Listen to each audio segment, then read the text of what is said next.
The History Things podcast is brought to you by TR Historical, your one-stop shop for all your historical fan gear needs. Visit trhistorical.com and use the promo code HISTORYTHINGS to receive 10% off your next purchase. Thanks for listening. Now let's start the show.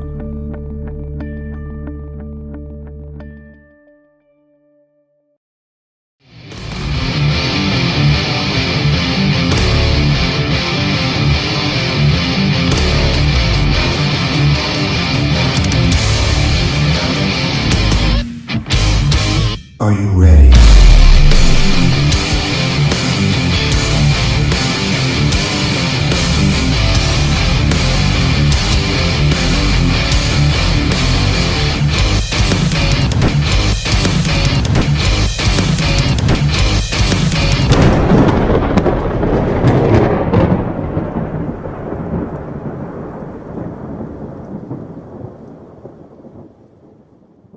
And welcome everyone to the History Things podcast. My name is Matt Borders. I'm your host this evening. And tonight, with me, as always, is my co-host, the man who makes me sound decent on the airwaves. It's Pat McGuire. What's up, everybody? Welcome back to the show. Quarter 4.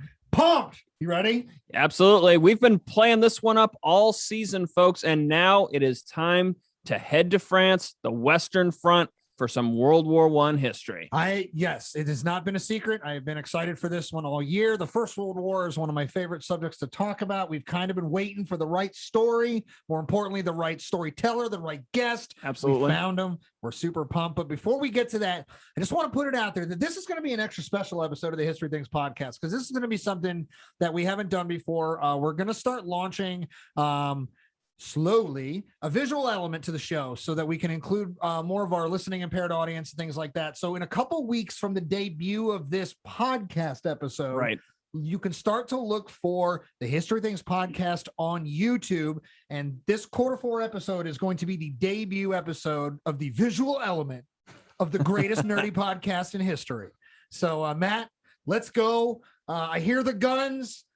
It's counterintuitive, but we got to rush to him. And before we go, we got to get our man along the way. So let's get him here, buddy. Absolutely. Tonight, we have a friend and colleague of mine who's going to be speaking with us about his new book. Johnathan Bracken is here with us. John, how are you this evening, sir? Doing great. Thanks for having me on. Absolutely. And before we dive into it, I just wanted to let you know and let all of our listeners know the Verdun Regiment is out as his book. It's fantastic. I've just finished it myself. Congratulations on the book, sir. Congratulations as well on the new addition to your family. Yeah, buddy. Welcome to the club. I've got a future history buff, nerd, dork, whatever. No, let's go with dork. In the ranks in my family. Yes, we got to bring that word back. We've beat up history nerd to death. It's time to be history dorks now. Nothing wrong with that. No, let's go. Now, John, you've got 20 years of research and just development for French history, but specifically on the Verdun Regiment, the 151 Infantry Regiment in the French Army. What really drew you, of all things, to the French and to World War I France, of all topics? Yeah, that's a great question. I was into the First World War history as a young kid, maybe around like junior high school or so like that, and read some general history books on it. Like many other young guys, young women that might be getting into history, it was the imagery that was so captivating for me at first.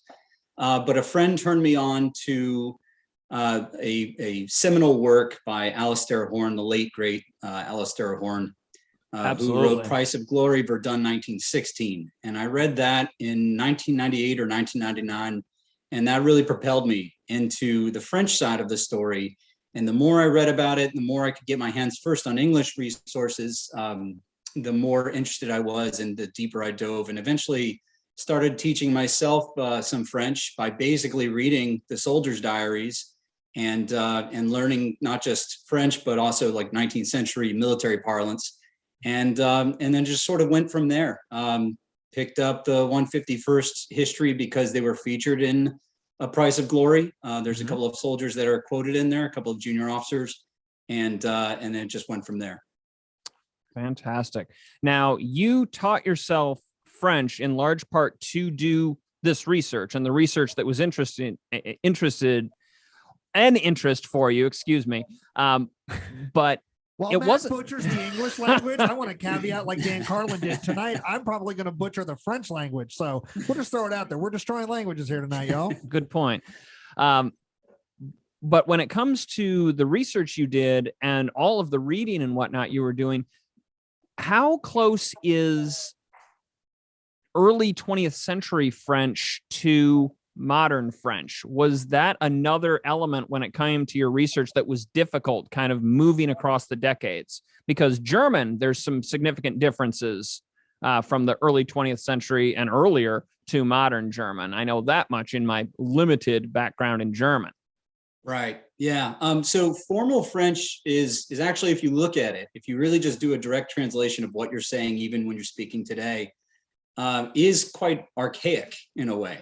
Oh, really? Okay. Shall thou not do this is essentially what, I'm just making off the top of my head that you might be saying.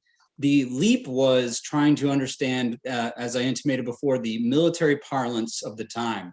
Okay. And part of it was based on military culture.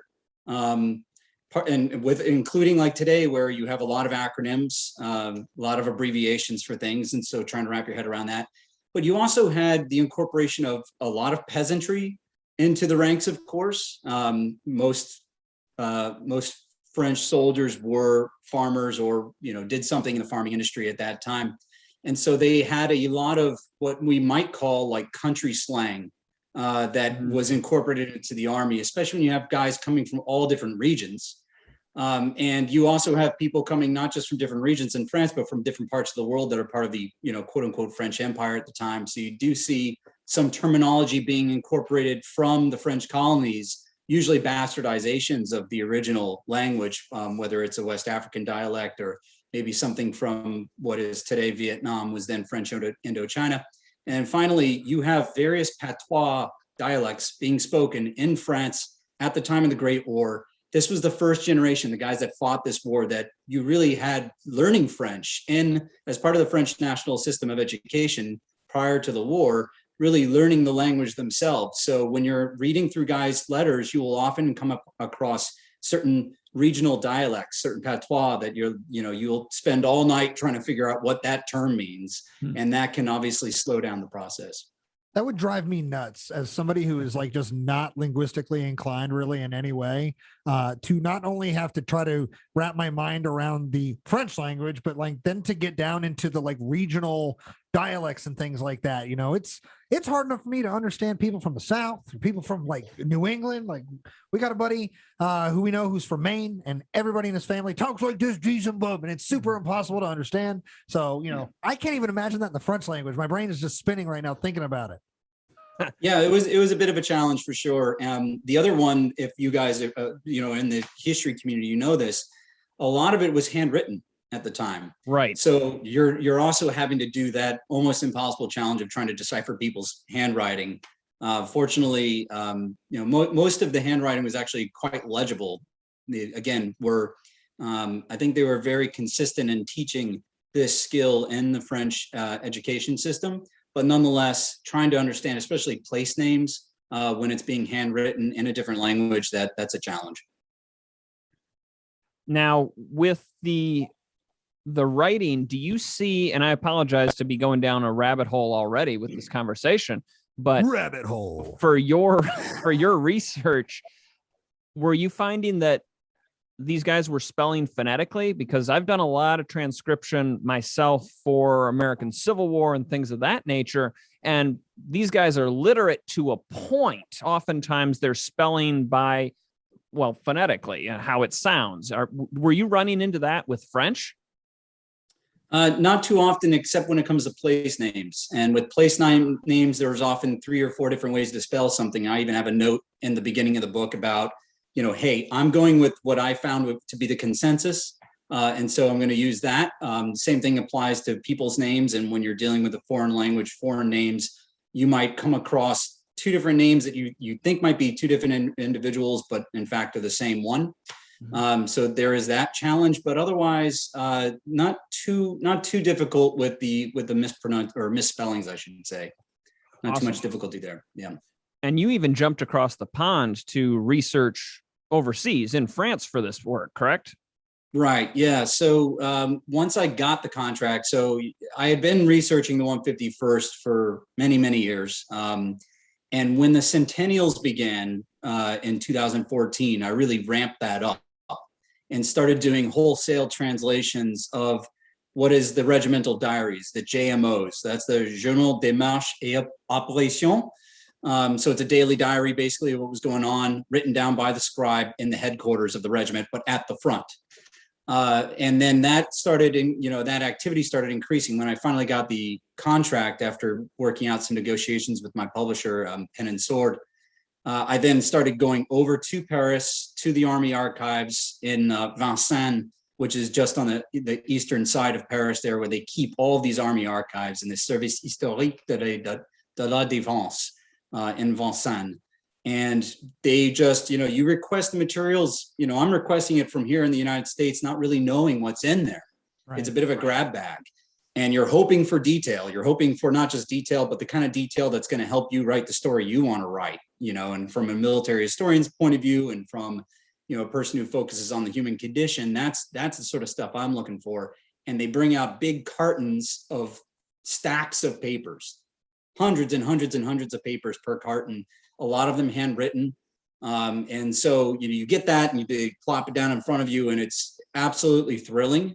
But at the same time, a little bit daunting too. Yeah. So I went, I think 3 or 4 times. The first time I went, I had a friend that came over with me, and I thank him in my acknowledgments. He was basically a photographer. You're not really allowed to photograph there, photocopy there. So the best thing to do is take your iPhone, take quick pictures of things, because it's just too much to digest all that material, and then return home afterwards and go through and find what, see what you found. Wow. I can't even imagine. I would be so just like blown about what we're missing. Like, what did I leave behind? Like, I wouldn't be able to stop thinking about it. Yeah, well, I mean, it kept me up at nights for sure. And one of the things that we're, just constantly correcting things and saying, okay, well, this information contradicts this information. It's a bit of a detective story that is going on there when you're trying to corroborate the events from not just, objective standpoint, but also from multiple eyewitnesses' points of view, where one guy might say the 11th company attacked here, and the other guy saying, no, it was the 12th company. So there's some of that. And then also, one thing we'll get into tonight is that I've been able to come across new research, new information done out of France by the 151st Veterans Association. Yes. And we'll be featuring some new information that I just didn't have available to me at the time of writing the book. So obviously I wish it had gotten in, but we can obviously go over it tonight. Exclusive first take. This is awesome. That's right. Hot take. All right. So for all of our listeners listening on the podcast right now, we're going to jump into the super cool new visual element of the show. So if you're wondering what this show is going to look like, now would be the time to hit YouTube and pick it up from here. But if you just want to listen along, that's cool. John's going to tell us a great story. But for those of you who also want to see this amazing presentation John's about to deliver, there are just powerful imagery, super connective to the human experience, which is something that Matt and I have been very, very, pro in our storytelling for a long time. We want to make sure that you guys connect to this in ways you understand it, because people experience this in real time, and we kind of get disconnected from the past in a way, and we should. These were people, and we should connect to things that they can connect with too. So tune in now to YouTube, History Things Podcast. Anyway, John, real excited. Go ahead, buddy, and take it away. Great. Yeah. So just making sure you can see my presentation right now. Absolutely. Okay. And just for anyone watching at home too, I know we've got a visual presentation on. I'm working off multiple monitors. So if you see me juggling a bit, that's what's going on. But hopefully audioly it should be fine, and visually, hopefully it's pretty smooth as well. So just the title page here, title slide, I've got some screenshots of the cover of the book and some promo material there in case you hadn't seen it before. This is available on the Pen and Sword publishing website, but also on Amazon, and most other book dealers are selling it as well. Okay, so first off, just real quick, I want to put out a warning that during this presentation, there will be some graphic images from the battlefields being shown. And I include these, of course, to illustrate the nature of combat in the Great War. And I do so with the ultimate respect. So please be prepared for that when it does come. I just want to give people a warning there. The Verdun Regiment, Into the Furnace, the short title, we should say, tells the story of a single combat unit through the eyes of soldiers serving together in the same regiment. This is the 151e Regiment d'Infanterie de Ligne. That's the long name for the 151st Line Infantry Regiment. Going forward, we'll probably just refer to it as the 151 or the 151 or the 151st. I'm sorry if I jump around a bit, but it's all sort of the same in my mind. The shorthand in French, which the men themselves used, was the 15-1, which means 15-1. So our equivalent would be saying 151. Matt, say that real fast. Go. 15-1? Was that anywhere? 15-1. Okay. Yeah. I give your first attempt an you got to put a little oomph in the Yeah. Put some oomph in your Matt. Come on. I've been telling Matt this since we launched the show. Put some oomph in your That's an amazing title though for the 151 there. Its full formal name. That was impressive. The Furnace is super apt description for where these guys go to fight multiple times. So also very accurate. Yeah, something I really wanted to feature in the subtitle as well. The full title is the the 151st Infantry in the Battle of Verdun 1916. But Into the Furnace just captures the imagery I think that you want to go for here, and what immediately sets in your mind what the scene's going to be. So going forward, as I said, I might refer to it 151, 151. I'll try to be as consistent as I can, but we're talking about the same thing, the 151st Infantry Regiment. Broadly, the book follows the regiment's operational history with a particular focus, as indicated, on the Battle of Verdun in 1916. A little like inside baseball, that was the publisher that wanted me to specifically focus on Verdun because they knew that we were going to have an Anglophone audience, and they wanted to be able to at least hit a demographic that already knew about this one battle, since it's only between the Germans and the French. There's no American involvement. There's no British or other international force involvement there. But the heart of the book lies in the experience of the common foot soldier, the poilu, as he was known, which probably best translates as grizzled for his unshaven, rough-kempt appearance. So this is the equivalent of the grunt, the American grunt. The French would call him the poilu. Literally meaning hairy, but grizzled, I think, captures more of the appearance and the character of the French soldier. What it was like, that's something I've always been focused on in history. What is it like for the common person, common man and woman going through these events? So while there is a framework that's that operational history, we have to follow the linear progression of events. What I was really focused on was what was it like for the man peering through the loophole with his feet buried in freezing mud, his clothes soaked in soup, to use the French expression, wearing this ungainly equipment, waiting for the next powerful artillery shell to come slamming down on top of him. What did he see? What did he hear? What did he smell and taste and touch? And so that's what I attempted to capture with my storytelling with the 151st history. The 151 in many ways was really no different from any of the other French army units. In regards to the Battle of Verdun in 1916, 3/4 of the French army circled through there, rotated through there at some point. So this is a widely shared experience. But that said, the 151, along with other units it was divisioned with, of course, has a highly distinguished, decorated fighting record, and was considered to be an elite unit at the time. It was only the 11th unit, if I remember correctly.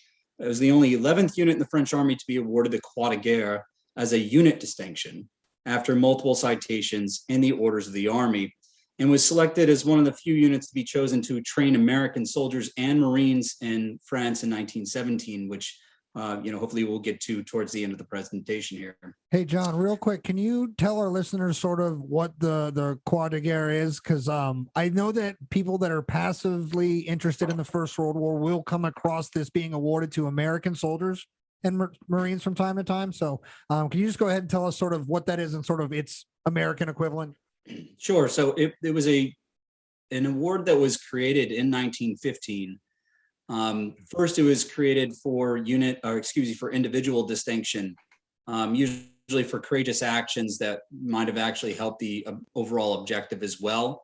It's not quite as high as the Congressional Medal of Honor. That's probably more like the Légion d'honneur, the Legion of Honor cross. Legion of Honor, yeah. But might be like, you know, a unit. It's a distinction award. It's just below the Légion d'honneur. So first, individuals could be rewarded this, and then as the war progressed, beginning in 1916, I believe the first Croix de Guerre for a unit could be earned as well. And these are still worn as fourragère, at least the French term fourragère, the braiding that is worn on the shoulder as a unit distinction. For as long as you serve in that unit, you can wear that. And some American units, I believe, still wear that distinction today for the actions that were, taken and the objectives that were accomplished by American units in the First World War or the Second. That's awesome. Yeah, I love little like details and lineages and things like that still pop up in our current time. So very cool. Thank you. Right. And that is a green and red fourragère for anyone that is curious. So it's pretty easy to recognize. It's a sort of a forest green color and a scarlet red blended together. So as I said, the 151 was the 11th unit in the French Army to be awarded the Croix de Guerre after multiple citations in the orders of the Army, and was one of the select few to be chosen to train Americans. Of course, the 151 has one obvious connection to Verdun as well. So, I mentioned that a whole lot of French soldiers rotated through there, 3/4 of the Army. That's millions of men. So, it is a national experience from the French perspective. A lot of units served there. It's not like some of the other battles where, an Army Corps or an Army division might serve in a certain sector. This is a widely shared, human experience. But the 151's connection to the Verdun is that its city, the city of Verdun, is its home garrison before the war. Beginning in the 1880s, the 151 is garrisoned in the city of Verdun. They have their Miripel barracks there. And hence, I think it can be considered and certainly argued that the Verdun Regiment is an apt moniker to give to the 151st in the conflict here that we're covering. Ultimately, I'm sorry, go ahead. Yes. Oh, sorry, John. So these are really the hometown guys, for lack of a better term, at least initially. Is that going to change as the war continues with replacements and such, or are they going to continue to pull from that barracks? Yeah, it certainly will. And we'll get into that. Okay. No, not at all. There are a number of men that are actually either from the Verdun, the city, or the surrounding towns. There's a couple of these men who are actually killed in the combat in the war as well. Conscription is regional. We'll get into that in a second here in France at the time, and so to a degree you might have some similar overlap to the American Civil War, where you have a lot of guys serving together that are from the same region. But yeah, as the influx of new recruits comes in during the war, of course, you don't have as many guys that are from that part of the overall area as Lorraine. It's the Meuse and Meurthe air departments in France, technically. But you always have this core of guys that no matter how many times they get wounded, and we'll see, like a lot of the guys we follow, the main, principal eyewitnesses, I call them, are wounded 3 and 4 times. I mean, event-wise, they're wounded 3 or 4 times. They have multiple injuries often each time, and they repair them and they send them back. And they keep sending them back to the 151st, ideally, unless there's a desperate need for them to be sent elsewhere, especially with the officers. And so you always have this core group of guys that are linked to the location of Verdun itself. Just for my own nerdiness, would a soldier have the right to protest if they were being returned and reassigned to a different unit? Like, I imagine there's a bond, right? You've fought with these guys. Now you've bled with these guys once, twice, 3 times, maybe. And then maybe there is a need elsewhere, but your guys are still in the 151. Like, did they have the ability to just kind of try to shut that down? It's I can't really give an objective answer. I have seen evidence that certain individuals argued to be assigned to the unit. One of the people that we got that we're going to get into here, that we're going to follow along with, André Louillier, he had friends in the 151st before he got there, and specifically requested to be assigned there. He himself is from the Argonne Forest just west of Verdun.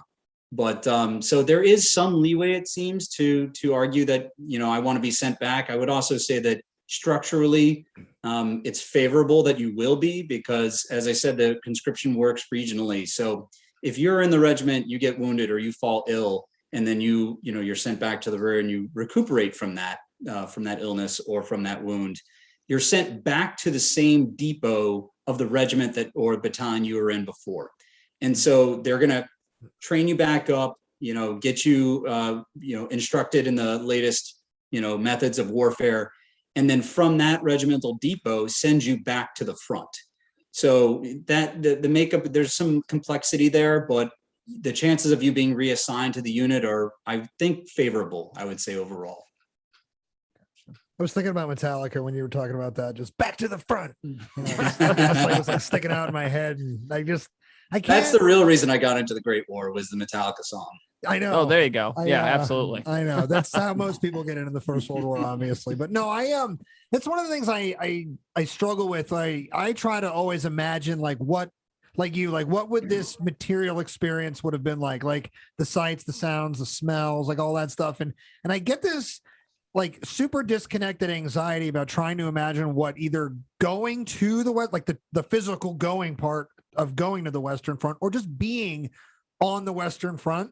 And I kind of get stuck on the initial experience, the first time the soldiers go, or the first time they're out there on the line for an extended period of time. But when I try to think about guys who are going back, who have been pulled away from that environment, who have survived that, I say awful, and it's such an understatement, but that awful experience of being on the Western Front or any First World War front line, going back just blows my mind. And some of these guys are going back, and it's times 2, times 3, times 4. And that stresses me out, honestly. Just reading it, I'm I can't connect with that, because I don't know if I don't think I'm that brave or whatever, but it's just so mind boggling. Yeah. I mean, it emotionally, it's very draining to deal with. So, each of us, no matter how much we've read on the First World War, if we're familiar with the grinding nature of the war, the grinding nature of the combat, how these units are just chewed up over and over and over again.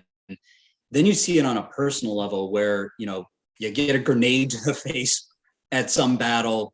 They send you back, you repair yourself. Maybe you also get a case of typhoid because there's no water around. And as you're dragging yourself back through the line, because there's no proper evacuation system, you drink from a shell hole, you get typhoid from that, you make it back to the first aid post, there's no water there, there's no bandages.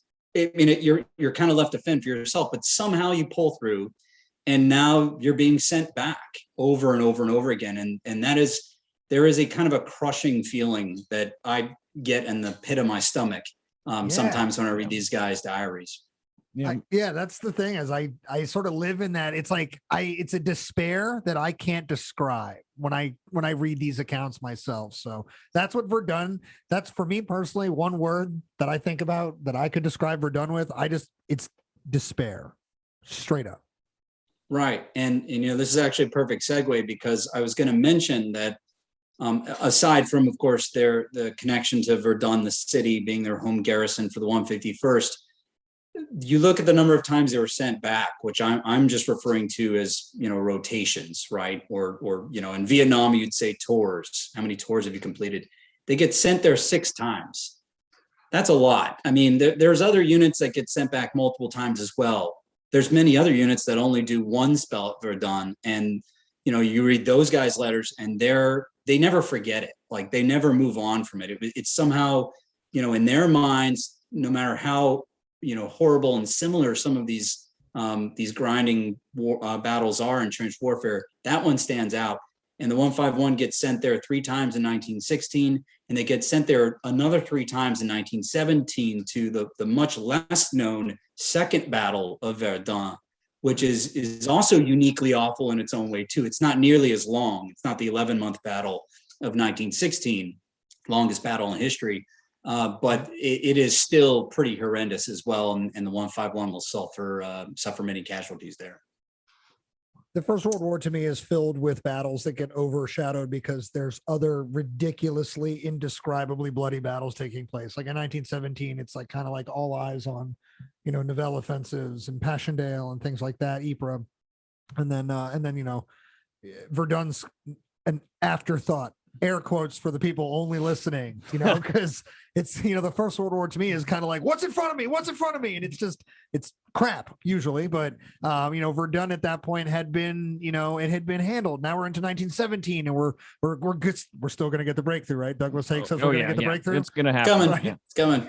Yeah, we're going to do it by next Christmas. Yeah, we're exactly. going to do it. Yeah, by next Christmas. Exactly. This time it's going to work. Trust me. It's like, how many times we said that, guys? But no. So I just, I think there's a whole Blackadder bit on that too. You're definitely right. There is. So I often forget that there even is a second Battle of Verdun, because I follow personally a guy in the Canadian Expeditionary Force, and for him, his experience goes from Vimy Ridge all the way through Passchendaele. So I'm very focused in that story of 1917. So.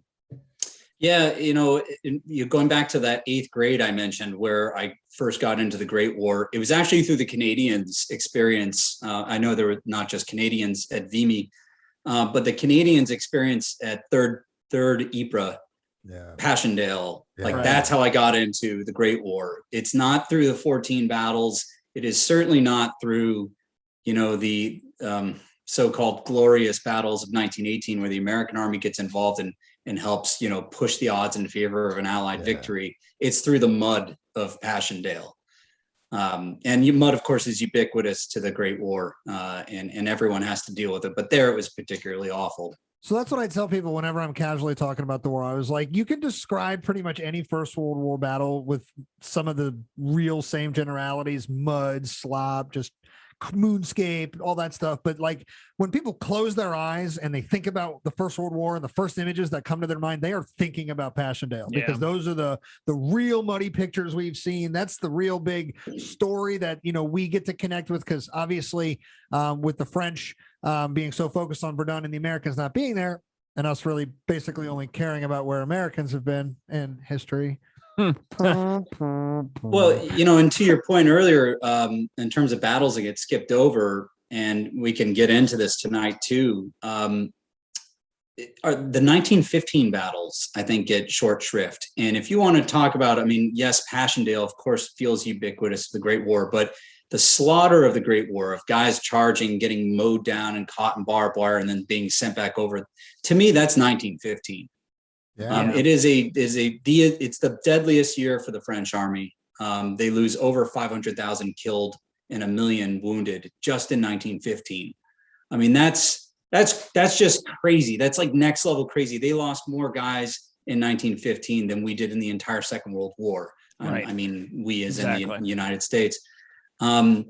So, that was something I even pushed with my publisher. They said, folk, just do, make a story about Verdun. And I'm like, yeah, sure, of course. But there's a lot of material out there about Verdun. And I want to make sure that the experiences that they had in 1915 are captured. And not to get way too off on a segue here, but how many guys didn't make it to Verdun? Their experience of the war is maybe 1915 or even 1914. They never saw the Verdun battlefield, but they saw a piece of hell in 1915. So I wanted to, capture that as well. Great point. Yeah. So I would say one more thing too about before I move on as well to the principal eyewitnesses and whatnot. Just a fault, and I've had a basic outline up here just so people know where we're going. For those that are following visually. There are no roads where we're going, John. Oh, sweet. Yeah. All right. I like that. It feels apt for the content we're getting in.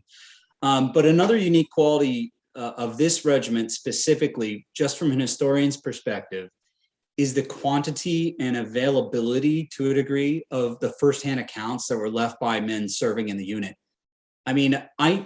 There could be another French unit out there that has that many people that were well written, that either got published, or if they weren't published, their memoirs, diaries got captured somewhere and collected. But I was able to find the diaries and memoirs of 6 different individuals, not including the ones that have come now after the fact, after publishing, all of whom were members of the regiment during its time at Verdun in 1916. I mean, there's some overlapping. Some guys, get taken out earlier. Some guys, are killed along the course of the action here. In fact, a majority of these guys you follow are, even though they're not the principal eyewitnesses, are killed. Spoiler alert. But of all these members that were there, they're there at the same time, these principal eyewitnesses. So again, being able to corroborate and triangulate the human experience of this, having that many eyewitness testimonies was a real gift. That was great too, John, for a very historian of you there to kind of cover your bases. That it appears that we've got the majority of witness accounts, but there always could be somebody else out there, another unit. No, certainly. I mean, there's famous authors, like French authors. Unless you're into French literature, you wouldn't know of them today, of course. But I think of like Maurice Janvois, who wrote Ceux de 14, those of 14, which has been adapted for the screen multiple times. Although we never had a big budget version of it, we need that over here. But anyway, there are other authors that are much more famous than these guys. But considering that they're just your average, middle class or farmer. They have a farming background. They are well written, well spoken. Not to sound patronizing, but a lot of diaries, and you find this in many time periods. It's transactional, right? It's like this happened on this day, this happened on that day, and that's good for flushing out some detail, especially if you're trying to piece together more of a like empirical, factual accounting. But it doesn't get you inside the minds of the people that are there. It doesn't get you inside their hearts. And that's something I've been fortunate with some of these guys' accounts. They lay it out on the line. And I feel really lucky that I was able to discover as many accounts as I was. Oh, absolutely. And some of the accounts that you do discover and utilize are heart-wrenching, to be perfectly honest. It's amazing what you've pulled together for this. So let's dive in. All right. Yeah, let's do that. All right. So first, we'll just cover some of the principal eyewitnesses. And I do introduce these people in the book as well. I love this photograph. It's a close-up from the 14th of July, 1917, of some of the men who were selected for a delegate party to march in the Paris parade. They had just come out of major combat at the Chemin des Dames in April and May. And 3 days later, they were actually a couple days later, they were sent back to Verdun. 3 days later, they would be there. So a lot of these young men here that you see will not survive the war. So you are looking into the eyes of people that were killed even just a few days after this photograph was taken. And before I do, of course, want to go in, I mentioned before, I want to make one special note, and we'll get to him here in a second, about the information I'm presenting. There's one junior officer who is a lieutenant and then became a captain, whose diary I discovered just later here. So we will be featuring some of his letters and diary entries, but more importantly, in my mind, or maybe not more importantly, but just as importantly, in addition to this officer's diary, he happened to own a vest pocket camera. And with it, he took hundreds of personal photographs. And I'm going to be featuring some of these, or a selection of these, in the presentation tonight. And none of them made it into the book because, again, didn't have them on hand. They certainly would have if I had them at the time.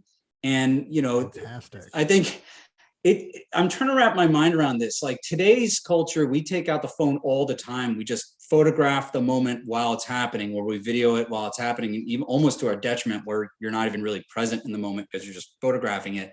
Right. I don't think you quite have that same culture here. So some of the photographs are behind the lines, of course, in moments of calm. There's very few combat photos. There's a couple, and I've got some in here. But wow, by and large, like, you're not trying to take pictures of shells exploding and, guys getting knocked down. Right. You're just trying to save your ass at that point, or save the asses of your own men. Somebody was asking me, like, why there were not photos. And I said, well, the air was described as solid. And, like, I wouldn't put my head above the safety of the parapet if the air was solid. There's stuff flying around up there, trees and limbs of bodies in trees and shell and earth fragments. Like, just do not stick your head or hands up. Yeah, I've actually brought back way too much rusted metal from the battlefields. Only once got caught by customs in Ireland because of the amount of soil. Irish. Yeah. But I use these at living history presentations when I'm speaking to just the public in general about the war. And there are these just huge chunks of metal, and you put that in someone's hand, especially if it's a young person or a kid, and you say, that's what's flying through the air. Put aside your Hollywood notions of, fireball, and men running around them. Right. And the shockwave that is produced by that, which alone could kill you. But there's just chunks of metal flying everywhere. Everywhere. The First World War is so gross. Yeah. All right. Well, so let me continue with my principal eyewitnesses, because we're going to get into some graphic stuff later. And I hope you have some whiskey in that jar, as I do in mine, to help deal with some of this stuff. I was talking before about writers that were not famous, right? And I consider Raymond Joubert to be one of these people. He was a bright, gifted young man. He received a Catholic education infused with the underlying principles of patriotism and nationalism at the time, which was common for someone of his class. He was a middle-class guy, not rich. This is not aristocracy. He just comes from humble origins. His parents were farmers themselves, but he could afford an education, a Catholic education. And from an early age, Joubert demonstrated exceptional literary writing and public speaking abilities. He became a lawyer, which exempted him from military service, which was universal at the time. We'll get into that in a second. I keep saying that we'll get into that, but we will get into that. We're getting to all of it. Yes. All of it. But even though he has this exemption because of his education and because of his profession, he decides on Christmas Day, 1914, at the age of 25, that he's going to voluntarily enlist for the duration of the war, quote unquote, the duration of the war. He's first assigned to the 91st Infantry, where he's a private and quickly becomes a corporal because of his education. He's essentially promoted. He's like fast tracked to become an officer. But we do have a photograph of him where he has 91st insignia on. That's the only good photograph I was able to find, but that explains the 91 insignia. But then April 1915, he would be promoted to aspirant, which is like officer candidate, essentially is the equivalent of that. It is the one below second lieutenant. Second lieutenant is called sous-lieutenant in French. So this is like junior officer, so to speak. So in April 1915, he gets that promotion, and he is transferred into the regiment in the spring of 1915. Roger Campana is a hot-blooded Southerner, to be sure. He is deeply patriotic. He has Corsican roots, just like Napoleon. At the young age of 13, he knew he wanted to go to the École Spéciale Militaire at Saint-Cyr. Basic equivalent would be like going to West Point. It's France's elite military academy at the time. He had just passed his entry exams when the war came. And after spending his initial service with the 144th Infantry, in January 1915, Campana and a group of Saint-Cyr cadets that he had joined up with essentially from Bordeaux were sent to the 151. There's 13 of these guys. They're all young guys. They're in their teens, 18, 19 years old. They all have that same, red-blooded patriotism. They're going to go kill the Boche and force back the invaders. 13 of them in all. In 6 months' time, half of them will be dead. By the end of the war, only Campana would be alive. I remember reading that in the book, John, and that hit me hard. Just that statistic of losing half of his classmates in 6 months, and then he's the only one that makes it through. That was a powerful piece, and I really like the way you put it here in the book. Yeah, I mean, 1 in 3 French officers is killed in the war, not just wounded, killed. I mean, that is a very high abnormal casualty rate. That's leading from the front. Yeah, absolutely. And that was expected of French officers at the time, especially in the beginning of the war, from 14 and 15, where these guys are just putting themselves in these exposed positions. They're not necessarily, directing as a good officer should, maybe not exposing themselves quite as much. And so they suffer those casualty rates because of it. touch on that for just a moment, John. That is the mindset of the French military at the time, if I'm not mistaken, and please correct me if I am. But it's the elan, this idea of the attack, and really, like you said, exposing yourself. Or is that more of a misnomer that's kind of been developed over the years?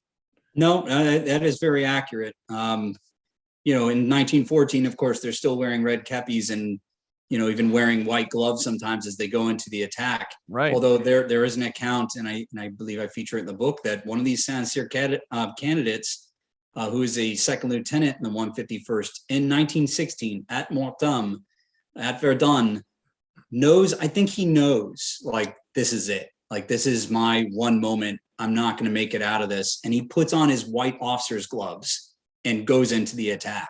And that's how Campana is actually able to recognize him, is from these little tiny white flecks as he's going forward, urging his men on. So certainly, it's a huge army. 8.5 million men serve in the French army in the First World War between 1914 and 1918. You've got guys as young as, officially as young as 18, but there's certainly men who are young boys, really, who are 15, 16 years old, up to men who are in their 40s and 50s. And if you've got that mass army, you're going to have inferior quality officers too. But so a warning for our listeners out there, because we're about to shatter some stereotypes about the French army tonight. Just want to put that out there, because as I'm sitting here listening, and I, having read a bunch of this book and listening to various storytellers in my own research, like, how we Americans love to poke fun at the French army and things like that. Like, I can't wait to listen to people like the reactions, react to what we're going to talk about with the 151's experience, things like that. Like, I basically am going to challenge anybody to the intellectual fist fight. Like, show me where these guys were sissy pants, these guys go through absolute hell. And just as I was listening to that, I was just like, we got to warn people. We're about to shatter some cliches and stereotypes, and people might not be ready for that. The French, we're badass. Yeah, I've spent the better part of 20 years arguing that as well. And it doesn't mean that you have to denigrate anybody else. It's just to say that, especially in this conflict, the French fought their asses off. Yeah. I'm sorry. I know I'm not supposed to curse. No, these words are okay. Radio cursing's fine. Okay, that's a radio curse. That can be featured on cable television. I say the F word like I served in the Marine Corps, and like that's just not good for editing, and it's So no, radio cursing's totally fine. We could say the B's and the A's all we want tonight, fellas.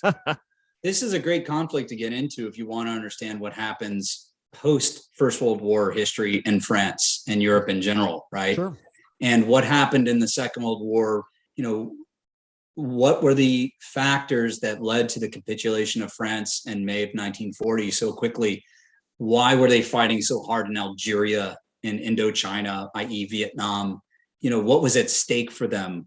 Living in the shadow of this event. And it was a shadow, not just the sense of they achieved so much, but when you read these guys' letters, especially the ones that survived, they're like, you can't make French guys do this again. Right. We can't fight the First World War again. And when the Second War comes and their leaders are saying that, using the same rhetoric, I think there's a bit of a mentality of peace out from the guys that were still, middle-aged men when the Second War came. But they've got sons and grandsons that have been, understanding this is the experience that they went through in the First World War, and how did that affect that? The First World War, like slaughters a generation. Just a whole generation of young men are lost, and especially in France.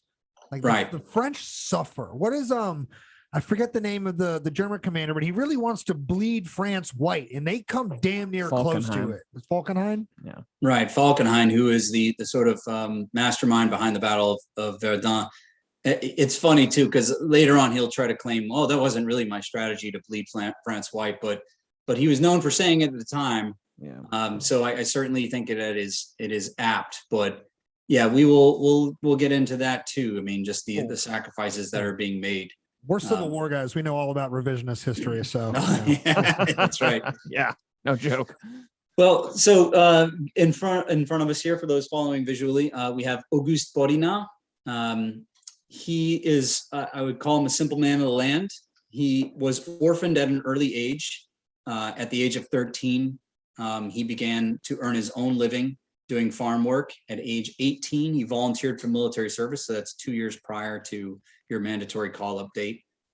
He married in 1912 and found work as a gardener before going on to work at a mill.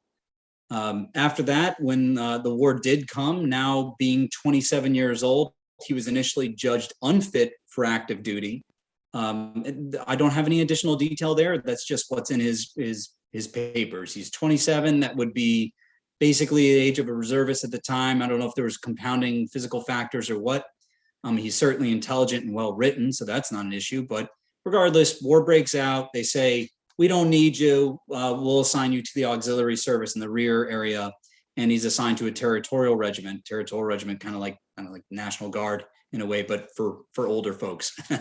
And he's tasked with assisting farmers in managing crops, because this is a total war. You need people manufacturing, you need people making shells and bombs and bullets, and you need farmers looking after fields after everyone else has left and gone off to fight.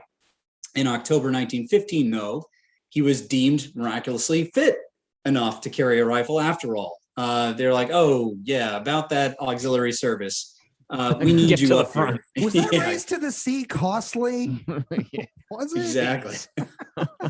And so eventually he would be transferred in May 1916 to the 151. And it's interesting, like, you know, you'd mentioned before, what was it like the first time that you saw the front, that you got exposed to the imagery and the sounds and all this? He comes in May 1916. You know, the many of the other people we're following in this history, they've been there, they've done that, so to speak, but it's his first time. And so even though he's going up during the second rotation, the 151s at Verdun in 1916, for him, it's all fresh, right? He was helping manage crops in the rear prior to this. And now he's being thrown right into the furnace. So you get to experience it from, you know, a neophyte's perspective, so to speak. Welcome to the front. By the way, we figured out this whole terrible war thing. It took us 1.5 years, 2 years, but at this point, now we've really made it bad. We really perfected killing. So welcome to the show, fella. Exactly. All right, Andre Louis. And Yes. This is a bit of a tongue twister for folks, especially with that apostrophe in his last name. But Louis Ye, or if it's easier for you, just think Louis Ye. Louis Ye. Okay. That helps to break down, but I still get a little tongue-tied sometimes when I say his name. But Andre Louis grew up in a town just outside of Verdun. He grew up in Saint-Menehould, near the Argonne Forest. And at the age of 15, his father passed away, leaving his mother to raise him and his sister alone. He was fluent in English and German, which would pay out later, actually at Verdun, when he acted as a translator and an interrogator of German prisoners. In the summer of 1914, though, at the age of 18, he was attending university in Germany before returning to Saint-Menehould just before the outbreak of the war. Louis got his mother's permission to enlist early before his mandated draft year. Again, another example of someone who is very motivated to go and fight. He signed his volunteer papers in November 1914, requesting to be assigned to the 151 since he already had friends in the unit, as I mentioned before. After suffering from a bout of strep throat and scarlet fever, which delayed his being sent off to the front, he would resume training in January 1915 and soon after promoted to corporal, or caporal is the French title. Louis was sent to join the 151 at the front in June of 1915, where the regiment was fighting in the very woods that he hunted in as a child. He and his uncle would go around the Argonne Forest hunting for small game. So when he's marching up to the front, he's going back home. It's a very strange juxtaposition. You know, we think about the world wars, we think about going abroad or going somewhere, right? He was going home to fight the Germans in his backyard, practically. That's wild. That photo set itself just kind of catches me, because so March 1915, he has not been to the front yet, correct? Correct. So he is still in training in Quimper in Brittany here. A lot of photographs of trainees, they're wearing the earlier style uniform. So he has a red kepi on. He's chalked his numerals so that it will show up. Otherwise, the blue numerals that are on the insignia would show too dark to see. So you'll see that a lot. They chalk the numerals up. So in one image we have of him, I've got multiple photographs of him, fortunately, is him right before he goes to the front. And then later on, we've got one of him, in his new style uniform, his Horizon Bleu, his Horizon Blue uniform that becomes so ubiquitous with the French army in the First War. So January 16, he has been to the front. He's seen it, right? Right. He arrives at the front in June of 1915.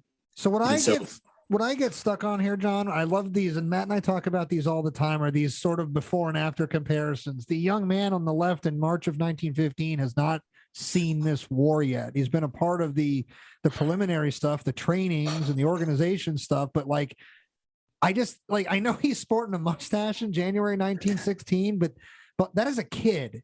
And that is a kid who has seen the literal worst of humanity. And I get stuck on that because the average person might not see that in passing, but this is a before and after.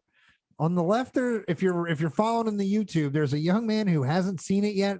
And on the right, there's a young man who has. And it's when you know that, it suddenly becomes glaringly obvious. There's just a sorrow that is in his eyes that I just, when you first flashed it up there, it caught my breath. I lingered on the principal eyewitnesses slide because you can't, you don't have to interpret anything. You look at those guys' eyes and they've been through hell. Yep. And I'll have a photograph of Loudier in 1919 at the end of the war. And the contrast is a little off, but he looks like a man, and you can absolutely discern the grenade fragment scars that have been projected into his face. So we have one even later on in the war where you see, you compare it to this March 1915 photograph, and you'll see that this man is really gone through the ringer, so to speak. And yeah, he was 19. I mean, he's 19 years old here. Yeah. These were kids. That yeah. sucks. Yeah, I always have to remind myself of that. We say men, but I mean, and again, the French they're not alone in this, sending young men off to war and now, of course, young men and young women. Right. But it's just trying to put yourself in their perspective. You've not gone through, think about who you were when you were 19 years old. That's why I bring this up. Always, right. That's why I bring this up, because I was a little punk. I was a wannabe Eddie Van Halen, Dimebag Darrell metalhead, and I couldn't really do anything responsible with my life. And these men are literally carrying the weight of a country on the front line of the worst war ever waged by mankind. To that point. Yeah. Yep.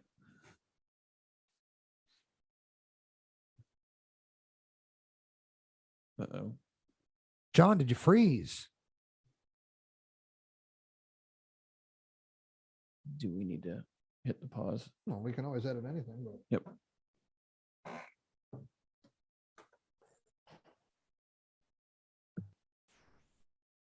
So you can just kind of find yourself a transitional and just start. And do you guys have Henri Laporte up right now on your screen? We Yep. do. Yep.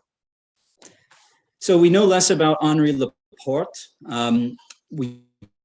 I do have his diary that was actually published. He studied at the Industrial Science and Technology Institute. He eventually joined the Railway Administration before the war. And at the age of 19, he was called up to early service. And that was in November of 1914 that he was called up. After completing his basic training, Laporte would be sent to the 151 in April 1915. Roger Basteau, another Saint-Cyr cadet like Campanat. He was not from Bordeaux. He's not one of those 13 that I mentioned before, but another Saint-Cyr cadet. And we have some of his letters to help shed some light into the human experience of being at the front as well. And in January 1915, he would arrive at the front. Look at him. Do you guys have me? Yeah, man. I'm just watching their faces.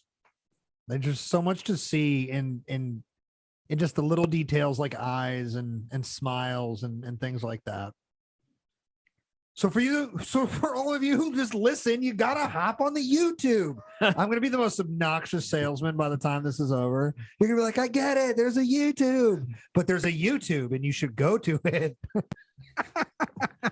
It is a great component though to see these guys. That's a big part of my writing work, is trying to show the visual aspect of the guys who are serving, and it is fascinating to see these guys as you're presenting them, John. So thank you for that. Uh-oh. And they do show up in occasional photography as well, including one of the guys I mentioned before, we're about to get to, who took personal photographs while at the front as well. And you'll start seeing these guys show up in the backgrounds of some of these photographs.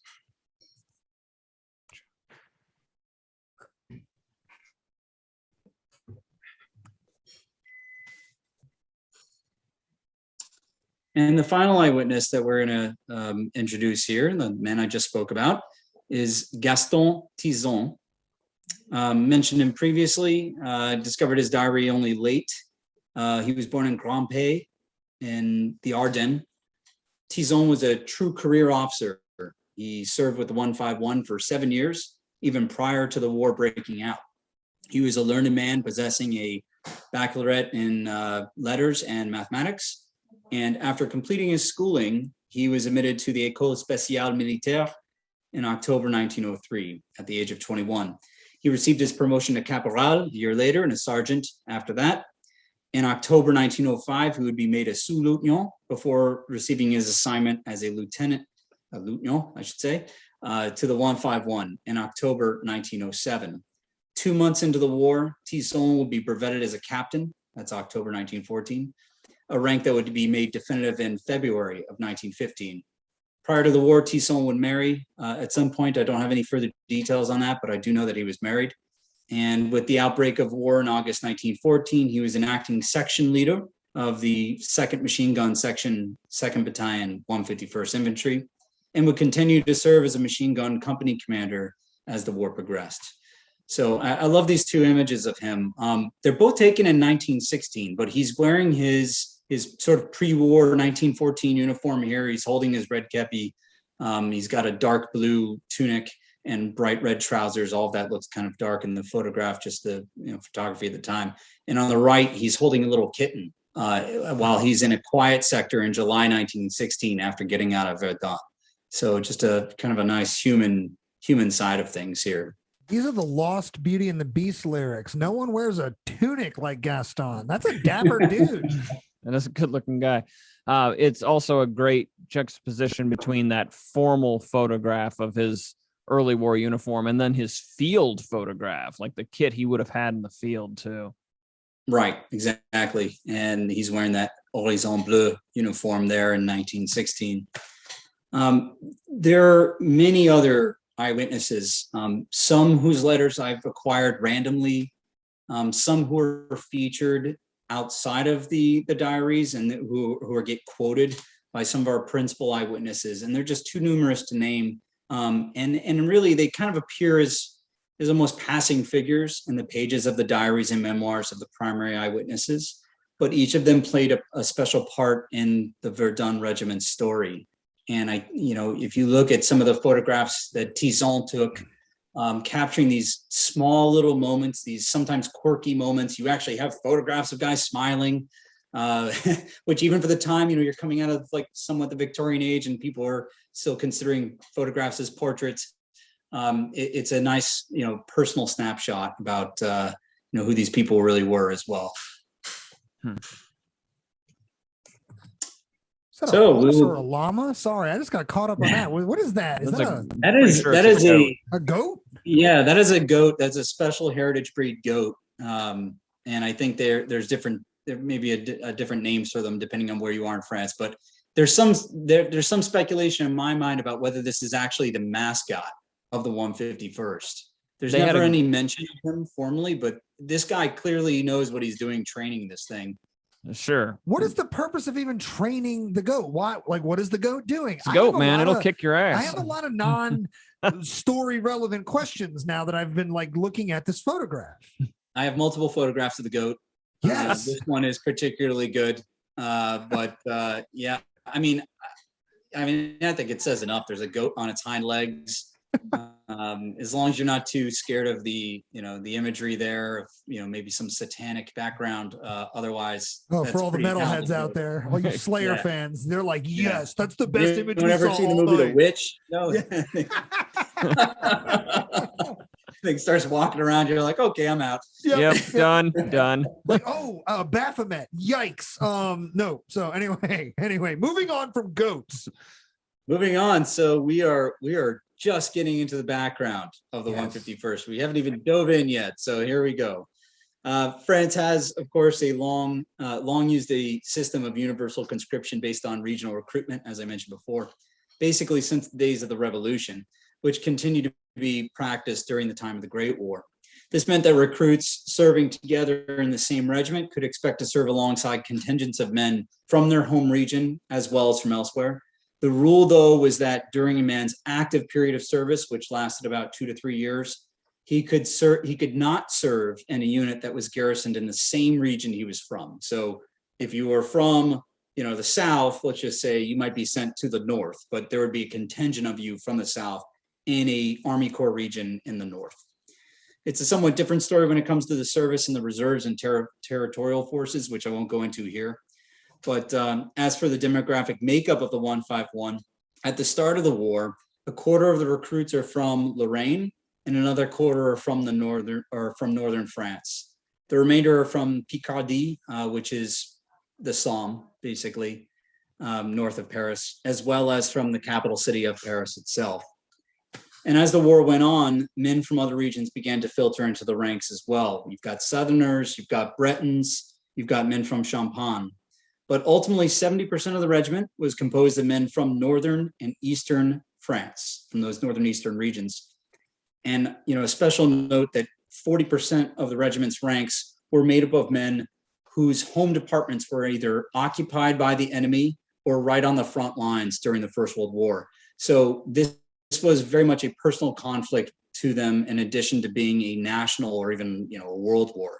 Again, we talked about guys going up to the front and they're essentially fighting in their backyard. So to put a pen, to put a final stamp on that, I should say, some of these guys never hear from their families during the war because they're behind enemy lines. So imagine the emotional turmoil you have of not only going through a war, but being separated from your family and not being able to hear from them during this time as well, because they're behind enemy lines. I'm glad you used that term personal too, John, because that's the only thing I could think of when you were rattling off the stats about where these guys are from and how much their home life and the home front, I should say, for them is affected by it. This is incredibly personal. Yeah, indeed. And some of them would have their hometowns destroyed, literally leveled by bombardment during the war. Some of them would have their family members put into forced labor by the German army and German authorities during the war as well. So yeah, very, very personal conflict. The majority were, yes, go ahead. I'm sorry. I just was sorry to interrupt, but that's another theme that I'm having a hard time sort of exploring or connecting with, because again, not to bring up the Canadian guy I'm researching, but while he's convalescing in his sort of timeline of his First World War experience, he's from the Halifax region of Nova Scotia. And his family lives in an area that is affected by the explosion. And I always wonder, it's one thing, and we're used to this concept of, the home front worrying about their loved one in the dangerous war zone. But we really don't ever think about the people in the dangerous war zone worrying about the home front. And for a lot of these guys, forced labor is where their relatives are going, or the threat or the not knowing. The not knowing is probably the worst. And these guys are living that every single day. Right. Yeah. Just an added difficulty. Again, hard to get your mind around on top of everything else that we might focus on, especially in a military history realm of, this is what combat is. And here are the, privations that the men are going through. If you don't hear from your wife, you don't know where your kid is, you haven't heard from your parents at all, your grandparents, or your friends, that's a special difficulty added on top of everything else. Most certainly.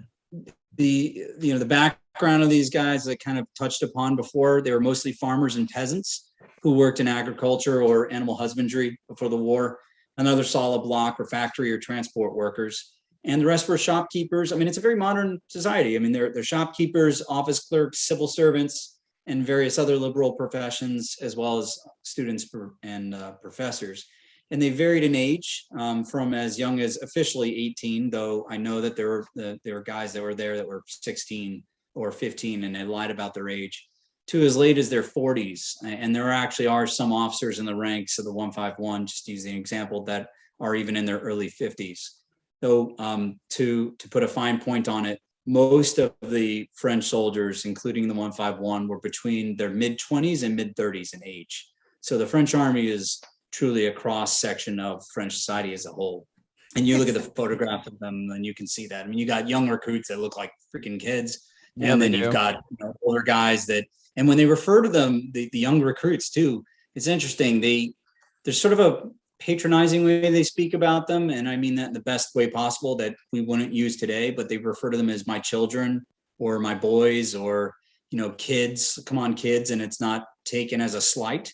They are literally generationally apart from each other. If you were in your late teens or early 20s, you probably, already had a kid. So by the time you're in your 30s or 40s, your kid is essentially, a teenager. So I think that's what was going on there. I keep thinking about the old guys enlisting and they're like, does this say you're 35? And it's like, totally. And they're like, Pierre, who are you kidding? Well, I think if they had a choice, they would have opted out. But unfortunately, everyone had to go. True. And even in the territorial units that were used primarily for, support work in the rear in the beginning phase of the war, even up to 15 or so, by 1917, 1918, they're turning them into work battalions and even combat units. And these guys, I mean, even if it's a work battalion, you're working at the front, you're digging trenches or making shelters or something like that. You're under fire from artillery. You're being gassed by poison gas. Like you are having a combat experience and you're in your 40s. So, just imagine having to deal with that BS. That's Murtaugh from Lethal Weapon. I'm too old for that, Yeah, That's exactly. all I'm thinking of. That guy, by the way, in the bottom photo looks like Tom Selleck. Thanks for that. That guy does. He does. Does he not look like Tom Selleck in that bottom photo? Oh yeah. That's French Tom Selleck right there. That's commandant. So battalion leader Oblet, OBLET. And he, I don't think we'll go into him tonight, but he is featured in the book. He's the first battalion commander while they're at Mortam in 1916. See, and you can see he's got a Légion d'honneur across there. And he also has a Croix de Guerre, he looks like he's got 2 stars as well. So that's separate distinctions in the orders of the division, I believe, when you have a star. So that's pretty impressive. Don't mess with that guy. Yeah. No joke. Yeah. As an active Army unit, the officer cadre was formed from professional career officers, many of whom had gone through military schools as teenagers. We talked about Tizon before. Starting off with the rank of corporal and then moving up through the ranks from there, eventually becoming sous-lieutenant and then lieutenant and captain. I should note here as well that as a unit belonging to one of the so-called covering corps, that is formations that are standing, like standing armies stationed at the border with Germany. The 151 did not have to rely on the general mobilization to be at full strength. So if you are a unit that is in the covering corps, you are at full strength the entire, during your regular peacetime service as well. So you had a little bit more experience as far as pre-war experience could go in the 151. Flesh that out a little bit for us, John. What is the full strength of one of these regiments at the time, the 151, for example? Well, if you don't mind, I'll get to that in just a moment when we get to an order of battle, but we're definitely going to jump in there. Wasn't sure if you wanted me to feature that at all now, but we'll get into it for certain. Nope. If you've got a process, by all means. I love maps. Great. I'm very excited for what we're about to talk about. Here's a map. Yes. I drew it myself. Yes. I drew it myself. Excellent line work. All the maps in the book, well, I think all of the maps in the book, I hand drew myself based off of originals. So there was some sketching involved with trade paper, but by and large, they're sort of an assimilation of multiple maps to capture the specific positions that are covered at the time in the narrative. And the map that we have up now is just sort of a general map of the Western Front. The 151 fought in all 52 months of the war along nearly every portion of the 440-mile long Western Front, from the German border in the east to the North Sea.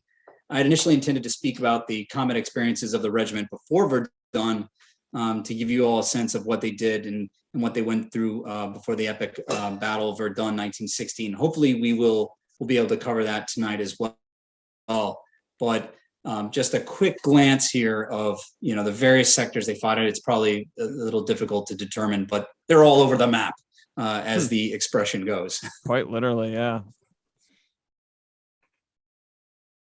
And if we look at a timeline too, just again, like sort of the 60,000 foot view here, from 1914 to 1915 on through the war till 1918, the major engagements they were involved with. Some of this becomes a bit abstract, historians going back after the fact and drawing a line, and arbitrary line, and saying this is this battle and this was that battle.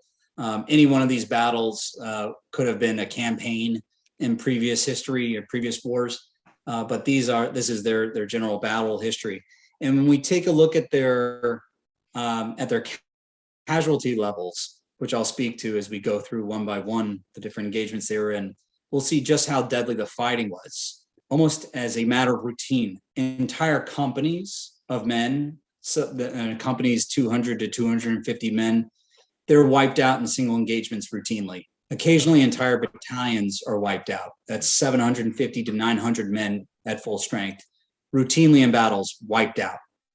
Again and again, we'll see the regiment suffering 30, 40, 50% casualties or more.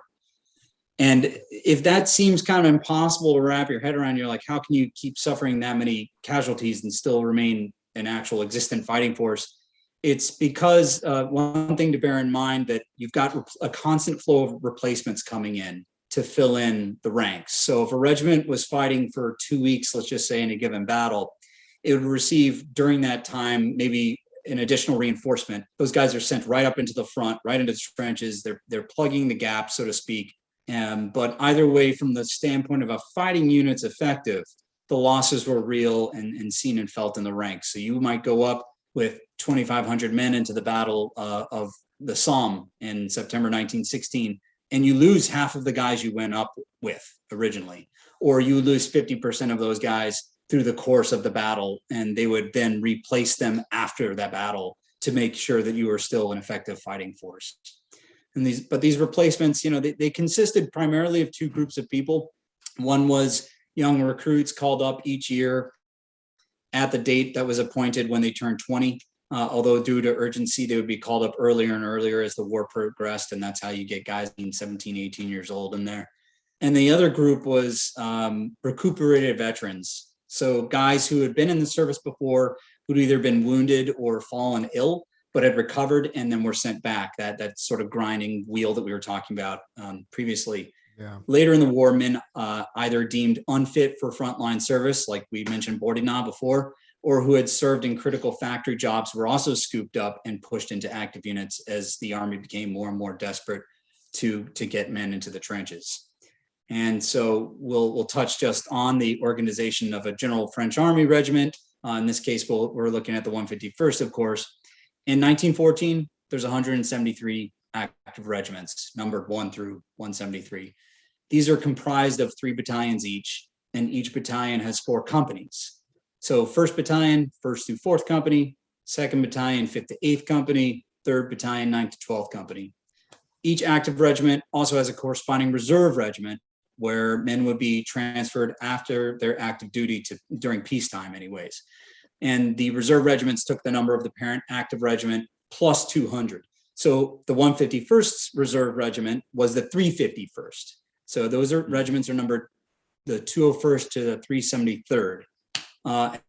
Until 1915, these reserve regiments of just 2 battalions. Eventually, they'd standardize them so they all have 3 battalions. In total, 346 infantry regiments at the start of the war. Of course, during the war, New regiments would be formed. Others, primarily reserve regiments, would be dissolved or consolidated. This is where you're kind of getting into the weeds. The distinction between active and reserve regiment became irrelevant during the war, officially like suppressed in 1915. It doesn't like there's no difference between active and reserve anymore. You could be a young guy sent to a reserve regiment. You could be an older guy who's in his 30s sent to an active regiment. It's just wherever the need was greatest by the time you get to 1950. Yeah, all hands on deck. Exactly. And then added to this, you've got the territorial regiments composed of older troops, men in their 30s and late 40s. I'm not going to go there, nor am I going to touch on the existing French colonial army, which is sort of like the U.S. Marines, if we had to use a cultural equivalent, or the French African army with formations that were composed of, indigenous troops, so-called indigenous troops from Indochina, from Africa, from all the colonies in France, only because they're not really relevant to the story. And so I just want to keep some scope here. I'm just going to focus on what was called the Metropolitan Army. Those are the guys, these regiments I mentioned before that are active or reserve army based in France. Up to 1914, the power of the infantry was counted in the number of rifles it possessed. So Matt, to your question, how many guys were in a regiment? So it's 3,250 on paper, 3,250. So about 3,000 guys, which I think in Civil War terms might be more like a brigade. That's a brigade. Brigade, Yeah. That's not a regiment. That's a brigade. Yep. And that's why, like, you can't write this story on anything greater than a regimental level, because even there it starts to become too abstract if you really want to understand, sort of a coherent human narrative. If General Trimble had a French brigade, he would have definitely taken that hill, Matt. Stop. Ignore him, John. So you've got about 3,000 guys in a regiment, about 1,000 guys in a battalion, about 250 guys in a company. And a company is made up of 4 different sections. It's called a section, basically a platoon, think platoon, and a platoon is 4 squads. Yeah, just maybe that's a little too much information right now, but what we're looking at, again, 3,200 men in a regiment at the beginning of the war.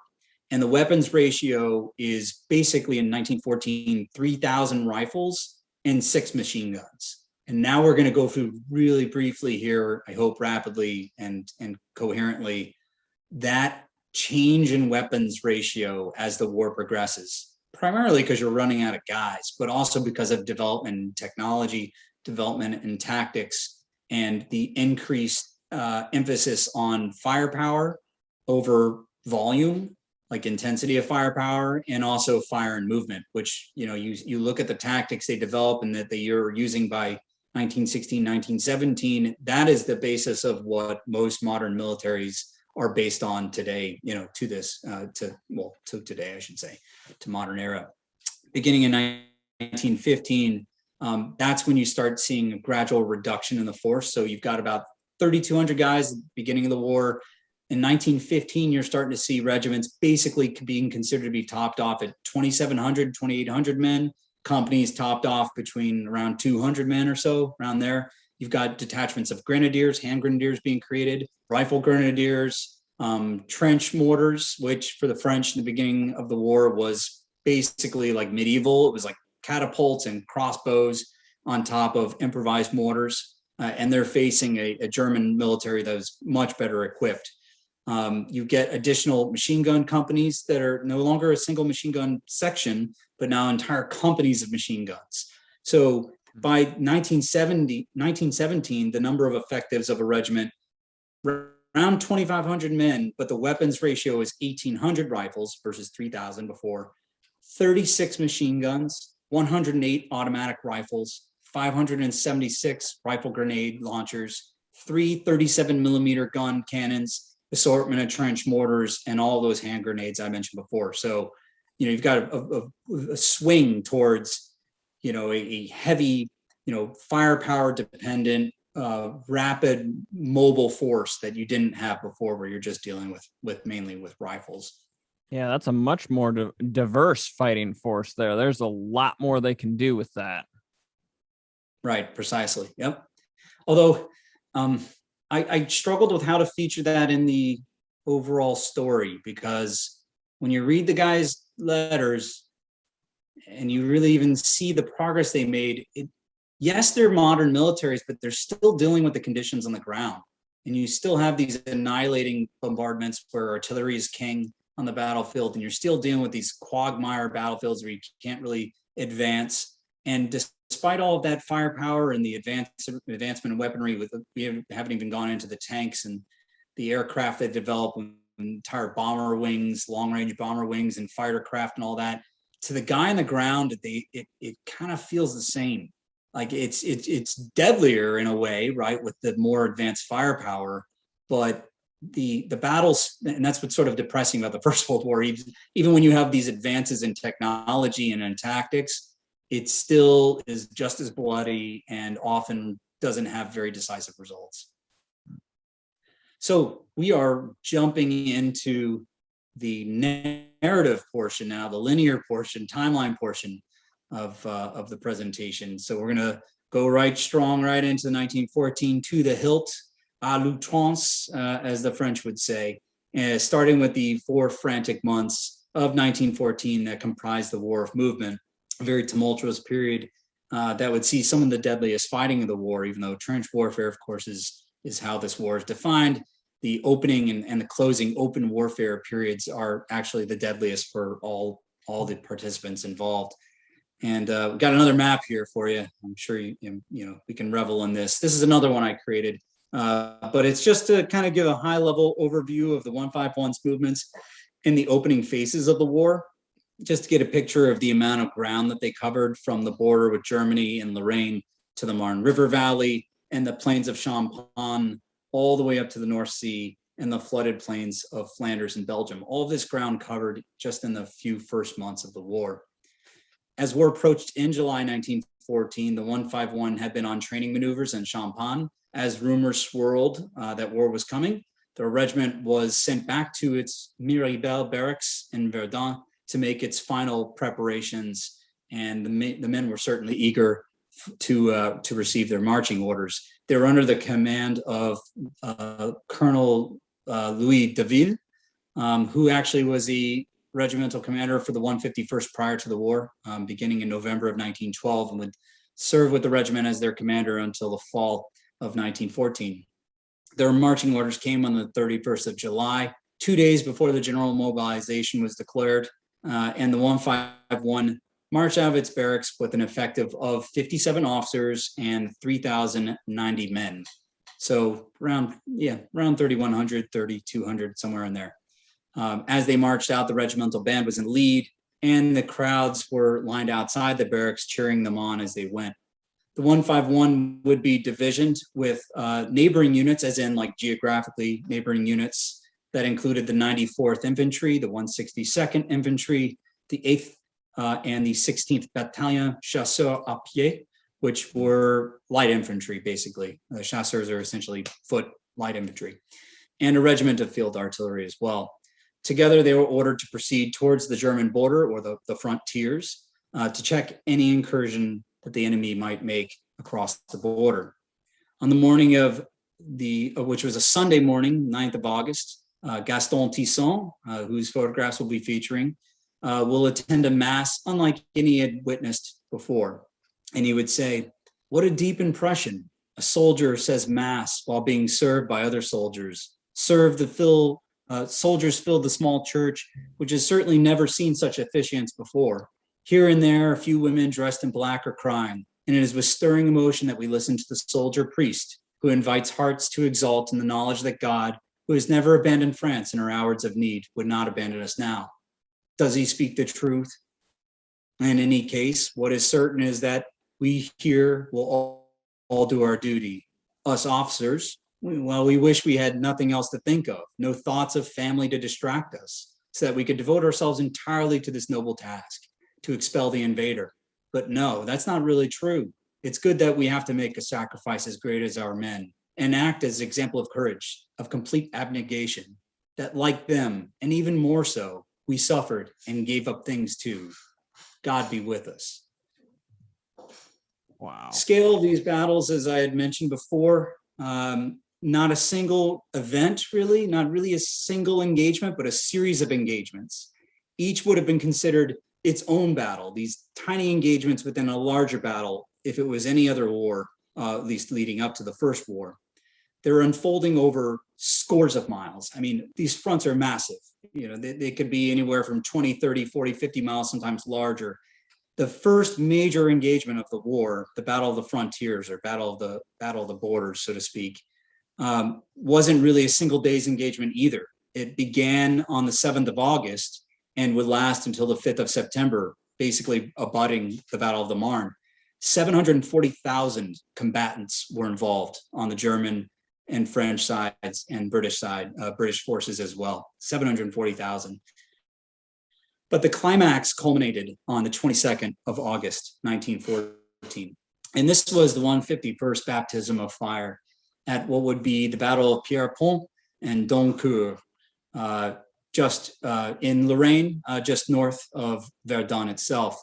And we have little sketching and battle emplacements here that men did on the field at the time, trying to capture the movements, as well as something, again, I try to draw myself to try to envision what the movement was here, because it does get really confusing. And even when you're reading the JMOs, those Journal de Marche Opération, the official war diaries, or let alone people's diaries and letter entries, it's very confusing what's happening here. From our standpoint, we can look back and be like, holy crap, like all this thing was unfolding, and maybe they didn't have artillery support and this division was moving over here. But the guys in the ranks, they're not seeing any of that, right? All they know is the little world in front of them. The 151st was marching in column by battalion, with 2 companies acting as flank guard on the 22nd of August, 1914. Despite having patrols as far as the Bois d'Oncourt, that's the Doncourt Woods, French cavalry reported back to the general commanding the 42nd Division that no enemy force had been detected within a radius of 10 kilometers from their march route. This poor intelligence would soon prove disastrous for the division. As the advance guard, darn cavalry. And they're chasseurs à cheval too. So these are guys with like light blue tunics they're very svelte, and they're wearing, red tall caps and all this, and they look great, but they suck at their job. As the advance guard paused for a brief halt atop a hill north of Pierrepont, without warning, it suddenly came under enemy artillery fire. In direct contradiction to the cavalry's intelligence, Colonel Deville himself spots through his field glasses a strong enemy force marching in column a kilometer north of Doncourt, in the gap between 2 woods, the Bois de Tape and the Bois de Doncourt. Now the 2nd Battalion comes under fire from German artillery batteries and infantry, which is positioned under cover in the distant woods. Pursuant to the prevailing French doctrine at the time, Colonel Deville ordered the 151st to attack à l'outrance, which means to the hilt, all-out attack, all-out frontal attack, with the objective being taking and clearing the woods to their north. So let's just be clear what the men have to do here. They have to advance across 2 kilometers of open ground, rolling plains, without artillery support, to disrupt the enemy infantry that they can't see, that's already firing on them. Now, despite the odds, the companies advanced by platoons and bounds, reaching their objectives, but ultimately suffering heavy losses from enemy machine gun, rifle, and artillery fire. The men were now ordered to dig in as the shells started raining down around them. Those caught out in the open plain could do nothing but toss their backpack in front of them, scrape out a shallow niche using their small entrenching tools, and hold on for dear life. Encouraging their men, the officers offered themselves as conspicuous targets for German rifles and machine guns, with the officer cadre quickly being decimated as a result. So they're leaderless, unable to advance. Orders are given to break off contact and retreat to the south. The remains of the companies fall back to the village of Doncourt, where they build barricades and repulse German infantry counterattacks. As evening approached and under the cover of darkness, the companies pulled out of Doncourt, and there began a grueling fighting withdrawal. Now, casualties. I again want to highlight the 22nd of August, 1914, because we think of Verdun, we think of the Somme, as these terrible bloody battles, and they are, but this is on another magnitude different. On the 22nd of August, 1914, in one day, it's the bloodiest day in French military history, 27,000 killed and 40,000 wounded. So it's sort of what the British Army goes through at the Somme in 1916, the very first day of major combat in the First World War, with years to go, the French just lost 60,000 men or almost 70,000 men in one go. And by August 25th, the 151st themselves, of course, had suffered over 800 men. I should point that out, or 800 casualties in that plain and in those woods in a single afternoon. So that's about 30% of their fighting force. By August 25th, about a third of the entire regiment had been taken out of the fight, mainly from wounds or from being killed. Some from heat stroke, some from sickness, from not having water, drinking out of streams that had bodies, dying, dead bodies floating in them, that sort of thing. Lieutenant Tisson managed to get a few words down around this time. It's difficult to find firsthand accounts from this period because of the chaos, because of the movement. But he would say, fighting without stop, the rest of the time moving to advance posts, and the cannon has not stopped thundering since the 21st of August. On the first day, we were on the flank, caught by surprise by the enemy, fired 150 rounds, retreat through the woods, artillery fire, got lost, bumped into General Grossetti and Pierrepont with just one gun and no horses. My unit was last seen in this village. Impossible to find them. My men carried the gun by themselves for 7 hours. All attempts to join the regiment unsuccessful, with the medical service now. And that last note, Tisson had been struck in the leg by a shrapnel ball from an exploding shell. It didn't penetrate his leg, but did cause severe bruising. I mean, essentially, like, imagine getting hit in the leg by a hammer. That's what happened to him. So he's hobbling around, going through this experience. He would be evacuated to Bar-le-Duc to the south. He'd recover there, but he would also note, so far, I have just noted the facts of the matter, not my feelings, which are too personal and are too painful for me to relate. I can't wait to get back into combat, and regretting what really is only a sore spot on my leg has been called an injury. The ball I was struck by now only seems like a blow from a hammer. I'm imagining it, that kind of a wound probably feels like getting dinked with 100-mile-an-hour fastball. Yeah. I'm a sports guy, baseball guy. Matt is a huge baseball fan, as we've addressed on obviously every episode of our show. Matt loves sports ball, but I'm a huge baseball guy, and I've been beamed by some high heat, and I wonder how similar that is. But if we can go back to that last slide actually for a minute, for the people that are just going to enjoy this as an audio experience, that we're looking at a slide that tells us that the bloodiest single day in French military history has 27,000 killed and 40,000 wounded. And I want to just touch on that for a second, because Matt and I are known for being Civil War guys. We talk about the American Civil War a lot, and we get stuck on the Battle of Antietam because it's our nation's bloodiest single day. And in that context, we get stuck on the number 23,000 a lot. And that's killed, wounded, missing, right? So that is the entire encompassment of what a casualty is. The average person just kind of accepts that as deaths and sort of reveres it in an incorrectly jarring way. But it's like 4,000 to 6,000 dead on the field there. But here we're talking literally 27,000 dead in a day. Like, not even the kill, not even the wounded, not even the missing, just the dead on the field. And like, this war is so astronomical. So if you're only listening to this, just try to, think about the Battle of Antietam, but every single one of those casualties is not a wounded or missing. It's a death. And then that number is still shy of this number by about 4,000 men. Yeah. And I mean, it's impossible to wrap your mind around, right? I mean, I think it just gets encapsulated by seeing, if you're in a company of 250 guys, just seeing all your guys getting knocked out, just getting mowed down by machine guns, you're taken out by shrapnel, the shock of that experience. The one thing I always try to wrap my mind around, I try to explain to people is, we live in the 21st century where we know about these things, where this possibility has already happened, where we are, bombarded with media imagery all the time of just violence and death and all of that, even outside of war. But we have all these war films that show us guys getting mowed down and guys, what an artillery shell is and when it explodes and what happens, right? As best as, Hollywood can depict it. These guys don't have any of that in their minds. They don't have that paradigm. They don't know what an exploding artillery shell is. They don't know what a bullet can do, right? These sort of images or whatever you want to call, I don't know what the right word is for it.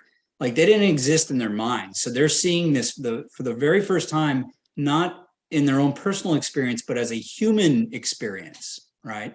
Does that make sense? Yeah, they're the pioneers of this kind of death, this kind of destruction, and they're not intending to be, but that's what they are. Right.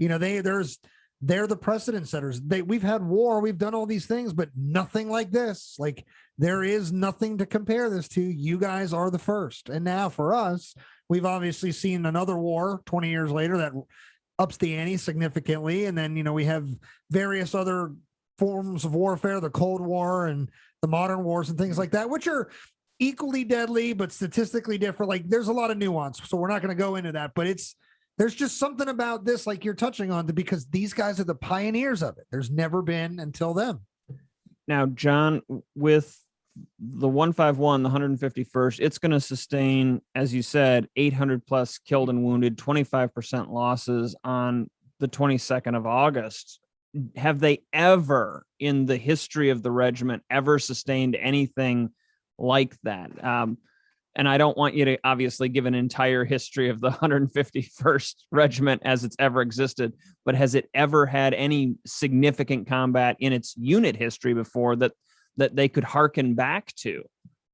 The closest it would come is the Napoleonic Wars. It was actually a regiment that was formed, I believe, in 1815. So it's at the very end of the Napoleonic Wars. I'm not certain about what the casualty levels were there, but probably something equivalent to that. But that's 100 years ago. Right. So, right. None of these guys have any connection to that sort of thing. Any of the career officers that would have been in the ranks, maybe they've served in the colonies and were, fighting indigenous troops then. So again, no equivalent whatsoever. Wow. Yeah, completely not applicable. Pioneer is a good word. Yeah, great word. So from the 22nd of August, the entire French army begins a retreat because this shock is happening all along that front of the Battle of the Frontiers, right?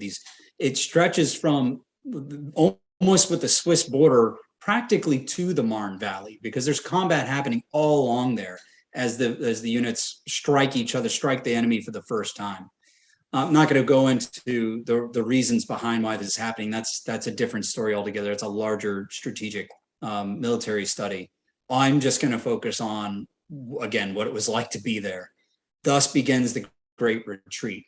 I mean, there are photographs, only occasional photographs of these guys pulling back, having suffered that. They've already been on the move for almost a month, most of these regiments in the heat. Now they're running out of water. Then they go into their first combat. For many units, it's a complete shock. They lose a lot of their friends while they're there. No one knows what's happening. They're just being told, march down this dusty road. It's a pretty brutal forest march.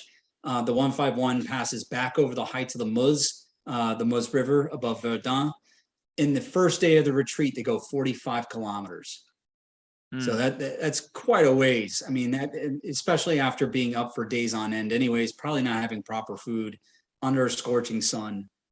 Fortunately, a full battalion from the 351st Reserve Regiment was sent from their depot at Saint-Quentin and consists of about 1,000 men. And they arrive just a few days after this first battle to help fill the ranks. So basically, the 151st loses a battalion in their first battle and gets another battalion of reserve troops to help fill the gaps. They then take a train from Verdun to Reims. That's Reims, R-E-I-M-S, right? Reims. The most French name of a town ever. And began a rearguard fighting action from it. Yes. Yeah, give me a good French laugh. We're going to say that one. And they begin a rearguard fighting action from there to protect the retreat of the French Fourth Army. From Reims, they then march another 60 kilometers, again in extreme heat and across these dusty roads with very little water. in about a week, they go 160 kilometers. So essentially what happens is they retreat south, they go to Verdun, they do 45 kilometers to Verdun, they get on a train. They're taking, the train, by the way, is like cattle cars. So they're just right on the floor with some little straw. They're sent to Reims, they do 60 kilometers the very day they get there. And then the next 2 days, they do another 160 kilometers westwards and southwards, as they've been shuffled over to the west to help to like stall the German forces that are moving towards Paris, which is a little bit more critical at that time.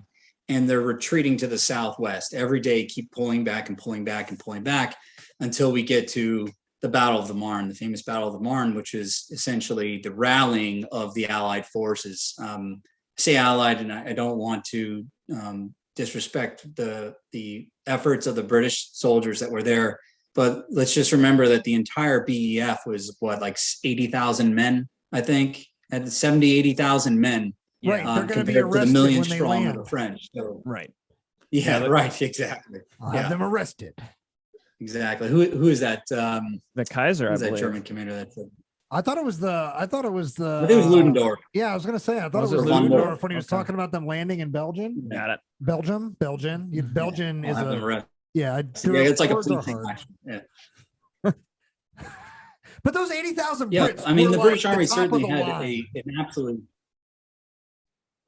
Yeah. Oh no, they were crack troops. I mean, they're absolute consummate professionals, and they did it. You know, they proved themselves tremendously. But just to put it in perspective, you've got 80,000 versus about 2 million French army troops at this point. Big So those are the big boys that are involved. Yeah. The 42nd Division, 151st, part of that was essentially on the hinge that was formed between the 9th Army, the French 9th Army, holding its ground on the right, and the rest of the French forces on the left, right? I think it was the 5th Army, if I remember correctly. And they would advance into this gap that would open up between the German 2nd and 3rd Armies. So that's essentially what proves critical in the Battle of the Marne. The German forces essentially start to separate, and in that gap that forms, French and some British troops just happen to stumble in. I mean, it's these happenstances of history, and they exploit that gap. The 151 is just to the right of that gap. And very briefly, and we'll go into the details here, the 151 is fighting this like seesaw battle back and forth on the right side of this hinge. So it's only when that hinge breaks and the Germans start to give way that then the 151st with the rest of the 42nd Division participates in that sort of roll-up maneuver that then occurs in the days following the initial break, so to speak. So the Battle of the Marne begins officially on 6th of September. Again, another massive battle extending over dozens and dozens of miles, involving hundreds and hundreds of thousands of troops. The 151st engagement was centered around the town of Charleville and its neighboring hamlet of Villeneuve. On the morning of 6th September 1914, the 151st would deploy in the woods and fields around Villeneuve, with basically acting in an advanced post position, or putting themselves in advanced post positions, waiting for a German advance. When waves of German forces suddenly did bear down on top of them, they felt the shock of that. Units of the 151st returned fire, but casualties quickly mounted since they were sort of in an advanced position, and they were forced to pull back and reform. With the line temporarily restabilized, orders came down to all 3 battalions: hold the line of Charleville-Villeneuve, no matter what the cost. And from here, the tables got turned on the Germans, because now the French are sort of in a defensive position, and they're pouring with a withering fire onto the advancing German infantry that is advancing across these fields. And they're going to be just as subject to the fire of the French infantry as the 151st was, for instance, just about a couple weeks before, over on the borders. And they managed to stop this German advance with their fire. After repulsing another German push on Charleville and Villeneuve, the 151st would counterattack. And we're fortunate to have the experiences of Soldat Jules Caron of the 151st to provide a window into the scene.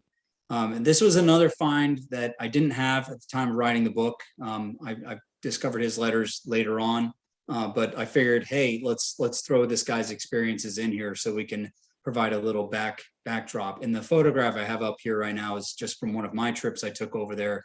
This is essentially like if you're standing on that Charles-Villeneuve line, this is where the French were advancing and retreating. The Germans are advancing, retreating, counterattack, seesaw kind of fighting happening over the beet and potato fields that were planted here at the time. I don't know what kind of crop this is. It's kind of difficult to tell, but there's another crop there too. So kind of one of the cool things about visiting the Marne battlefield today is that it looks exactly like it did in 1914. The forests are occupying the exact same footprints that they did. Like if you go to Google imagery, the satellite view, they're taking up the same footprints that you see in the topographical maps from 1914. So it's pretty easy to picture yourself there.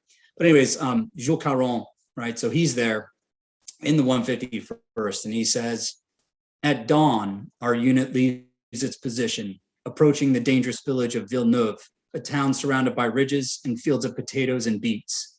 Around 0600, the first clashes begin against the 10th German Reserve Corps.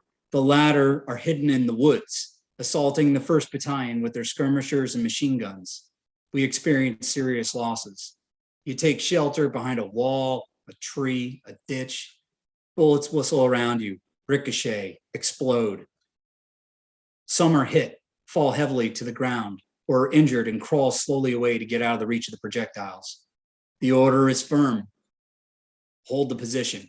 The artillery pounds the enemy. The shells rain down, smashing houses, making craters. Shell fragments tear away or pierce the men. The noise of explosions and gunfire is devastating and deafening. In the streets, a terrible bayonet fight ensues in places. The Germans withdraw and put up a fierce resistance. The 1st Battalion attacked north of the woods of the Villeneuve quarries. Then around 1100 hours, the order was given to fall back to the north in order to reconstitute the units.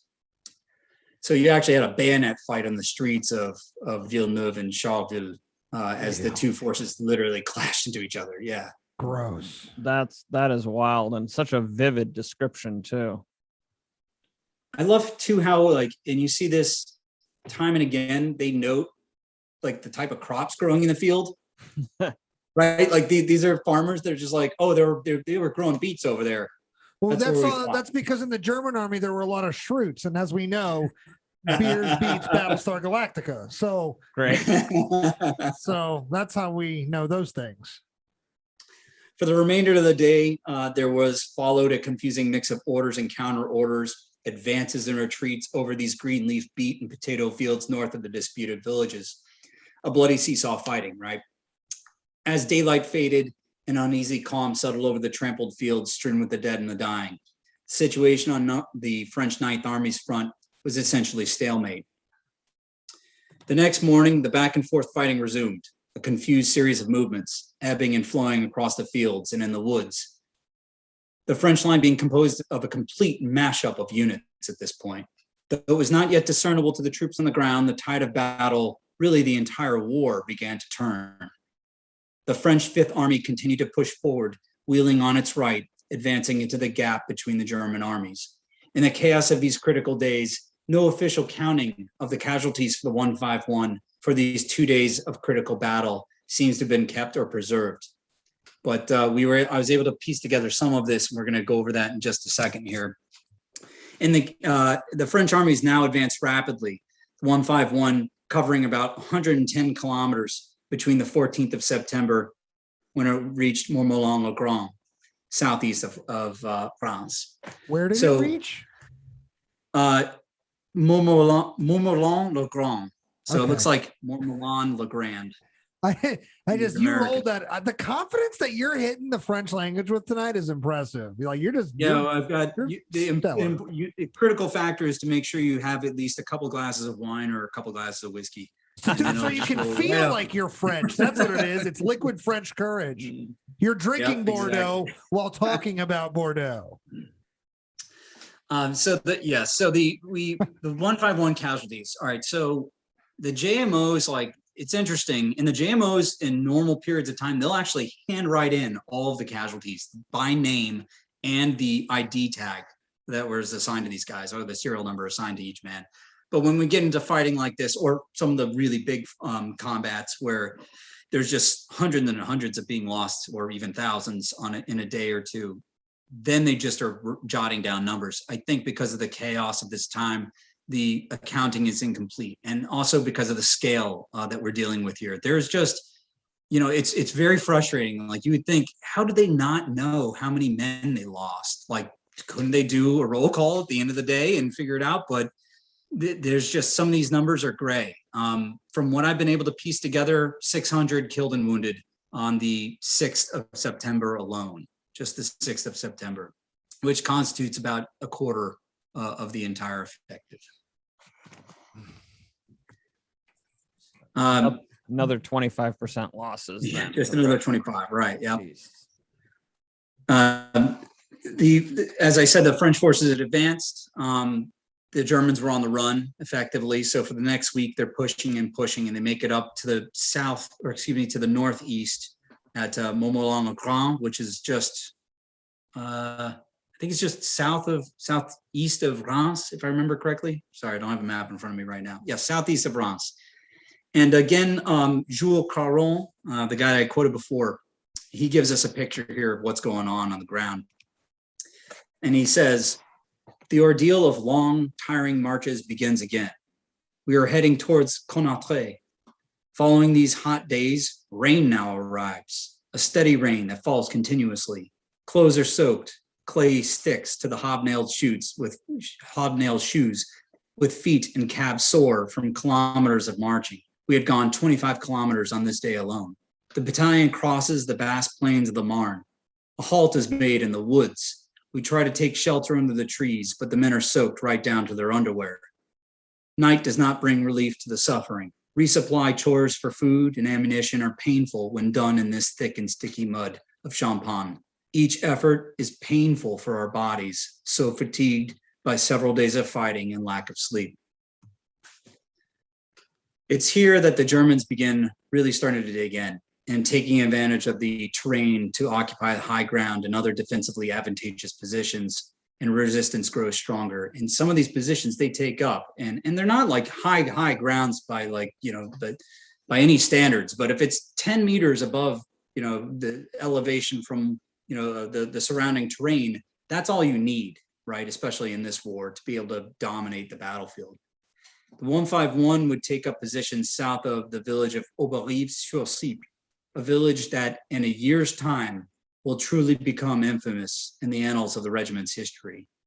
Here is where we see, though, the first signs of trench warfare, as French and British forces threw themselves against the rudimentary enemy entrenchments in what would later be called the Battle of the Aisne.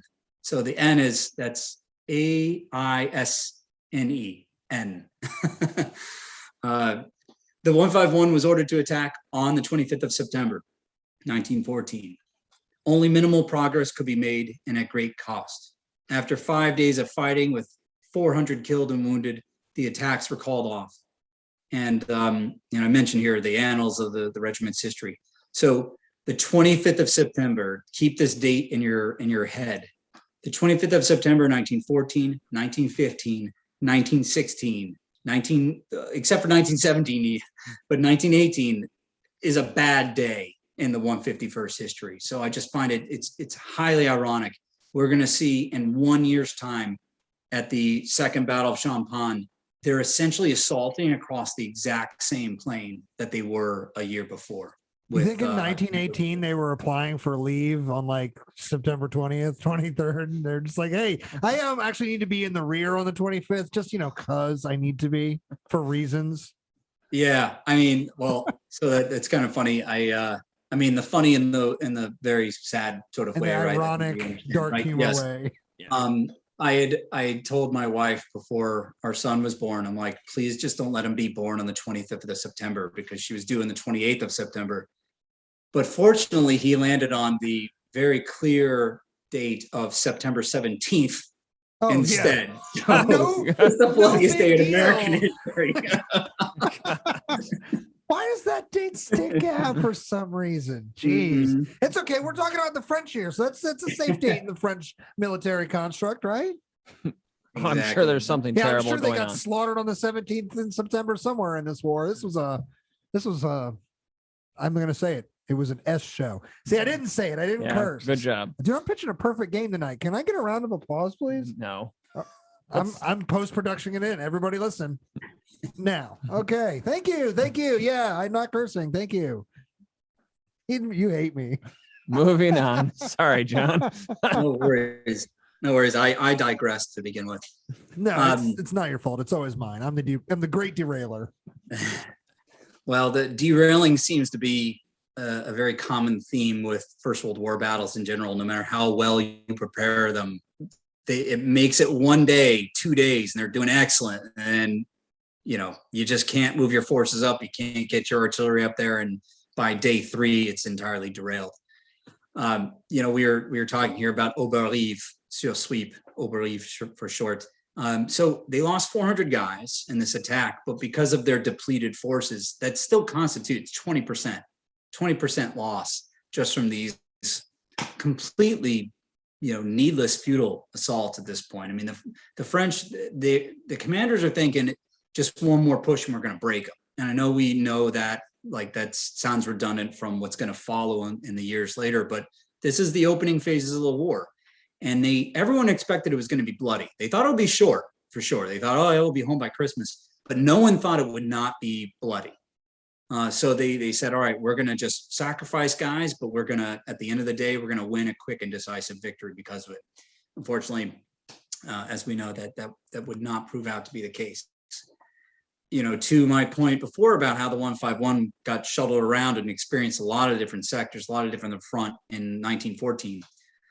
When things stalemated here around Reims, the suburbs of Reims, the 151st, along with the rest of the 42nd Division, would be boarded onto trains and sent northwest all the way to the North Sea, right to the North Sea. So they're deboarding at Dunkirk.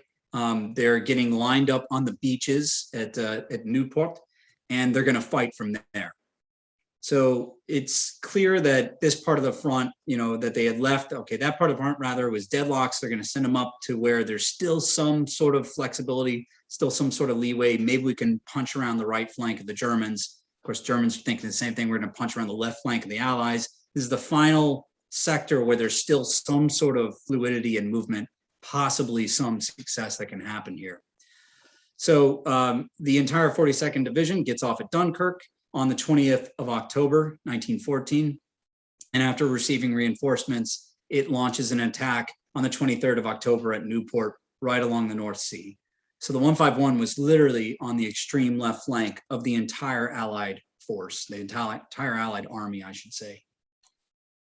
This marked an almost uninterrupted series of attacks. So from the 20th of October till basically November, they're going to attack, stop the Germans, or the Germans are going to stop them. Then they're going to shuttle to the right, i.e. to the southeast, and then attack again. And the Germans going to do the same. And it's just like checkmate, checkmate, checkmate, over and over and over again. Now, what they're trying to do at this point is buy time. What are they trying to buy time for? The Belgians, the King of Belgium and King Albert made the decision to flood his own country. I mean, that's like salting your own plains, basically, to try to understand how monumental that decision was. That's how desperate they were. They said, we're going to open the sluice gates of the dams. We're going to flood this entire network of sluices and dams and canals that we've worked on for centuries, really, to stop the Germans. And we can see that in one of these maps here, the inundated zone, that blue zone there, where the Germans are now trying to essentially advance over a lake, and the Allies are fighting back and counterattacking them each time. I was going to ask what that translation was. So the inundated zone, got it. That's the flooding. Okay, that makes a lot of sense. And as literally hours are going by, and they're fighting, and the waters are rising and rising by inch, over the hours, as these fields become more and more inundated and become more impassable for anyone to really go over. I feel like I read an account somewhere where it might have been a British soldier, but somebody's commenting on basically a lake appeared overnight. Like it was literally that sudden. Yep. So they might have been, the day before there was open ground there. Maybe it was a flat plain. if you've been to that part of Belgium, I mean, it's Flanders, right? So it's absolutely flat, right? This used to be underwater, this section. The groundwater is very close to the surface. That's why we were talking about Passchendaele before, like why it's so ubiquitous with liquid mud and just a flooded battlefield is because you got all this artillery pounding in there. You had to develop a series of dams and canals to keep that water under control in the first place. Now you just blew it all up. Yep. Right. And then you intentionally open up the dams. And so the water's just going to well right up to the surface. And that's what overnight some of these German soldiers would see. So the 151st is doing this leapfrogging kind of maneuver, right? Where they're moving progressively to the southeast, attacking, then digging in again, shifting to the southeast and repeating this over and over again. Their actions were also meant, of course, you know, it's not just suicidal attacks. Like I said, they're trying to delay the German assault. And so they move from Newport all the way on the coast to Ramskapelle. I mean, that's the French word for it, Ramskapelle. I'm sure the Belgians might pronounce it a little bit different. And then from there to Dixmude, with the 151 fighting alongside a hodgepodge force of Belgians, French Marines, French Rifle Marines, that is, Zouaves and Old Territorials. And these flooded trenches, it's flooding up to their waist, it's flooding up to their chest. And these are rudimentary trenches. Like, don't think of the ones that we would see later on at the Western Front. These are pretty shallow. They're like 3 feet deep. So you're huddled down in that. The water's rising around you. It's freezing cold. It's October, right? In Belgium and in that part of France, or excuse me, Belgium and Northern Europe, it's pretty miserable anyways, let alone with all this fighting. So by early November, the 151 was entrenched along the Isère Canal at Lizerne and Steenstraat. One quick note here. This is actually where the first poison gas attack will take place in April of 1915. The 151st will not be there at that point. Of course, they'll suffer plenty of gas attacks later on in the war, but this is where that attack occurred. And I did visit there with as part of my research, but also went there with some friends and checked out what the ground really looked like and how wide the canal was. And so the French reserve trench is essentially on the one side of the canal. Their advanced trench, their first line trench, is on the other side of the canal to try to stop the German advance.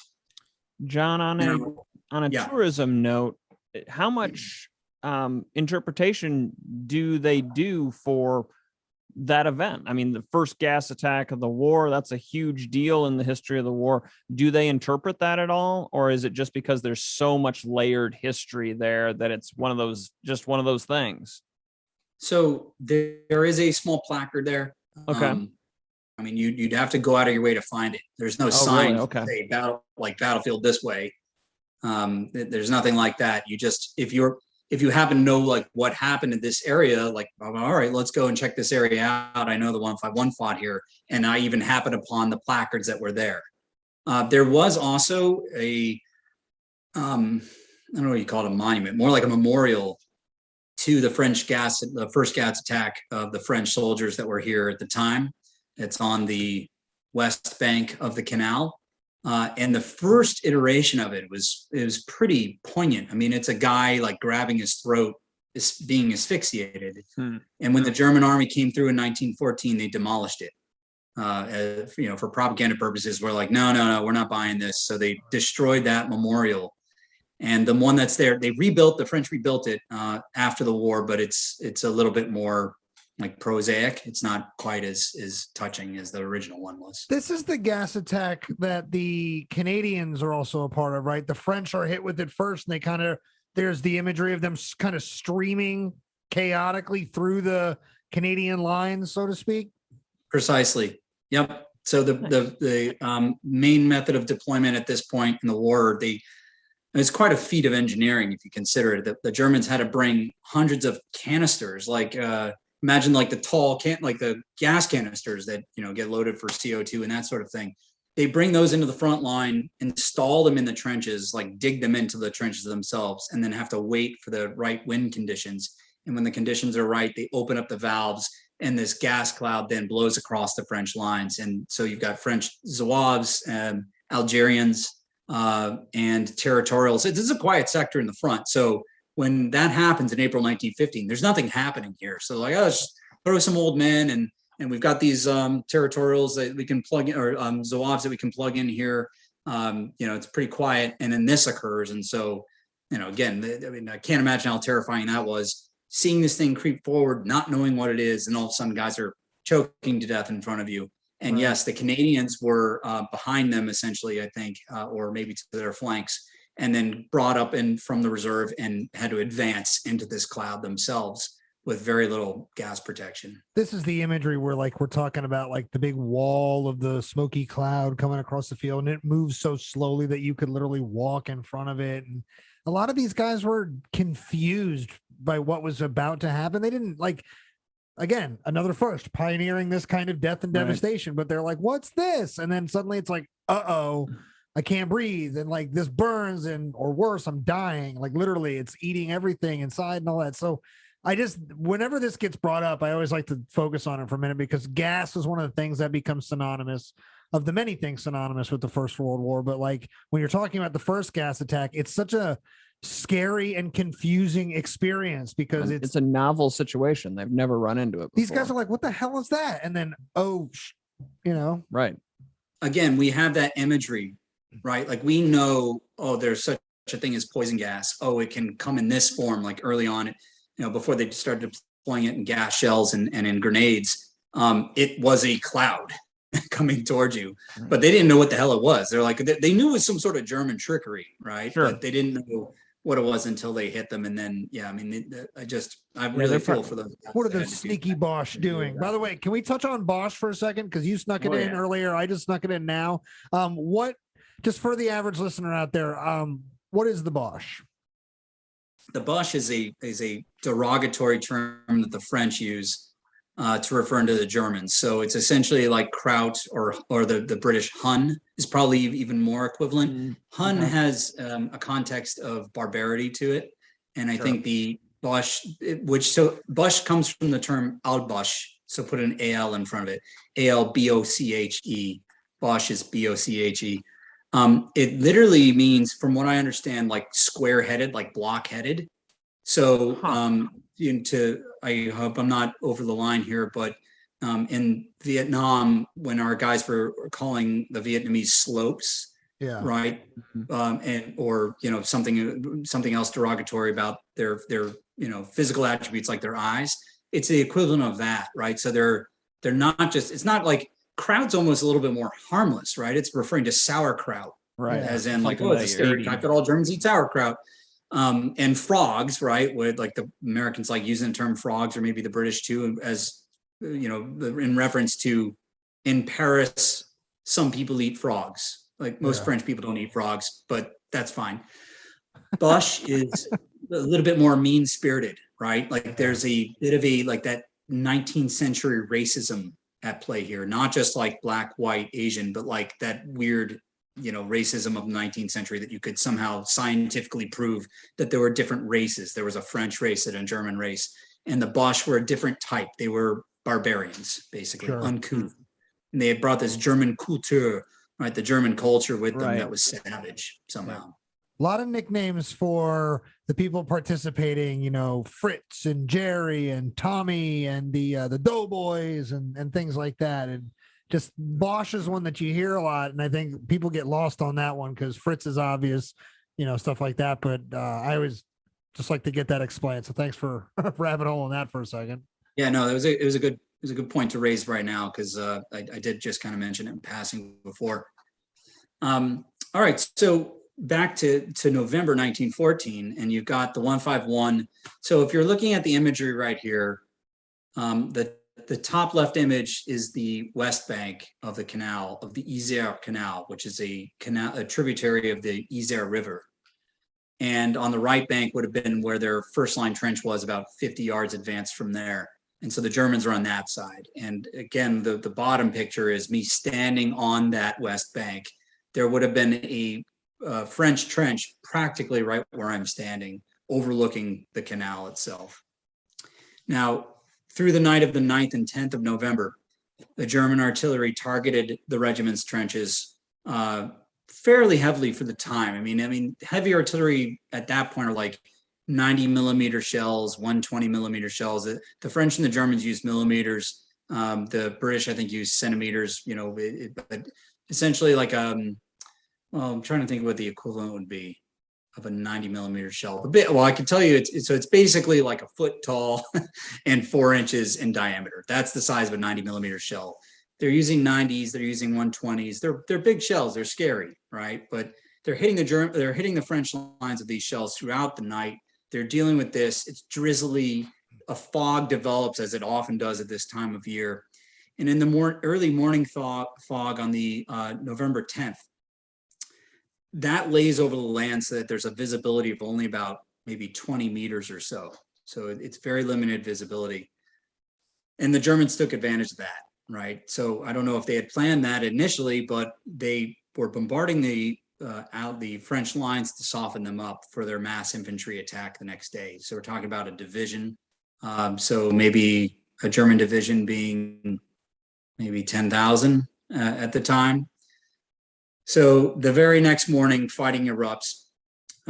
Early in the morning, the 151 is entrenched on the opposite side of the canal. So this picture here is where the French first line was, where the 151's first line trench is at Lizerne and Stenstraat. And the Germans hit suddenly, right? Like it is, we might be expecting that you're always vigilant and all this, but after suffering through a night bombardment, it's raining, you're cold, the trench is flooding, you're sleep deprived, all this.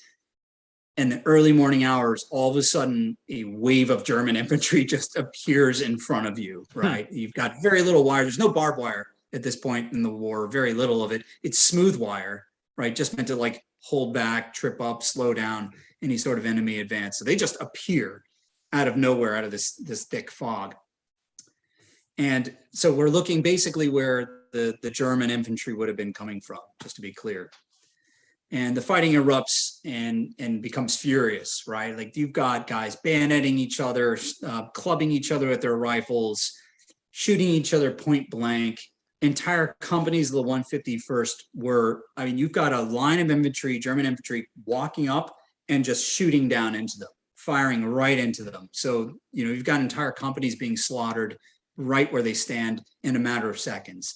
Entire platoons being quickly surrounded and either dying to the man or surrendering. This is one of the few occasions where you see a lot of surrendering happening on the part of the 151st, right? Because it just happened so quickly, they got surrounded, the fight is over. Eventually the German attack was broken up, but what was left of the regiment would then regroup on the other side of the Isère Canal. And the 10th of November would represent one of the greatest single day losses for the 151st in the entire war. So 1,900 men basically were lost. 1,000 men were basically lost of 1,900 that were there, right? So 3,200, your full strength regiment. This is how depleted they are after all of that fighting through Belgium and Flanders. There's only 1,900 left when they get attacked on the 10th of November. 11,000 are killed, wounded, or captured. So it's a huge loss. From an already inadequate cadre of 24 officers, there's only 11 officers left in the regiment. Now, the following day, when the regiment takes its roll call, it has its lowest number of soldiers reporting for duty than on any other day in the entire war. 684 that's who's left reporting after you've evacuated the wounded, after guys who've probably have trench foot or frostbite or conjunctivitis or pneumonia or whatever are taken out of the lines. 684 left. And the trenches are in a pretty deplorable state. They're flooded with icy, muddy water, in some places waist deep. It's raining constantly. German artillery continues to bombard the French lines for days and weeks after this. Reinforcements will arrive. These are new recruits from the class of 1914, so young guys from the newest class. But the 151 would still remain under strength until the new year, until January 1915. And at this point, Deville, who had been commander until, I believe, October-November 1914, is replaced by Colonel Dillemont. Dillemont will not be in this position long. He would eventually be promoted out up into, I think, a brigade or division position, but he would take over at this point. And the 151 would now be shifted southeast after getting an influx of replacements to the outskirts of Ypres. Ypres, again, we kind of usually associate that with the British and the Canadians, but the French were there for a long period of time defending that city. So the 151 has experience fighting around Ypres as well. The regiment, of course, now establishing itself as a hard fighting unit, would receive its first battle honors since 1813. So yes, I've got that in my notes here. The regiment was formed not 1815, as I mentioned before, 1813 in the Napoleonic War. They now gain, after the Battle of Austerlitz in 1813, they get their next battle honor, and that is Isère, that is inscribed on their regimental colors for having suffered the blow that they did along the canal. So even like the French Army Command, right, who they're not soft on their guys. I mean, they're like, if you didn't behave well, you could be disbanded as a unit. And that did occur at times during the war. But I think they recognized that the 151st had a distinguished history up until now. They fought tooth and nail, despite the surrenders that did occur, understandably so, on the 10th of November 1914, and they get that Isère inscription on their battle colors. All right, I'm not going to feature too many graphs and charts, but I do have some of these on my website, and I think visually it's kind of helpful to understand like these spikes in the casualties and where the total number of effectives is. And so I've got this continually dropping at the top number of effectives that are left, and these spikes in casualties as well as replacement influxes coming in. And when we look at the Battle of the Frontiers and the Marne, and then of course the Isère, this latest thing that we just covered now, we see like where the losses are occurring, so to speak. And in 1914, basically 4 months of fighting, the 151st suffered 4,000 killed, wounded, or captured. 4,000, so 3,200 men in a regiment, and 4,000 were taken out in just the first few months of the fighting. Wow. So 100% losses plus. Yes, right. And again, like it's more than 100% because you've got new replacements coming in to fill in the ranks. Some of those guys were in the 151st before. Like if you got winged, if you got light wounded in the Battle of the Marne or the Frontiers, or you fell ill, you might be back in time, either weeks or months later, to act as a replacement. Otherwise, you've got guys being transferred in, especially beginning in mid-1915 from other regiments. The 151st is suffering disproportionately high casualties compared to other regiments. So they're sending their guys that they're pulling into their depots, recuperated veterans and new recruits to the 151st. And then, of course, we mentioned that the class of 1914 had been drawn in here as a new blood, so to speak, into the 151st as well. This is so mind-numbing, right? In like such a positive way. Like they're just unfathomable numbers. Like it's impossible when you put it up against the things we're used to discussing in the terms of the American Civil War. If your unit is destroyed, your unit's destroyed. They go back home, they raise a different unit with a different number, things like that. Very rarely do you see them plug and play and bring those units back to full strength and send them back out. But which is part of the problem. But that's happening over and over and over again here. And it's just, it's unreal that these guys basically live and die and live again as a unit over. And we're just getting to 1915 now. Right. Like it's killing me. Yeah, it's definitely hard to wrap your mind around. And sometimes I go back and forth. Sometimes I'm like, well, I mean, I guess like some guys, their war was like a couple battles and they're done. And like, that's it for them. Either they're killed or they're wounded and they can't recuperate. But there's still this core group of guys that keep coming back like over and over again. I mean, the main principal eyewitnesses, they're wounded or get sick and they come back and they make it through like a year and a half, 2 years, sometimes from 1914 to 1916 or 1916 to 1918, and they live it. They see that long history that we are now, in the future, able to look back. I mean, in the future, from their perspective, able to look back and say, wow, that's the lineage. And even if the guys, let's just say they recovered and didn't go back to the 151st. I mean, as I said in the very beginning, the 151st, I do think they're a special unit. I do think they are highly distinguished. They were considered an elite unit, part of an elite division, and used as an attack unit. But there's many others that are like that too. And I don't think if you ask the average Poilu, right, in the ranks, do you think you're, I mean, like they would say like, whether you were in some other regiment or the 151st, the experience was the same. This is what war was for these men at this time. It was brutal. It's a brutal in a way that it's kind of impossible to understand. I did my best effort to try to encapsulate it in words and try to, give a picture to people. All right. So 1914 is a tough year, to be sure. I mean, the bloodiest year for the French army, at least in terms of a period of time, right? Not the bloodiest year, I should say, but the bloodiest period of the war.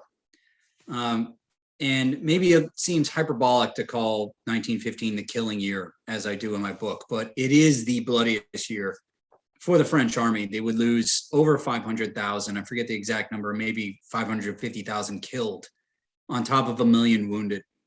And when we think about the First World War, as we were kind of ruminating on before, like to me, when I envision mass wave assaults of infantry going over the top and, a la Gallipoli and the movie Gallipoli, and guys getting mowed down and, getting caught in barbed wire, and then their commanders cruelly sending them over again, and then doing it over and over again, and or capturing the first line trench or the second line trench, and then the enemy is in the third line trench and pushes them. That's 1915.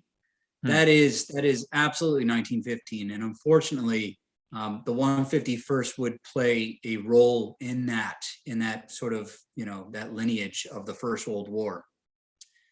Is this really, sorry to interrupt again, but is this really the year where we have that true clashing of the eras, sort of where the long century really begins to die? Because we have, again, like with the Civil War, right, really modern technologies, but like sort of outdated mentalities and tactics. Obviously the First World War is where we have planes and tanks, but also horse-drawn things, actual mounted, the Elan, the Haig in 1917, right? He's going to get his cavalry's going to break through, right? He's going to do it, right? So we keep making that joke, but like that's a mentality that is sticking out, it's dying a hard death. But in 1915, is this like really where it comes to a head, where we're like, you mentioned Gallipoli and Gallipoli, the movie. I hope you're mentioning the Mel Gibson Gallipoli movie, right? Okay. Because there's an infinitely better Amazon series that's out right now. Oh, no, it's excellent. Oh, the Amazon series is one of the best works I've seen done. Best First World War total works. It was amazing. I had a excellent. Highly recommend that Gallipoli series. I'm sorry, I don't remember the directors and the producers, but it's on Amazon, right? Like I think it's on Amazon. Yeah, I watched that last year. It was highly recommended. Yeah, I totally agree. I mean, from a cultural perspective, from a technology perspective, from like more of a and getting in the weeds of a historian's perspective, the material culture, all of that comes to that nexus point in 1915. 1914 still feels like the last era, despite how deadly it was. You still have, French soldiers in red trousers and cavalry playing a major part, and light artillery winning the day, and basic aircraft, but for scouting. But it still feels like the Victorian era. If we just saw this, an Instagram account that Matt and I both follow for First World War history just posted this sort of gotcha moment where they showed up a Poilu at the beginning of the war going off, saying goodbye to his loved one. And it was all this. And then they were like, psych, this is 1870, baby, or like 1871. And it's like, they were wearing the same uniforms, basically. Like the imagery was almost the exact same as the Franco-Prussian War a generation before. I mean, Dan Carlin makes that point really well when he's like, you want to know what, Napoleonic cavalry looked like? Look at the cuirassier, going off to war in 1914 with like the metal plates, and granted they had like canvas covers for them and all that. But yeah, absolutely. I mean, this is if you actually look at, if you look at the model number associated with the clothing, with the tinware that they're using, like their mess kits, right? It's from the last century. The gamelle, right, which is a French mess kit that French soldiers will use throughout the entire war, just a basic, metal bowl with a lid, is model 1852. So there you go, right there, right? I mean, yes, and they're wearing a lot of the mid-19th century clothing still. So if we want to see the period where this changes. It is 1915.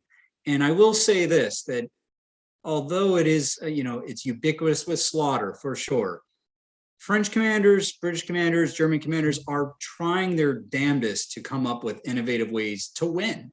They are. And unfortunately, you've got to, you don't have, this isn't peacetime. You have to do this in war, right? And so they're going, they're starting from a place where there is no such thing as, for instance, automatic rifle, or, an attack aircraft, or an assault vehicle like a tank.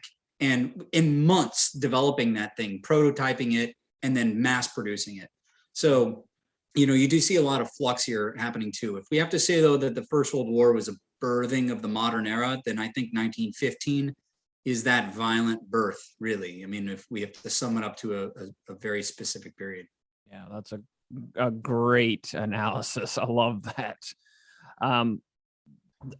You touched on material culture as well, John. This is where we're going to start to see the uniforms changing as well, the introduction of helmets. All of this is coming in 1915, if I'm not mistaken.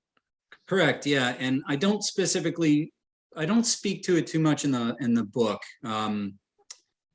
I thought about it, but I thought it was going to derail the narrative a little bit too much. I mean, there's some stuff in the appendices. The good thing about a presentation like this is that, because there's such a strong visual element to it, or component to it, I should say, we're going to see that. I mean, this opening slide is basically a fall of 1915, but you see already the difference in uniform. I mean, you went from red trousers, and even in like the fall of 14, guys they're getting out of that stuff. Like, they're still wearing red trousers, but now they got dark blue coveralls over them. The point was not to make camouflage clothing. You couldn't do that to an army. You couldn't roll that out for an army this size in the middle of a war. The point was to reduce the silhouette. So if you have anything that can reduce the silhouette, make it less visible, we look back now, we're like, what is this light blue uniform? Like, how is that conducive for modern warfare? But in fact, it is actually, and I know we haven't really gotten into the reenacting stuff and leave that off to the side, but I do reenactments of the First World War. Matt, you do as well. Yep. As soon as it becomes dusk, that light blue uniform, the bodies melt away. They just dissolve in that light, not to mention all the mud you're covered in. So your silhouette is vastly reduced by not having a dark blue overcoat, greatcoat, and not having red trousers. And then they roll out with helmets in the beginning of this year, first with just some basic skull caps, and then the famous Adrian helmet, which I actually have here over my right shoulder, a model of, and it works. I mean, it might look primitive, and there's some archaic, almost medieval type design in there as well. It's very elegant looking, but it's tremendously effective. Immediately when they roll out those helmets, you see a reduction in casualties, because at this point you've got mostly head and shoulder wounds once the trench warfare phase begins, and you see a precipitous drop in casualty rates because of it. It's also, there's been some interesting articles in the last few years about the modern American military testing what helmet is the best for absorbing a shock wave. I saw this. I know what you're about to say. It was incredible when I read this. And, danger close today compared to danger close then, they're two different things, right? Danger close today could be something that lands 100, 200 yards from you, around an artillery round that lands that close to you. And that is dangerous. I'm not minimizing that. These rounds were landing on top of them. I mean, they're landing within a few meters of them. And the percussive blast of that, and you're dealing with it for weeks and for months and for years, is debilitating itself. I mean, it'd be fascinating if you could ever look back. Probably it's impossible now, but to look at what brain injuries might have been caused from all the shelling in the First War. But they found that the Adrian helmet, based on its design, actually distributes the shockwave best than any other of the First World War helmets, let alone even today's modern helmets don't perform necessarily as well. For that percussive blast. Yeah, that was the part that shocked me, was that some of the modern helmets don't hold up to this hunk of metal on your head. I have a Adrian helmet sitting on my shelf behind our camera here. It's the Zouave one. It's the cool green. And after having it for a year, I've decided I like it infinitely better as a style over the Brody helmet, which I thought the Brody was one of the coolest helmets in the world. But it is a cool helmet. I mean, Adrian helmet Adrian You can helmets- wear a Brody jaunty. I mean, that's the thing. Right. Like, you can Exactly. Yeah, make the thing you're right. jaunty. You can't do that with the Adrian, but the Adrian is a very classic silhouette. It just looks so cool. And so many different armies of the First World War wore them. The Italians, things like that. The Belgians had them. So I just, Spanish, the Portuguese. Yeah. that's why it's so cool. It just shows up everywhere. It's like the Brody was used by a bunch. Yeah, but it wasn't the Adrian helmet. Right. Anyway. Well, a lot of French equipment and armament went to other armies, and I know we're a ways away from it, but I mean, the American army was not equipped to fight a war like this, right? So they got all of their, they got all of their artillery, all of their heavy armaments. They got all of their machine guns and assault rifles and aircraft and tanks from the French army, who at that point, had developed and like really moved the game forward there, so to speak, but they just didn't have men to hold the weapons anymore. Right. Right. Like all their guys are dead. And then you've got like Americans showing up by the millions, thank goodness, and a total digression. But like, if you go to France, and I mean, I don't know, like any culture, like they're a little bit, the Parisians in particular, are a little uptight. The French are, and they're their own people, but overall respectful and friendly. When you go over there, my only experiences have been them thanking me for America's contributions, for what we did in the First World War and what we did in the Second, right? Like they're like, thank you, thank you, John, thank you. I'm like, wasn't me, Right? Right? I was like, well, it was my like grandfather's generation. My grandfather, and I have his photo here over my shoulder. He fought in the Pacific in the Second War, but like I'm like, don't thank me, but they just want to show you, like, listen, we really still appreciate what you guys did. So I'm not trying to belittle America's gains. It's only that we're dealing in a culture where there's so much chauvinism and patriotism and just like mindless that, I have to fight that fight of saying, well, listen, the French, like, this is who they were at that time. They were the most dominant military in the world next to the German army, and were for, a century before that. So it's time for me to take a shot at some of our audience out there, potentially. I love to do that. Shots across the bow. Maybe I'm a Navy guy, but I mean, like, it's nice to hear, right? Like, generations later, the society is still grateful for what our nation did over there. I wish our nation over here would reciprocate that, because we're not a nation without the French, you jackasses. That's true. They're our oldest ally. So just wanted to put that out there. A shot across the bow. If you, I always say though that like the French and the Americans both have tremendous ego, national ego, right? Yeah. Good point. This expression that I don't recall what it is exactly, but like the French national bird is the cockerel, the rooster, the cock, right? Yep. And they say that the cock is the only bird that will crow while standing in its own shit. Like, it's perfect. I mean, that's perfectly after the French nation. Yeah. Yeah. So I think you've got national egos kind of abutting there, and maybe that's part of it too. But it's such a unique, like, we talk about the special relationship, right, with England, right? Sure. But I mean, France, you could really say that, like, France and America have bled together over centuries in a way. Over 2 centuries at this point. And it's an interesting sort of juxtaposition that they were there for us when we needed our nation, and we were there for them when they needed their nation. And like, I like that thought, and I just wish more people in this country understood that it wasn't us just showing up and bailing out the French from the Kaiser and then later from Hitler. Like, at one point, the French showed up to bail us out from a British army that was about to kind of smash our rebellion to bits. Right. Well, I'm not naturally an optimist, but I consider myself a realist. But I hope that one day we can return to that kind of kindred spirit. Or, I mean, some of it too is just people not knowing their own history. I mean, that's true on everywhere in the world, right? Yeah, at least that's in the our modern job, era. man. Yeah, ever since we started writing our history down instead of passing it down orally, I suppose. But anyways, this is not the philosophical hour, right? Well, yes, Yes, apologies. We'll have to do an after-hour segment. I have literally for years, because we've been doing the show for 2 years now, so I can say years, plural. I've said we should do History After Dark, where we get to have these chats. We can tell the more naughty Civil War stories that I'm famous for telling at this point, even though Matt do have helps some me. good ones. But we should do that. So let's circle those wagons up and get back to it later, John. All right, let's put a pin in it. Exactly. So, who's ready to get into the bloody history of 1915, the killing year? And maybe Matt, All but definitely right. me. Take a gulp of your whiskey because we're gonna need it here. It's gonna get messy. Starting with a confusing map. I love this map though. Now this is actually a little later. The blue lines, it's all German now at this point, but this was originally a French sector, and it is the sector, the same trenches, showing the same mine crater holes that the French were in the Argonne Forest. And the Argonne Forest is vastly different from where the 151st is coming from. So in January of 1915, the regiment sent eastward, southeastward, whatever, to the Argonne Forest, specifically the Bois de la Groerie. Bois de la Groerie, which you can see here at the top there, the nickname, so Groerie just means swan or stork. The soldiers quickly renamed it Bois de la Tuerie because of the phonetic sounding, right? The similarity there. Bois de la Tuerie means slaughterwood. Just to give you an idea of what we're getting into here. Yeah.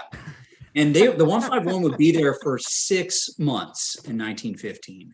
6 months. So half of that, period, half of that period of like the real killing of the First World War, they're in this confusing, ravined, and we're going to get into this, but like the, woody, claustrophobic environment of the Argonne Forest. And the Americans will fight there too, of course, famously in 1918. Right. Unlike other sectors on the Western Front, the Argonne was an active sector for the duration of the war. I mean, it's very hard to find a period of time where there's not fighting happening in the Argonne. There's other sectors that'll go quiet. I mean, Verdun was a quiet sector after, August 1914 until February of 1916. It was a dead sector. That's not the same with the Argonne. I mean, in the fall of, you have fighting here in the summer, and in the fall of 1914, 151 is sent here not as a rest sector. In other words, they're sent here to contribute. And the fighting in the Argonne, as kind of I was intimating before, had a signature all of its own. There's densely packed pine and birch trees growing throughout, thick ground vegetation, a confusing jumble of those steep ravines I was mentioning, which help to reduce visibility and enhance that feeling of claustrophobia. Opposing trenches were very close to each other. So there's sort of the stereotype that in the First War, like the trenches are right on top of each other. It's not really generally the case, right? Like the trenches might have been a couple hundred meters. The opposing trenches might have been a couple hundred meters from each other, maybe even more, maybe a quarter mile or half a mile in certain sectors.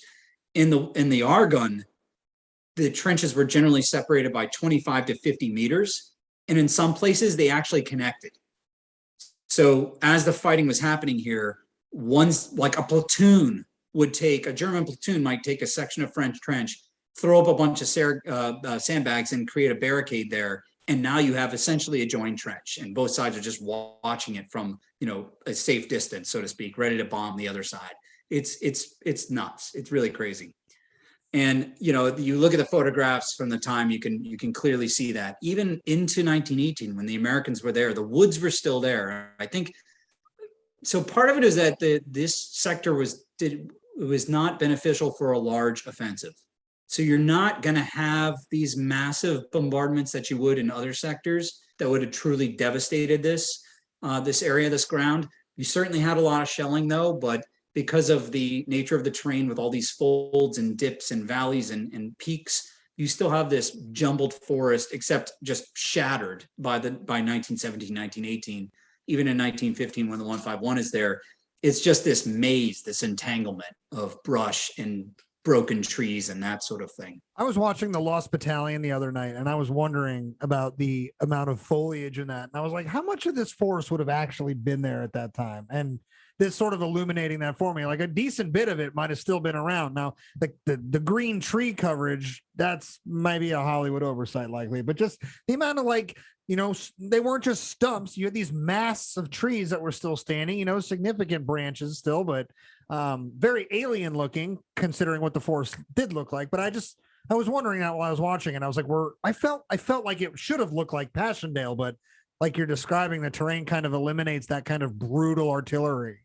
Yeah, the resilience of nature too. So even after it had been shelled and all the limbs broken, if there were still branches on the trees, maybe there was some greenery there. I mean, that movie, like, I think they needed to, environmentally, you can't just devastate a forest and then film in it, right? Right. So it We probably can do should have whatever looked we a lot want. worse. Yeah.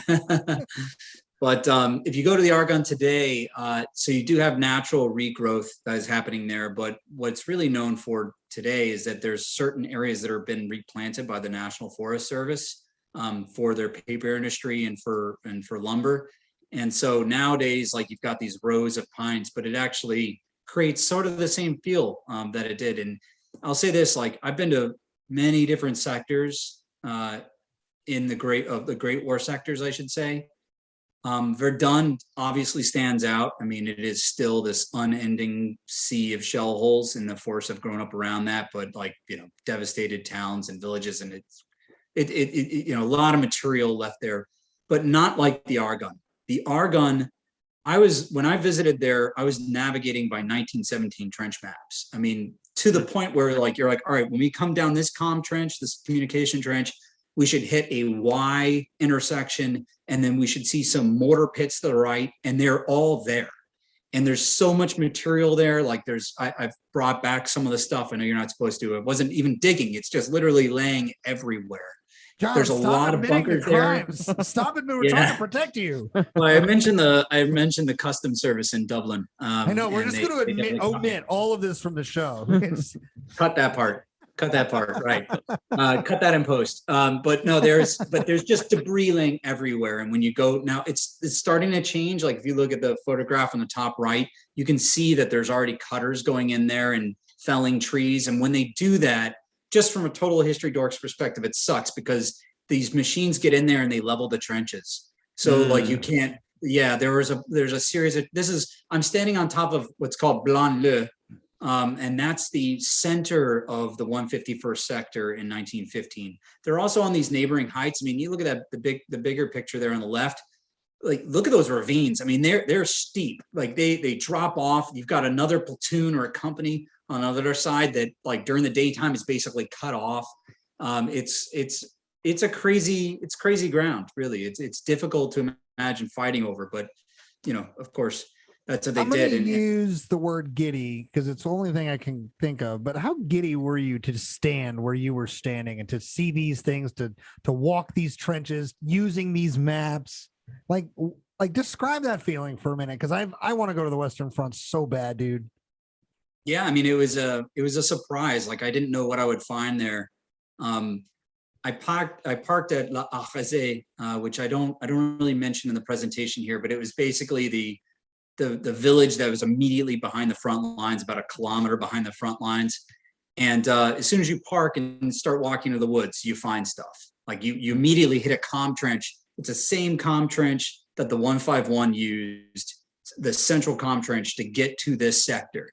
So already I'm like tripping, right? I'm doing my history trip. I'm like, oh my God, this is like where they've been reading about this for years. Yeah. And you get here and it's awesome. I mean, and there's dugouts, like deep dugouts all over the place. The deeper the ones, and especially the ones that have remained intact, you can tell they're Germans that created those because of their engineering feats. Like, they're these much more like they've just lasted the test of time, so to speak. They're the builders. The French ones are always these tiny little ones that, like, you always know a French one because you go down like 10 feet underground, and the stairwell is gone, or like any good entry point, so that the holes you're climbing through are the size of maybe 2 basketballs, and you're just shunting down on your back with your headlamp on, and then it'll do a quick jog to the left. That was their shrapnel guard, right? So the entrance would go down 10, 15 feet, and then go quickly to the left in a right angle or to the right.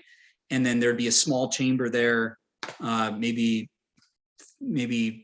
15 to 20 feet long, 6 feet wide, and 5 feet tall. And it was built for a squad, but usually you had about a platoon sheltering in there. I mean, and there's no bunks, right? There's no wooden furniture. There's nothing like that. You guys just lay down on the floor. And I've gone into some of those things and found like wine, but I'm pretty sure at one point I went into one, I'm like, I think someone died in here. Like, all of his gear was in there except for his remains, right? But his haversacks, the fragments of his cloth haversacks were still down there.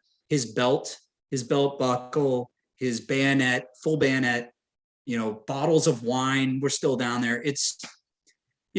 for history people like us, like I don't think we see separation in time the same way as other people do. No. I don't really whole other philosophical after hours conversation. I don't see time as linear anyways. I see it as cyclical. Yes. So to me, like I there is no divide anymore though. When you go to a place like that and all of the equipment is there and all of the trenches are there. And you, of course, we have this strong emotional connection to these areas. So to me, like, it's like it happened yesterday, Yeah. I want to go to Vimy. That's my spot. I've been following a guy in the 85th Highlanders. I want to go to Hill 145. And I wanted to pick your brain for that for a minute, because I feel like I won't be able to handle it. I'll be so excited. Vimy is a powerful place, and they've did a lot to build it up for the centennials. There's new memorials there. There's existing memorials they're also excellent, but that's another moving place for certain. I highly recommend visiting the entire Artois sector. That was one of the only sectors the 151st didn't fight in. Actually, was the Artois, where Vimy is. But although I will say that, like, it's closer to civilization. Okay. It's much more visited. When you go to the Argonne, I mean, you can kind of tell from these photos, there's no one there. There's no one there. So like you go out there by yourself, and I slept in these trenches and in the shell holes and whatnot overnight. And I spent a week out on Verdun's battlefield too. Like when you get out into the woods off the trails, you're by yourself. And there's something special about that too. I mean, it's also terrifying, but are these near the famous like red zones? Those like uninhabitable. This is the red zone. This is the zone rouge. Yeah, where I'm standing here in these photographs is the zone rouge. There's unexploded grenades everywhere. Unexploded artillery shells. If you can recognize them, you can recognize the gas shells as well. That were lobbed over by German mortars. So you definitely have to be careful. This is why they advise, like, don't, like, of course, like the French government or the Belgian government can't say go explore these areas. It's just too dangerous. But I try to be careful. I'm not cavalier about it as much as I may be sounding like I am. I am very cautious when I go to these places, especially because I'm going alone most of the time. So do you bring a gas mask with you?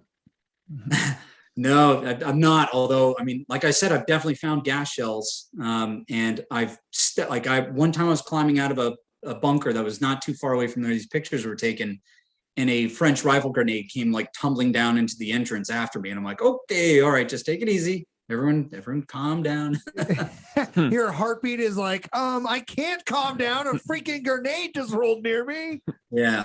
An unstable 100-year-old grenade. All that stuff aside too, the most impactful experience though, I've never been to Verdun where I didn't encounter human remains. Like they're just there. Sure. Like the shattered bones are everywhere. So I've found human jaw bones and arm bones, portions of hip, like where you're just walking, you stumble and you realize you just stepped on somebody's hip bone. I mean, it's just, there's so many people that were killed there, and they were so smashed up that, you just can't recover all the remains, and nature just forces them back up after they've been pounded. So, and I've found some bones in the Argonne too, but not every time I've gone to Verdun, I've always found human bones. And that's what the ossuary at Verdun is for, correct? This massive monument, for lack of a better term, to the dead, because they were so churned up and all together and everything else. Do they still place remains such as those that you came across in that? Yeah, periodically throughout the year, they will open up the vaults, because you're thinking of the Douaumont ossuary. Yes. The Douaumont Ossuary and National Cemetery, which is there's dozens and dozens of cemeteries there, but that's the biggest one. And they will open up these crypts that are designated per sector. And if you bring them human remains to basically the curator or to the French authorities, they will dispose of them properly. I don't know what to say. Like I didn't remove them. I just buried them back in place. I would make a cross multiple times. Usually I'd make a cross out of just sticks and twine and decorate it with like shell casings and that sort of thing. I guess, maybe that was the wrong decision, but when I was out there on my own, I'm like hiking this battlefield, and sometimes I was just with a bicycle going between sectors. I just didn't take them with me and think to bring them there. That might appear as abhorrent to Americans. They're used to dealing with American battlefields. But like, as you can kind of tell, like there's human remains everywhere. They're just everywhere. There's only so much you can do. Absolutely. And it sounds like you're being super respectful, and that's what we got to do. Right. And so I try to deal with it as respectfully as possible and just move on.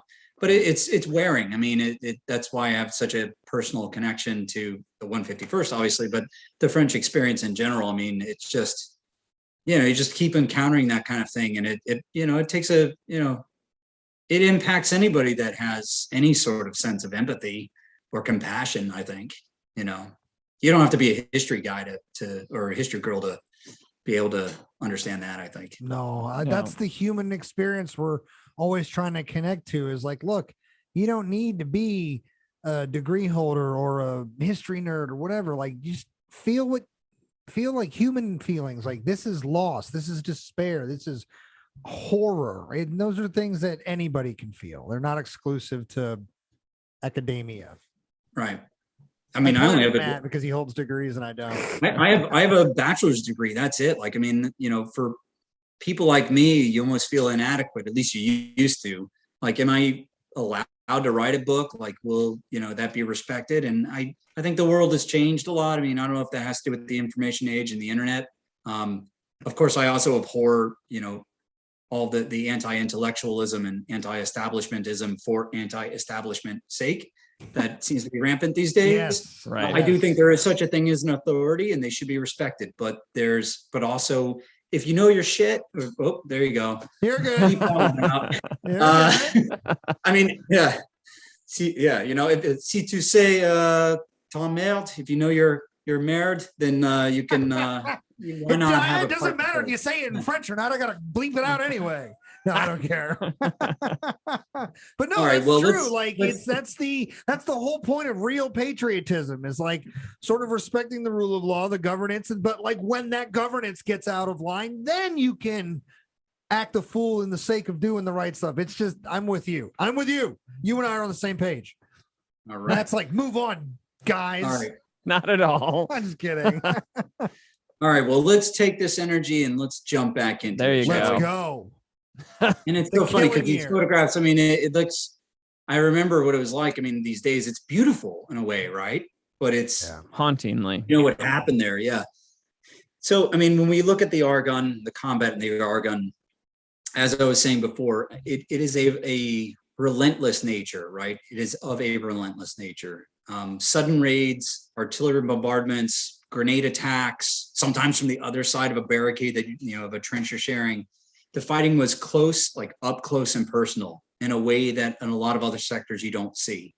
And underlying all this, quite literally, was a war of underground mines being waged. So these are explosive mines that both sides are putting under each other's trenches and trying to take local advantage by exploding and destroying a section of trench and then sending your guys in real quick. We'll get into this too in a moment. And just causing havoc and disorder and killing a bunch of guys. Each side exploding these or detonating these explosives just to try to gain the upper hand on just a small portion of the front. So we're, the photo doesn't look too good blown up. I wish I had a better photo of Campana, but unfortunately, this is the only one I have here of him on the left. Before going up to the line, detachments of replacements in January here of 1915 began flooding into the 151st. So remember, they were at the very low level, the lowest level ever in November 1914. But now they're getting hundreds and hundreds of replacements coming in. And they shipped them to the Argonne, and there's these final batches of reinforcements that come in. And of those reinforcements are those 13 Saint-Cyr cadets that we had discussed before. And one of them is Campana. Basteau, Roger Basteau, is also another one. He's not part of that little group coming up from Bordeaux, but he is another Saint-Cyr candidate as well.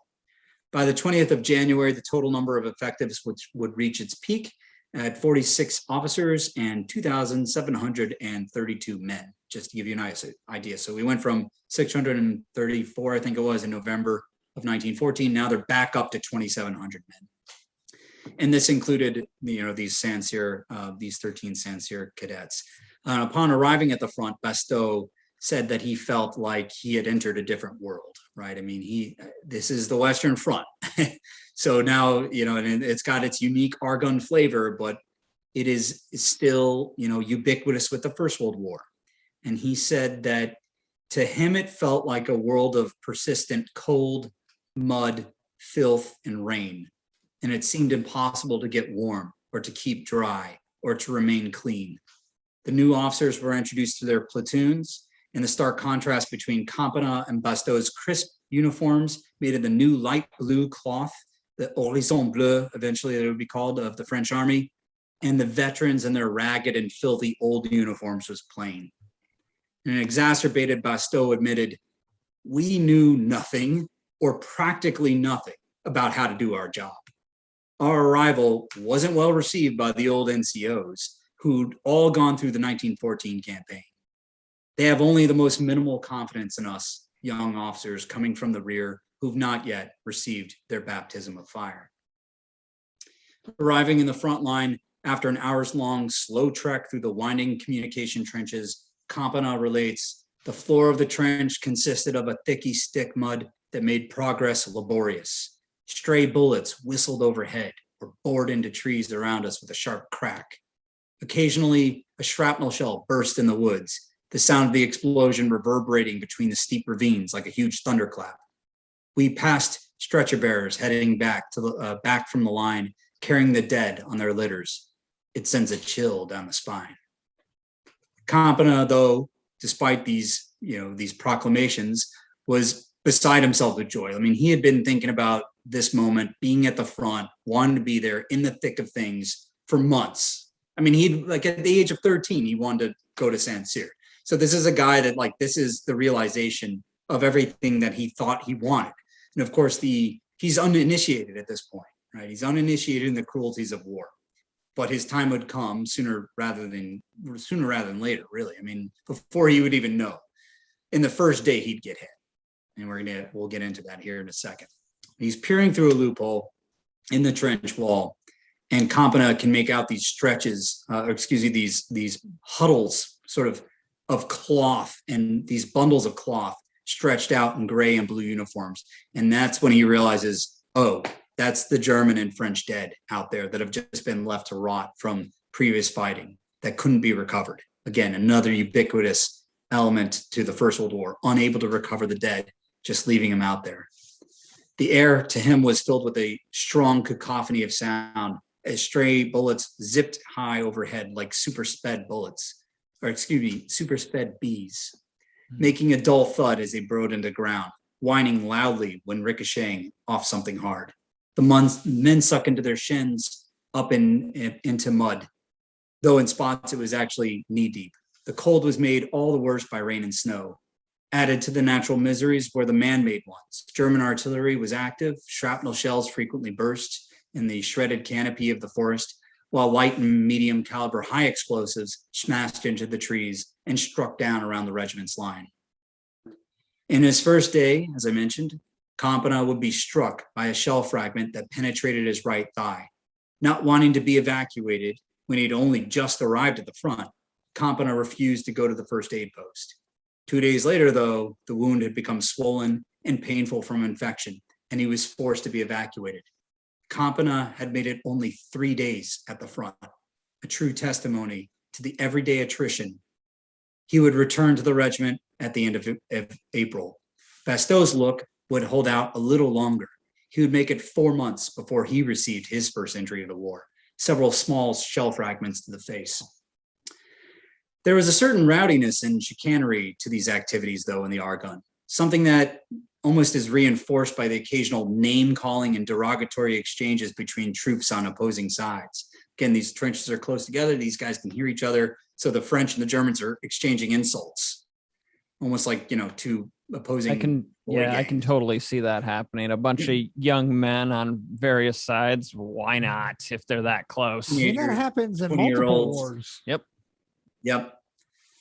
The patrols and small raids that had already become so common in the Argonne served no real strategic value other than to harass enemy forces. And though there was an element of horseplay to it all, the consequences were serious indeed. Some patrols tossed crudely made bombs into the German listening posts, hightailing it back to friendly lines even before the resulting blast had gone off. Others simply got lost in the woods, accomplishing little else but to provoke a lively fusillade from the opposing side, which triggered a response in kind from the jittery men in the French lines. The frigid cold, though, the slobbering mud, soon proved to be the real enemy. It was merciless, and it took a toll just as much as the bullets and the shell fragments. Campana would say, the sticky mud rose up to their knees, to our men's knees, to my knees, and some places up to our thighs. It is a sort of greenish brown clay, really awful. The more you walk, the more you sank into it. And if you remain in place, it's even worse. It feels like your feet are being gnawed by 1,000 ants, or at times like they are covered in burning coals. They swell up from dropsy. They turn red, purple, brown, as if they were becoming gangrenous. Tonight, 3 of my men have had their feet completely frostbitten and were evacuated this morning. Their leg wraps impair the circulation of their blood, and it's impossible to take off your shoes, for if an attack is ordered at that moment, it would have to be made barefoot in the snow. We don't think about death. The whistling bullets, the bursting shells, they don't frighten us. It's easy enough to ignore them. But this cold, this terrible cold, my feet felt like blocks of ice. And oh, I only wished I could go on the attack. That would at least warm us up a bit. By early spring, a bloody routine set in of frequent shelling by artillery, and bursts of gunfire. Grenades and improvised bombs became the weapons of choice. The fighting in the Argonne devolved into a series of bloody reprisals, more like vendettas than military operations. It was a tit-for-tat tribal war over local objectives that barely registered on the map. Increasingly, German Minenwerfers, or mine throwers, caused havoc at on the French lines, which were continuously targeting them with a sudden and accurate fire. The French were greatly outgunned and had to improvise on their own, devise bomb-throwing crossbows and mortar tubes made from unexploded German 77mm shells lobbing over improvised explosives. And you see this imagery, it's just crazy. Like, what? You've made a crossbow, of like branches or bicycle springs or something like that. You've taken unexploded shells, you've emptied out the explosive, and now you're just like putting bombs in there with black powder. I mean, that's, at least in this phase of the war, this first half of 1915, Germans are throwing over big 180mm mortar shells, and the French are sending over like Tom and Jerry style bombs. What do you think the range was on the crossbow artillery? Yeah, 50 yards maybe. Right, and maybe. The Argonne, I mean, I guess that's all you got. Like, that's what you really need, right? Sure. That's clever. Yeah. I mean, it feeds into that pluck of the French soldier, that spirit of, there's even a term for it. It's called the système D, as in the D system. And D stands for débrouiller. Débrouiller means to muddle through, to make do, just to be resourceful and clever. And, became celebrated during the war. But I have to imagine the French were probably more like, yeah, just give me a good mortar. Yeah, right. I don't want to muddle clever my way through this thing, Yeah, give me the right stuff so that I don't have to be this clever. Right. So with all of this, fracas happening here, casualties start piling up. And if we look at the monthly totals of casualties for the 151, we can see that clearly. This is not a period of major operations, right? This is just tit for tat, like I said, reprisal warfare, sudden bombardments or barrages, sudden grenade attacks, sniper fire, that sort of thing. In January of 1915, 350 casualties. In February, 440 casualties. In March, 575 casualties. In April, 380 casualties. And the thing to remember too, like I'm mentioning months, but they're actually on a rotation where they do basically a week in the front lines and then a week back. So really you're in the front lines proper for 2 weeks out of the month. So in 2 weeks time, 350, 440, 575, 380 casualties. And that's not including guys evacuated for sickness. If you get bronchitis or the flu, if you get yellow fever or typhoid, which was common at this time from the conditions that existed at the time in the trenches, none of that's counted, let alone, psychological casualties. John, I'm glad you mentioned this form of casualties being sustained by the forces here. The British famously referred to this as wastage, the casualties that are being sustained while not involved in major operations. You talk about this in the book, and I'm very glad you're talking about it now with the presentation, because it's just something we don't think about. We think about the going over the top and guys getting blown away, or shells dropping into the trenches and wasting a whole bunch of guys along the trench line. But we don't think about this just constant slow grind of casualties from little reprisal operations and raids and the randomness of it all. Yeah.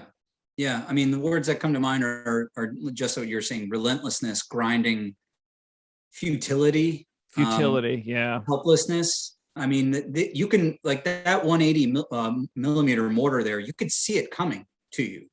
Like, you could, you've got these accounts, and I feature a couple of them in the book, where they're literally like running down the end of the trench trying to get away from it as it's tumbling end over end.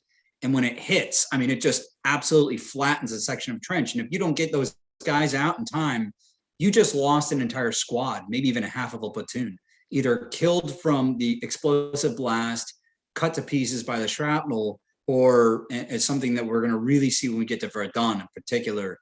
Many, many people are buried alive in the First World War. A lot of guys die from being, just being in a trench or a dugout and having it collapse on top of them.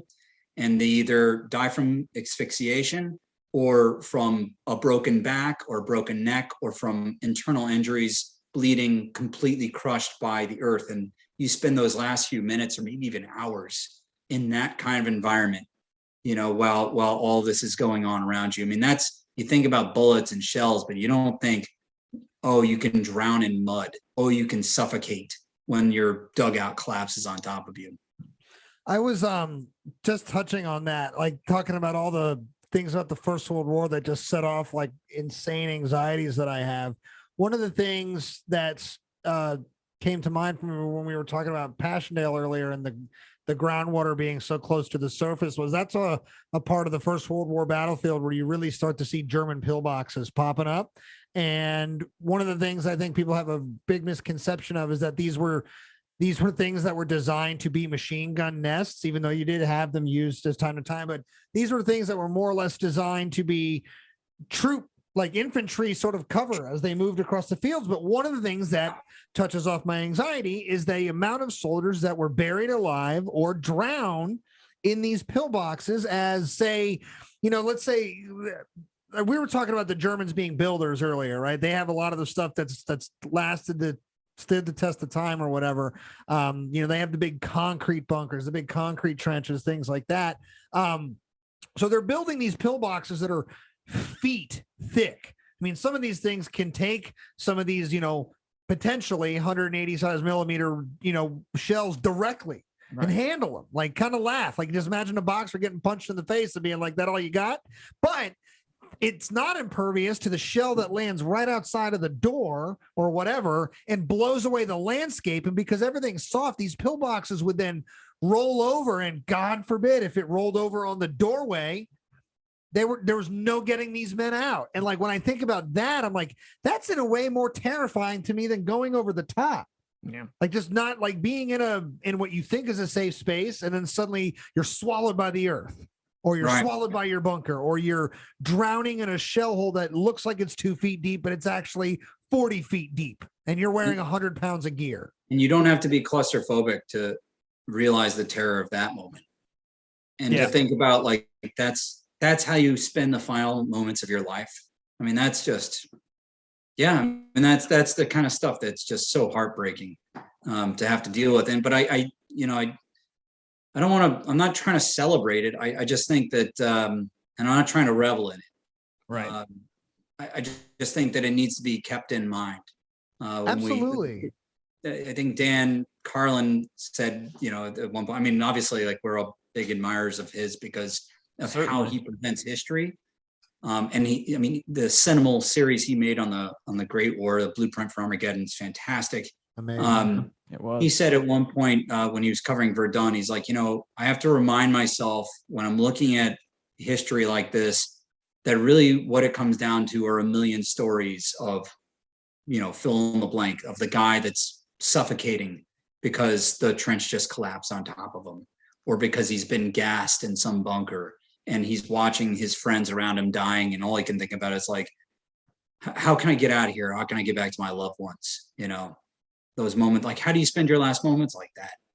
Like, how do you spend your time like that? Can you sort through the terror and the fear just to think and try to immerse yourself in some sort of love, the loving memory you have of your loved ones, and trying to think, I'm not going to worry about them not having me around. I just hope that they're okay. And I wish they were here with me right now.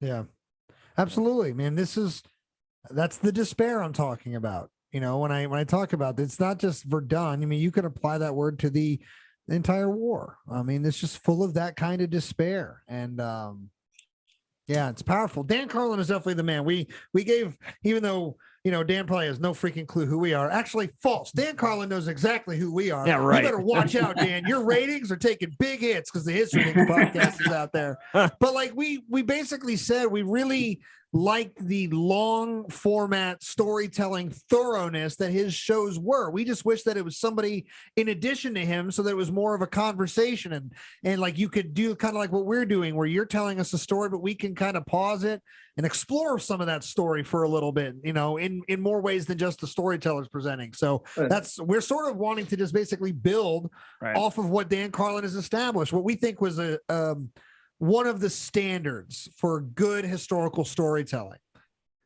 I mean, certainly you think about the best conversations you've had with your friends or colleagues or whatever, and it's this, right? It is not just a one-way presentation of information. It is a dialogue that occurs.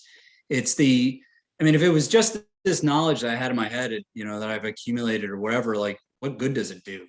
Right. Like, it's the ability to be able to share it with especially like-minded people, right? Yeah. But also people that aren't familiar with it. I mean, like that, you want people to be able to understand the larger human experience, to appreciate what you have, to appreciate what others have gone through, and not to relitigate history, to maybe learn from it in some sort of way. But if not to learn from it, then to, memorialize as best we can what these people went through.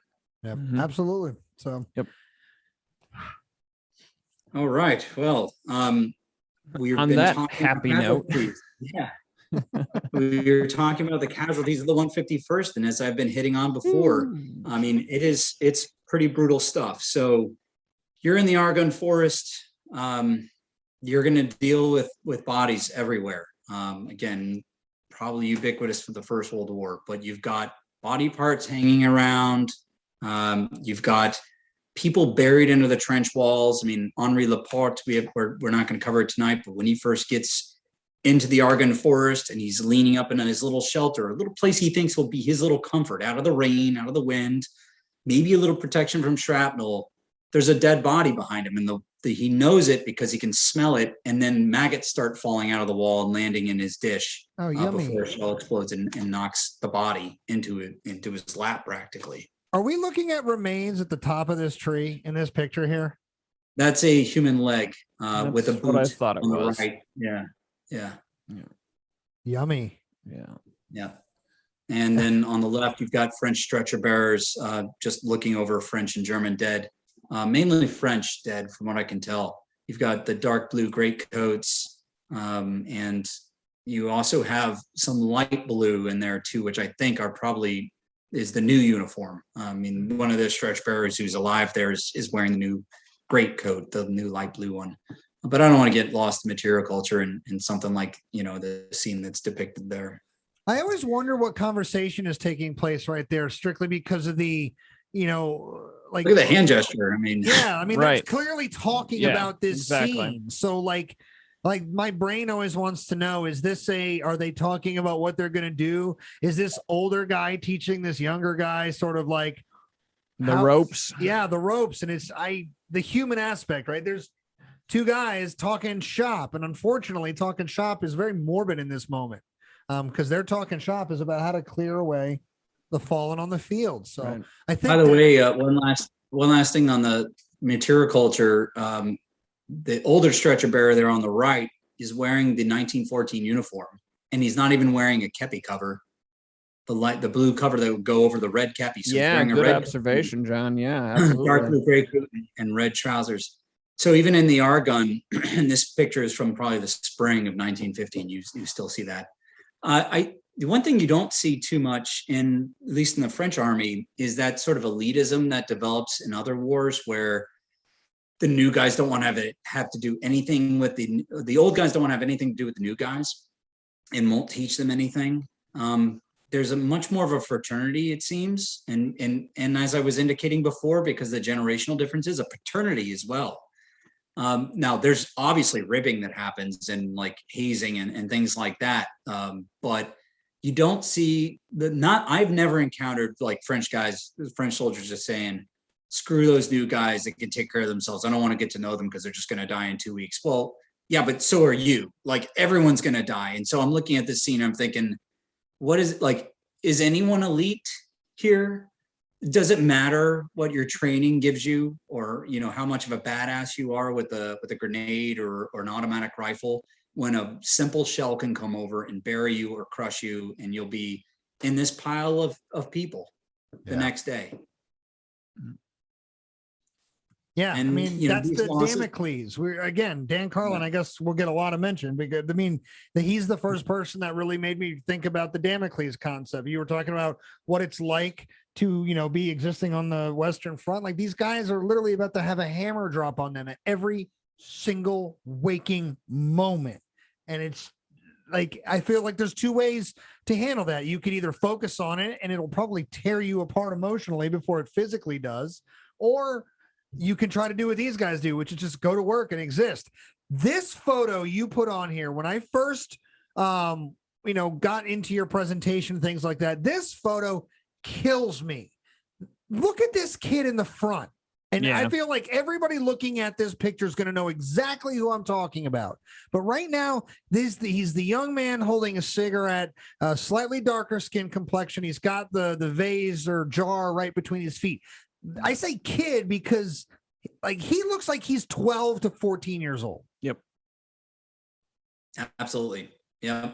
And even and it was usually, cigarette smoking was more popular among the young, by the way, at this time. So typically, not always, but typically you'll see the younger guys smoking cigarettes. But even in the center of the image, in the second rank, you see a guy smoking a pipe, and he looks like he's 18 or 17. Yeah. And they all look like kids, but that one kid they're all kids. Sticks out.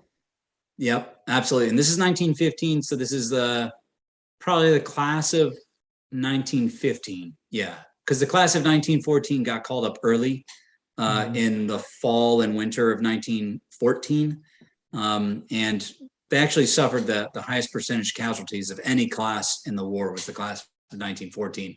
Just so happened they arrived in that period of the fall. And despite all the big summer battles, it was such a deadly period. And then they, of course, went into the 1915 battles that they suffered tremendous casualties. But these guys are probably class of 1915. So at this point, yeah, they're 17, 18 years old, and they've got their corporal there who probably saw service himself. I mean, they would often send back experienced, NCOs. A corporal in the French army was not an NCO. NCO is sergeant and above, but, for the sake of ease, we'll just say an NCO. And again, you can see they've all chalked up, like he's chalked up his chevron or his stripes to make sure, like, hey, I earned these, you see these guys crossing their arms like that. And they've some of them have chalked up their digits too, to show that they're in the 151. These are all like pre-war uniforms that they're wearing during their training period at the depot. This is in Quimper in Brittany, and where the 151's depot was relocated because of the fighting. Obviously, you can have it where it used to be. But yeah, so those kind of losses, as I will sound like I'm redundant here, but they're only sustained because you've got new guys coming in, and then you also have older soldiers or veterans who've recuperated, and some of these are teenagers, as we can see. The rest, they're from all walks of life. They're farmers, they're factory workers, their students, but more importantly, sons, daughters, sons, brothers, nephews, that sort of thing. And just to reiterate, John, I'm sorry, just to reiterate, when you're saying, for our listeners, when you're saying the next class coming up, you're talking about the young men that have their term of service. Right. Yeah. For 1914, 1915, and so forth. Yeah. And I didn't touch on it before, so thanks for mentioning it, because I'm just kind of saying it in passing. France has a universal conscription. When you turn 20, and for the sake of ease, I'm going to make it simple, because before the war, it kind of shifted. Like there's your class year and your mobilization year, and when you turn 19, that's your mobilization year, but your class year is when you're 20, and that's what yada yada. When you turn 20, your class year, that is when you go into military service.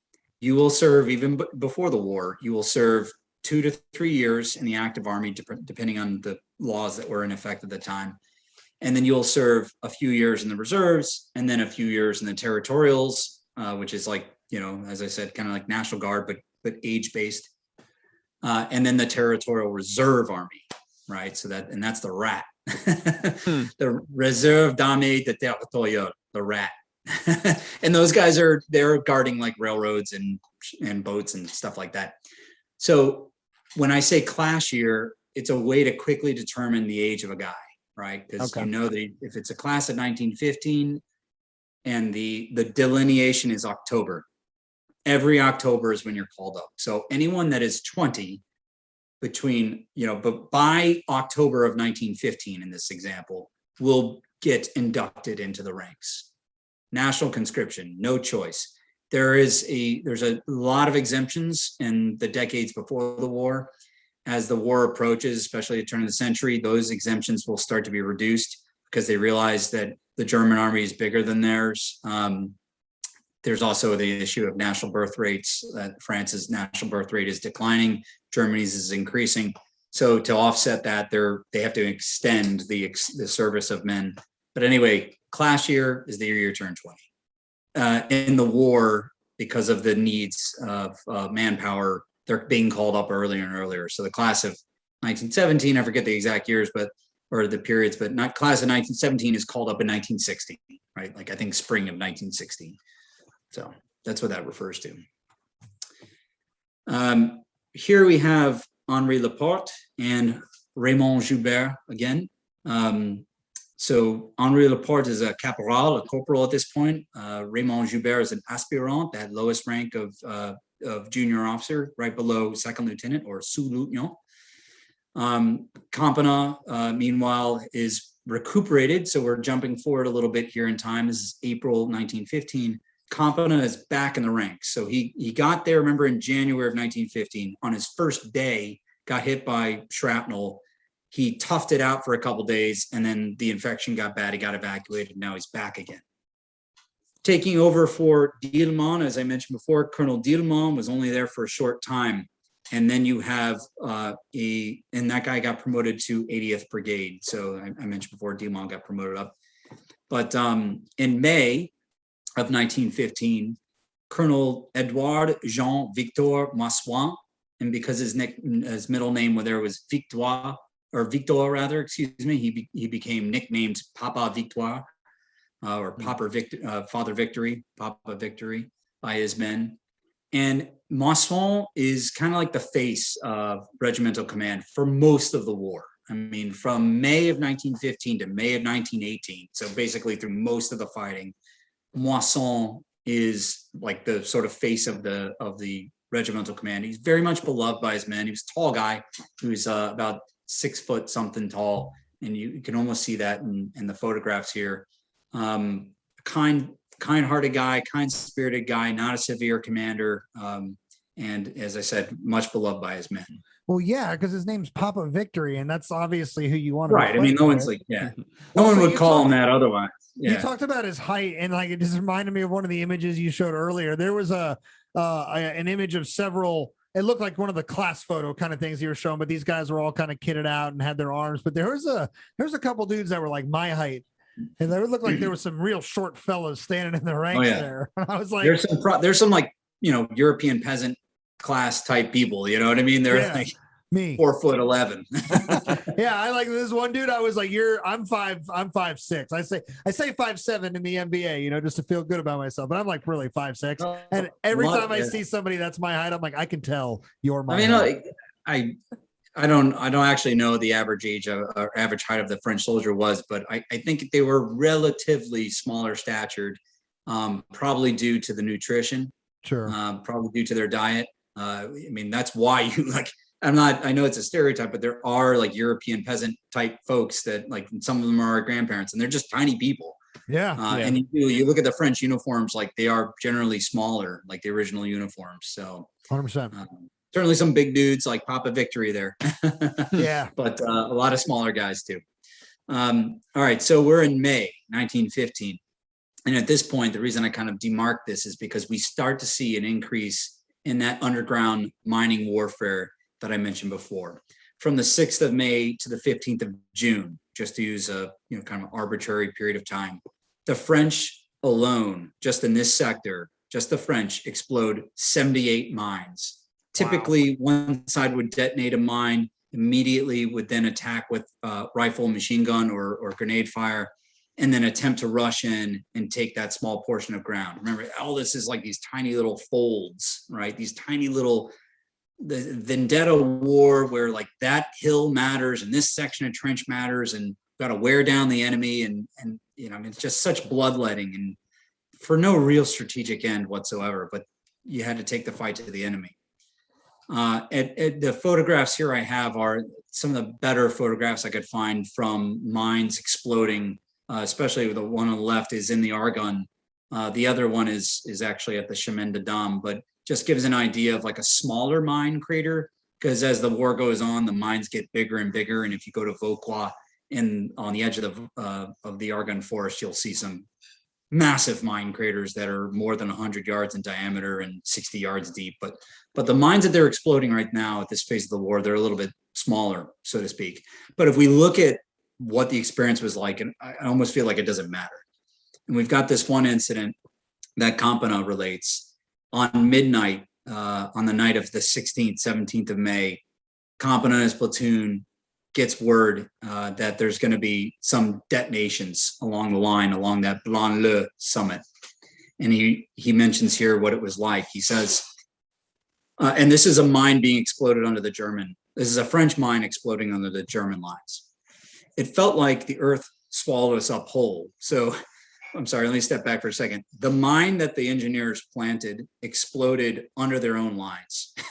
So they're out there, the science gets better as they go along, but when the French plant the mine, the French engineers, actually explodes under the French lines instead of the German lines. So it's a bit of a friendly fire incident here. So let me begin again. It felt like the earth opened up to swallow us whole. Stones, huge masses of earth plummeted down everywhere, crushing my soldiers. I had 35 men before the explosion and only 18 afterwards. The majority had been buried under the debris, buried alive. They had met the most horrible and possibly unimaginable end, and among them was my orderly. The poor boy had been killed following me to the front. I cried hard over it. He was very attached to me. I used to let him sleep in my hovel, and more than once I would wake up to find 2 blankets over me, mine and his, which he had covered me with, so that I wouldn't get cold. He was fine with just his greatcoat, and if the temperature dropped too low, he'd go out into the trench to warm himself up by walking up and down. And now this poor boy had suffered the most awful of agonies. Covered over by several cubic meters of earth, he had slowly suffocated. We couldn't help him, and we never found his body. It was one of the more particular painful moments of the war for me. Campana himself had been struck by a large stone on his right side. After again refusing to be evacuated, it was only when the resulting appendicitis kicked in that he literally crawled back to the first aid post by himself along the bottom of the trench to La Araze, 1 kilometer. This time he had lasted 3 weeks at the front. A few weeks later, André Louillier had arrived at the front. Marching into Saint-Manuel, Louillier is beside himself at the thought he will be able to see his family before going into battle. So again, Saint-Manuel, that's essentially his hometown. Like, he's from Saint-Pie in the Champagne region. That town will actually be annihilated and never rebuilt again during the Second Battle of Champagne. But he grew up in Saint-Manuel. He would go north into these very woods and go hunting with his uncle, who helped raise him since his father had died when he was 15. So he's marching into Saint-Manuel. He's going up to the front for the first time, and he's marching home. I mean, this is the craziness of this war, right? So as he's going into town, the regiment gets to the southern entrance. They go into shoulder arms. The band strikes up some martial tune of some sort, and they go in, and the whole town comes out and greets them. And along the route, Louillier sees his friends that he knows before the war. He starts seeing his family members. At one of the doors that he passes, he sees his grandfather, who is a veteran of the Franco-Prussian War of 1870, standing on his own front doorstep, cheering him on as he's. I mean, this is generational war, like, filled with such emotion. So the 151st spends the night in the barracks there at Saint-Manuel, called the Valmy Corps. But he gets permission. Louillier gets permission to go back to visit his family. So he takes some of his boys basically back to his home down the street, brings a few bottles of wine. His mother's there, his sister is there. They're both in Red Cross uniforms, working to treat the wounded in Saint-Manuel. And he spends these final nights before he goes into combat, sleeping in his own bed for 2 nights. In his old, it's just what? I'm trying to wrap my mind around that. So, last few good memories. And then he finally poses for this portrait with 2 of his friends in a photography studio right before he's sent up to the front. And that's what this photo is. I've got an arrow pointing at Louillier there on the left. He's now wearing that light blue French uniform. He's all in his new duds. And he's got 2 other guys there beside him. The guy in the center, his name escapes me right now. He will become a second lieutenant as well. He will be killed not too long after this photo is taken. And so will the guy on the right. So he's just these last moments, so to speak, of pride, though. You see the pride in their faces right before they go up to the front lines. Right, certainly. So their time in the Argonne, it's actually kind of marks the end of their experience in the Argonne, is marked by this massive assault that begins on the 30th of June, 1915. It's the entire German Fifth Army. It's known as the Crown Prince's Army. It's directly under the Crown Prince's command. It's preceded by heavy artillery bombardment utilizing poison gas for the first time in this sector, before launching this, of course, large infantry assault. And of course, this being the Argonne, the combat's going to be up close and personal. I mean, you've got waves of infantry advancing, but over these shattered trees and up ravines and back up, or down ravines and back up the other side. The combatants are fighting out in the open, out of the trenches, but also in the trenches.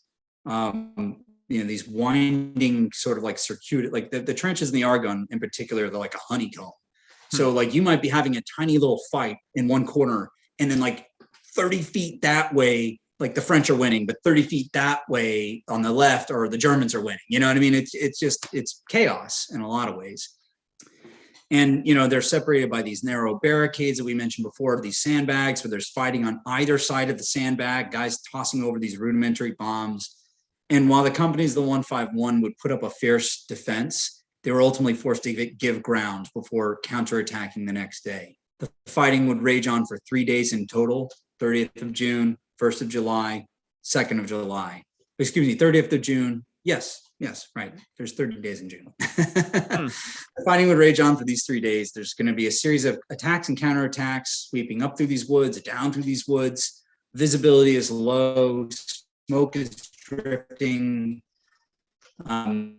It's the best the French can do to take back their trenches. They will. We first start off with that trench map where I said, everything in blue here are the German lines. It used to be the French. That 30th of June attack is what secures the sector that was the front line of the 151st position. They would not recover that position again during this time, but they would check the enemy attack, so they were not able to like fully break through the French lines. Of the 2,425 men in the ranks of the 151 on the 30th of June, 1,000 had been killed, wounded, or captured. 30 of the regiment's officers, including 2 battalion leaders, were killed. Now bringing the total of battalion leaders, by the way, to, I haven't touched on this before, but like in this war, I mean, you've got colonels being killed, right? You've got generals being killed. By 2nd of July, 1915, the 151st has lost 9 battalion commanders killed. So they lose 2 more on this day. Yeah. And then, I've got some stats up here.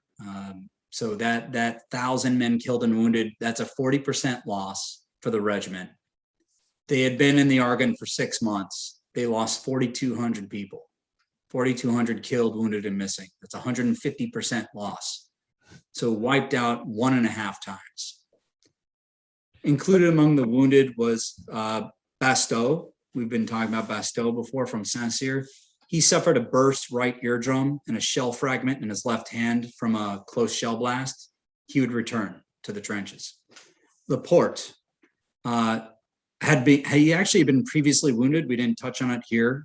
After a trench collapsed on top of him from a shell burst and suffered internal bleeding from that and internal injuries from that.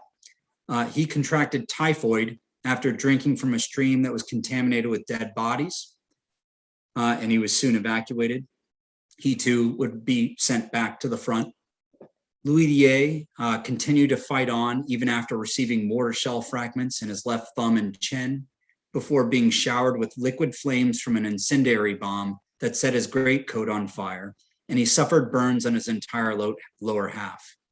After walking back to the first aid post about a mile away, he was later transported to his old high school in Saint-Manuel, where he was attended by none other than his mother and sister in the same classroom he had taken German lessons in as a student. He too would be sent back to the front. Joubert was shot in the right arm and in the right foot, and with 11 grenade fragments in his leg. On top of his physical pain, Joubert had to cope with a profound emotional torment as well, as he lost his younger brother in Slaughter Wood days before he himself was wounded. Joubert's brother would never be recovered. He would be one of those many, many missing from the Great War. Numerous medals would be given out to the brave defenders who had survived the conflagration and proven the mettle of the 151 yet again. On August 29th, the regiment celebrated its first anniversary of its baptism of fire at Pierrepont in Doncourt the year before. Concerts are played with the regimental band, and the regiment is reviewed by their divisional commander, General de Ville now. So Colonel de Ville had been promoted to general of the 42nd Division. All the officers and the men who had participated in the fighting that day were assembled and grouped themselves into their original companies they had belonged to in August of 1914, standing proudly together. So these are the guys that are left from August 1914, 16 officers and 303 men of the original 3,000, only 10% of the original regiment. What do you suppose that does, John, to the guys who are observing this ceremony? There's, like you said, there's only 10% of the original regiment left. You got to be thinking, how could I get through this? Do we have any sort of reactions that you've seen in letters or journals or anything like that to these sorts of events, these commemorations? Yeah, unfortunately, no. Particularly from, I think, the perspective you're asking about, which are guys arriving to the regiment that either maybe they were, in the war before, but were new to the 151, right, or were new recruits, right? I think the veterans themselves, like those that were left, understood what this was about. You've got a lot of reinforcements that are coming in, even in that decoration ceremony by end of August, 29th of August, 1915. But those guys were sent from other regiments, so they too might have been wounded or seen, but the French use the term à la danse. They went to the dance before. Like in the Civil War, they'd say, "Oh, I've seen the elephant." Seen the elephant, yeah. Yeah. No, unfortunately, I've not. I mean, I do have these letters from these officers. I wonder how much, even as a lieutenant or a captain, you might have a different perspective, maybe be a little bit more motivated by different things.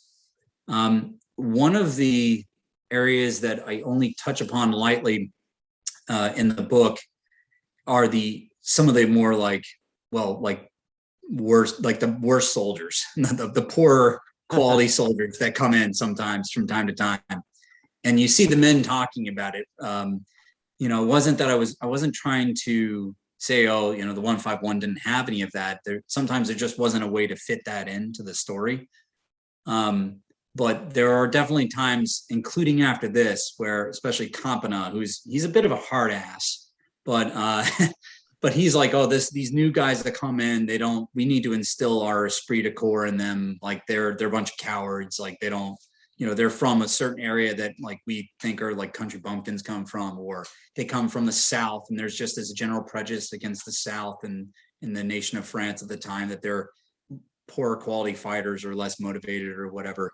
I would say that even if there are moments where there's some faltering or, some grievances expressed, you look at the battles and how these guys, contributed and how they conducted themselves. And overall it was good. Like, I mean, it was I don't know what I would do in that circumstance, and they somehow managed to get through it.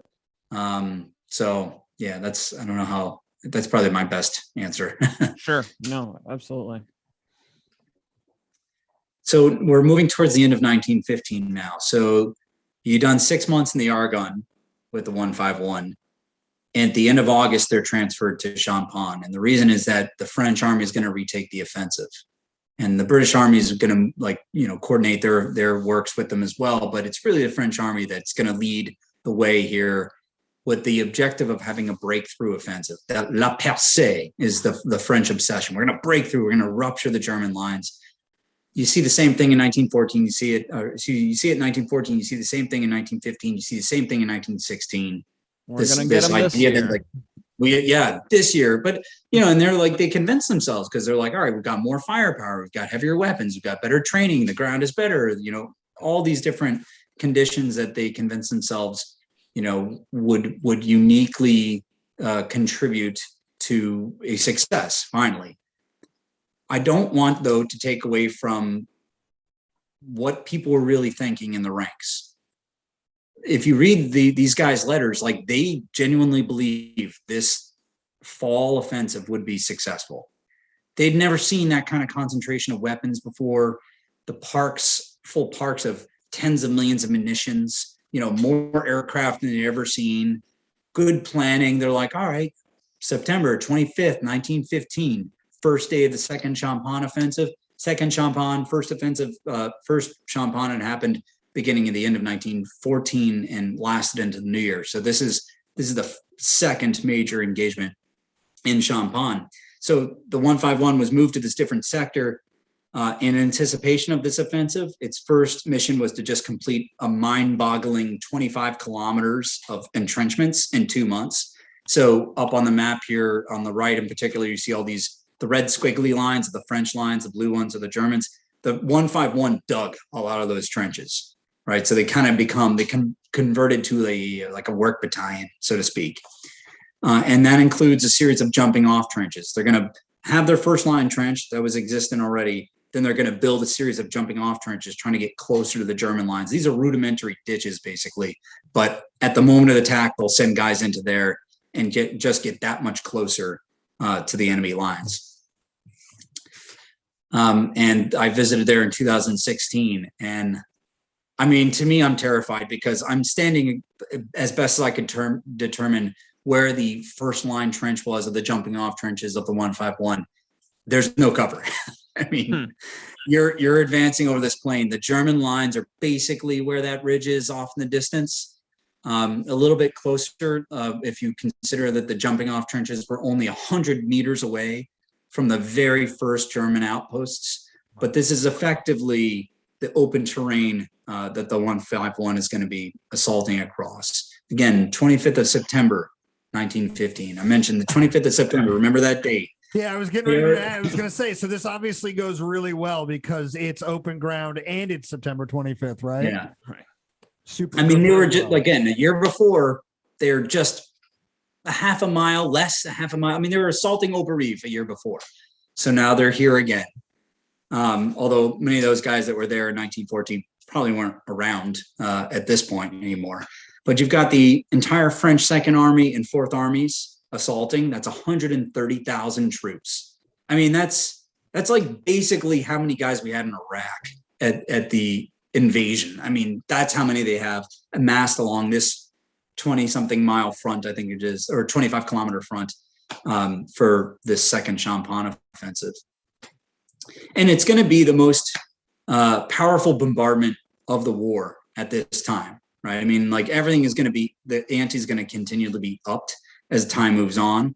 But right now, it's the most powerful preparatory bombardment ever unleashed. Begins the 22nd of September, massive preparatory bombardment focused on the German lines here opposite from the pictures that we're seeing. It continued unabated for 3 days and 3 nights, with roughly 1 million shells being fired into the German lines.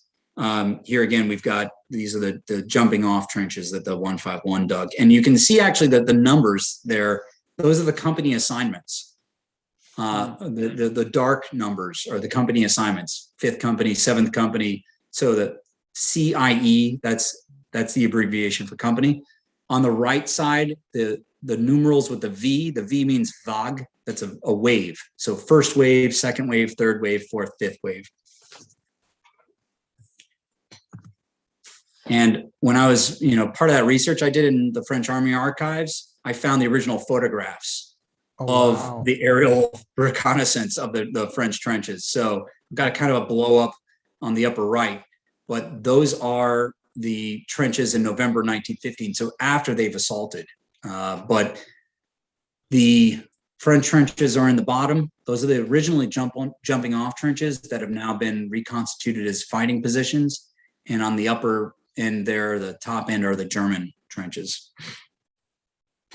The 42nd Division's first objectives were to take a series of interconnected strongholds designated Fortin 414 and Fortin 413. That's like stronghold basically, which were backed up by multiple machine guns placed in well-concealed steel armored turrets that were buried right in the lines, right in the first lines.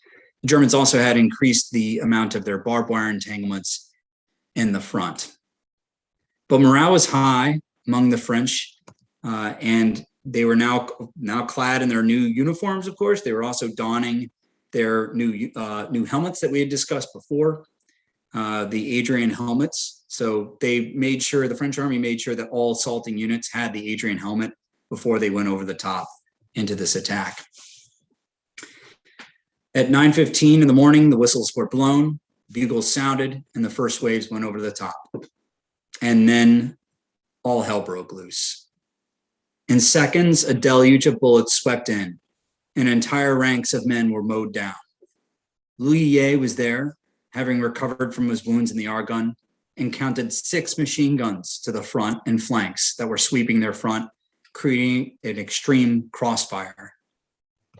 But the real disaster revealed itself after the French assault waves ran into a fully intact double belt of barbed wire, 50 meters deep and shoulder height.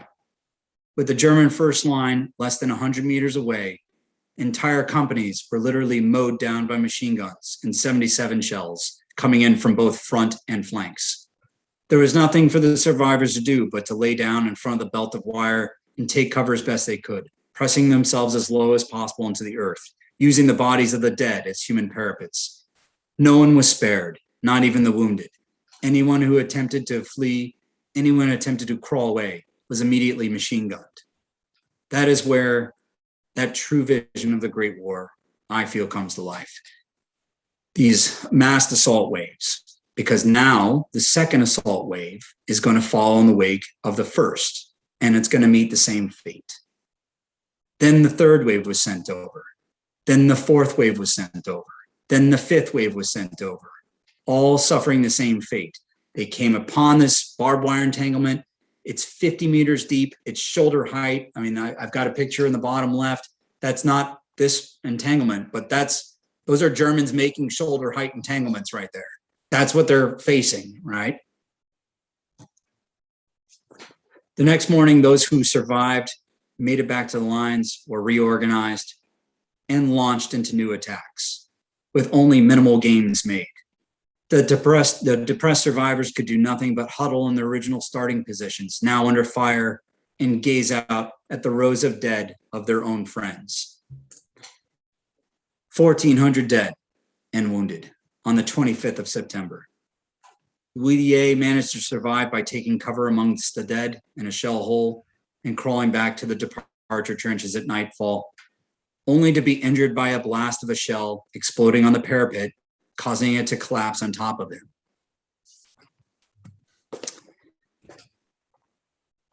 So weeks go by. There, John, I want to double back because we touched on the Gallipoli futility of the going up and over and going up and over. When you were getting 4, 5, and 6 times sending these guys, like, I think it's when you say those numbers out loud that it really hits home or drives it home.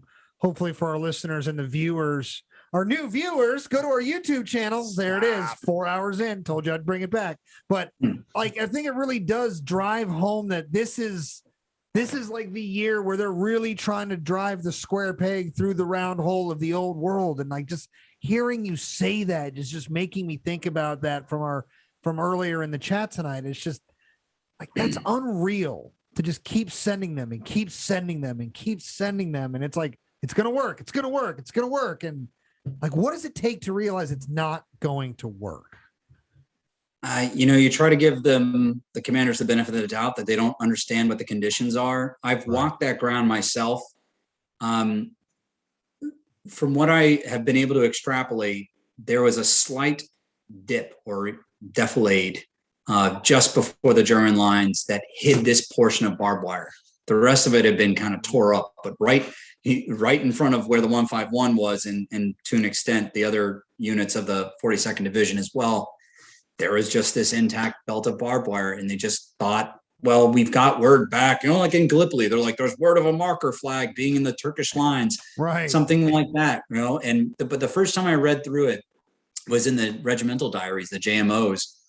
And I'm like, it's unfolding like a movie. Like, you're like, and then the third one will wave. I'm like, why are you sending the third wave right now? You're right. Like, I'm getting like angry. Like, why would you possibly do that?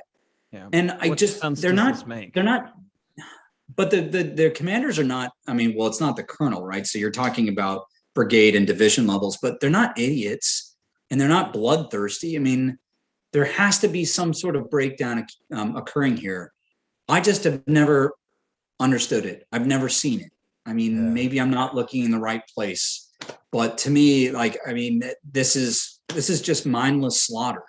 Yeah. And maybe it's because you're part of a larger attacking force. The same was not true along the rest of the front. There were gains made, but gains by First World War standards, right? Like you got 2 lines of trenches, you advanced a kilometer, and you suffered 5,000 casualties for it. All right, we've done great. Yeah. So it's always in conflict. Yeah. I think the total advance made was 4 kilometers by, I want to say the 33rd Army, 33rd Division, which was under Pétain at the time. But regardless, like 4 kilometers, that's still not that far. And with the casualties they were suffering, I don't know. I just don't know. It wears on you and you're just like, I don't understand. What is the point of all this? And you read, and then I started finding more and more of the firsthand accounts. The first one I found was Campanas, and that's what we're going to get into the next slide. We're getting to the 6th of October attack. This is the 25th of September. Campana missed the first day. He was still recuperating from his wounds in the Argonne. So he had come back. He had foretold what happened on the 25th of September. But then you read what happened on the 6th of October. The first time I read it, I thought it was the 25th of September attack because it sounds exactly the same. Like less casualties, but exactly the same. Somewhere in there's a Bill Murray joke. This is a Groundhog Day. Yeah. Groundhog Day, yeah. I mean, and one of a rare photographs here. So the French, like a lot of photography, at least that I've been able to find, is coming from the Allied side from this war. I don't know why that is. I don't know if it's maybe because, certain archives were destroyed during the Second War in Germany, which we know was the case. But often you don't see a lot of photographs showing like masses amount of French dead. These are masses of French dead in the Champagne. And, you read about like just guys getting mowed down, entire companies falling down into place. And this image here really, strikes home for me. You can see in the background, it's definitely Champagne. I mean, you can see the white chalk tossed up there right from the trenches, the chalky soil. And the sketch on the right was done by a veteran himself, who has obviously served at the front and saw guys, desperately trying to get through barbed wire, just getting shot down in the wire as they're trying to come through. So we get to this 6th of October assault, and I love this sketch of these guys waiting to go over the top. I mean, you look at these guys' eyes and you see so much humanity in their expressions, and like trepidation, determination, terror, fear, all of it. The officer on the left, or the NCO, looking at his watch, waiting for the seconds to go by before they go over the top. And on the 6th of October, the 151, as I mentioned before, was sent into the attack. Yet again, they had shifted down just to the east a little bit. So it's not the exact same front, but still dealing with the same kind of conditions. And again, the same sickening kind of encounter here. After an initial advance, the assault waves encountered an intact wire entanglement, and once again were decimated. Then wave after wave of troops were thrown into the attack, all meeting a similar fate. Campana, as I mentioned, had arrived back with the regiment, and though he had missed the 25th of September, this time he was not spared. 6 times the 151 was sent over the top. 6 times they were repulsed. Eventually his battalion commander was killed, and Colonel Moisson was wounded as well. So Moisson came by, checked out the trenches, looked over the top for 1 second, and he was shot in the head. He would actually recover from that. He was wounded. But just you think about the morale blow that happens when Papa Victory comes down and he gets shot in the head immediately. And I have a picture here where I'll read an account, and it's a little bit extended, but I just think it's really important to kind of immerse yourself in this moment here. We have the battalion commander here, battalion leader, commandant. That's what that CMDT means. Commandant Brugère Dupuis, who would be killed this day. The moment has come. A signal from the captain, a whistle blow. En avant! A bound of 10 meters is made in disturbing silence. Then suddenly, a frightful fire of musketry. Thousands of bullets whistle by and drill into bodies. Shouts of rage, groans, entire lines of blue greatcoats mowed down in place like wooden soldiers, and a sudden stop in front of an impenetrable entanglement of barbed wire. Lie down! We let the bursts of gunfire pass overhead. Our artillery starts up again with more violent fire, and the enemy machine guns stop firing. I look around me. Hundreds of men were lying down in skirmish lines in the plain. The captain gets up. Stand up and about face, he cries. Only about 50 men rise. The others remain lying face down in the grass. They were dead. I shuddered at the sight of all these dead bodies in light-colored greatcoats who would never make another assault. We went back to our departure trench. The lieutenant was among the dead. A half hour later, we renewed our attack, but still without success. Our Colonel Moisson, the bravest of the brave, Father Victory, as the men affectionately called him, come up to ask him to make a third bound. He looked over the parapet and immediately received a bullet in his head. The morale of the soldiers was affected, but 3 more times we threw ourselves into the attack. Again and again, only to be broken up by the accursed entanglements. In the 5th assault, the captain was struck down by a shell fragment, and I took command of what remained of the company. Commandant Brugère Dupuis reassembled the battalion in the departure trench.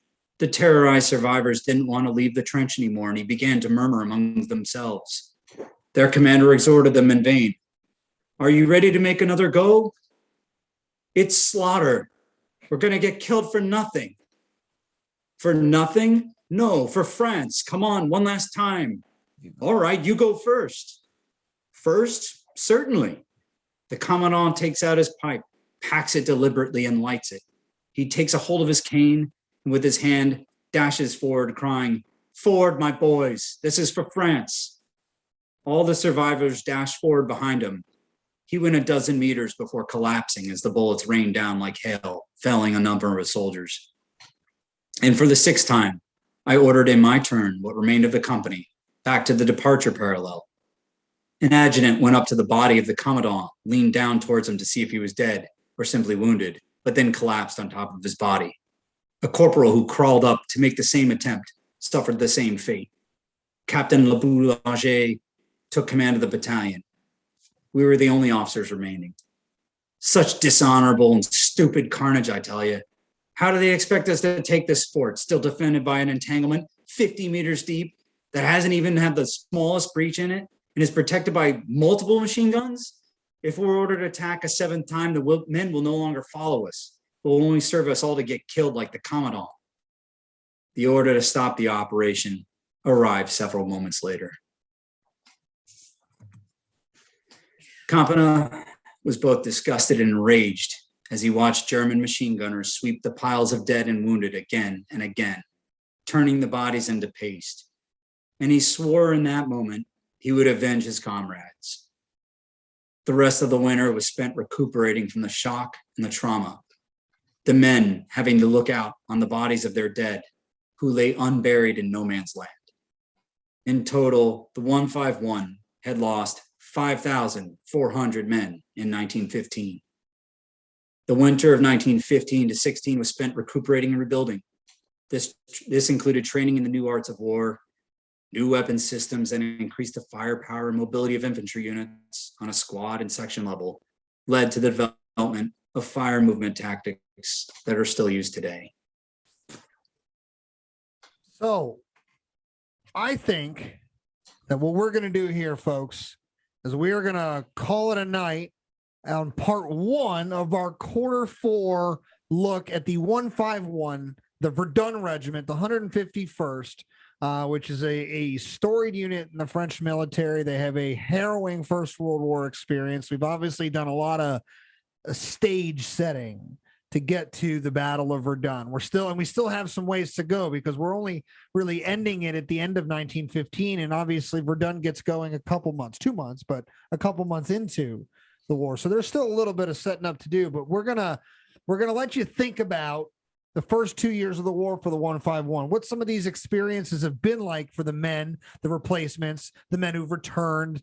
Their 200% losses. Yeah. And what these experiences are going to do to shape them for the harrowing experiences they're about to endure at the Battle of Verdun. Because again, we've been sort of phrasing it or putting it to you like this, like as John said as well tonight, like this is a war that is filled with battles that are just mind-numbingly brutal, violent, murderously devastating, things like that. And amongst the sea of all of this carnage, Verdun stands out as one of the 2 or 3 battles that when you hear them by name, you don't even need to be in the know. You just know that there is something heavy, something reverent, something horrifying about it.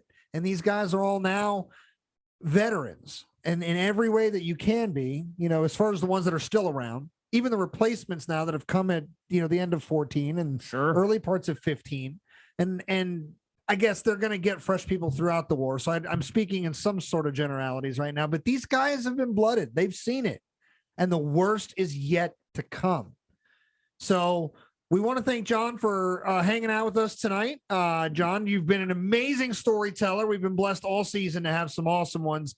But this has been another one where I feel like we're hitting a home run. So thanks for hanging out with us tonight. You're definitely going to have to come back and finish out the story for sure. Now you signed the contract. We agreed. We were in litigation for hours, right? No, I'm just kidding, bud. But no, we're very excited to have you back to complete the story because thank you guys. Yeah. I I was just going to say, I am stunned by how much, even in this conversation, I have learned. Matt and I did a lot of prep work to make sure that we were going to be able to hang and sort of understand things. And I feel like we're doing all right. Are we doing all right? Are we hanging with you, John? But I, in all seriousness, I feel like you are illuminating and clarifying something that I think gets clouded in the mind of the average observer to the First World War is how do people get to some of these places? How do people get to some of these moments, and how do they live through them? So for the History Things podcast, we're sponsored by TR Historical. So make sure you go to trhistorical.com, enter the promo code History Things, get 10% off your next purchase. They are your one-stop shop for all your historical fan gear needs. You can find Matt and I on social media at our various independent sites. I am History Things with Pat on Facebook, Instagram, and YouTube. You can find Matt at Matt Borders Books. Still Instagram only, buddy? Still Instagram. Just not into the book facing? Not doing the book faces. The book facing. You can find the show on the book facing. You can find the History Things podcast on both Instagram and Facebook just by searching the History Things podcast. John, do you maintain a public social media presence as of right now? Not particularly. I am on Facebook, but under a pseudonym. Good for you. Yeah. All right. Well, look, I do have my website though. It's 151ril.com. That's Regiment d'Infanterie de Ligne. And of course you can pick up the work, but just search my name, Johnathan Bracken, on Google if anyone wants to get in contact with me. And again, the book is the Verdun Regiment, Into the Furnace, the 151st Infantry Regiment in the Battle of Verdun, 1916. This is available wherever books are sold. We got our copies on Amazon, so giving money to Jeff Bezos. You're welcome, Jeff. I want to see more rockets. Let's go. But anyway, it's been a blast, and we look forward to having you back to talk about the conclusion of the story of the 151 throughout the Great War. So for all of us here at the History Things podcast, we're very grateful for you, our listeners. Thanks for hanging out and listening. Thank you for tuning in for the very first time and watching the History Things podcast live from here in the War Department studios. We'll catch you in a few short weeks with the follow-up. For our guest, Johnathan Bracken, for my co-host, Matt Borders, I'm your co-host, Pat McGuire, saying thanks for listening. Have a good night. Later! Have a good night.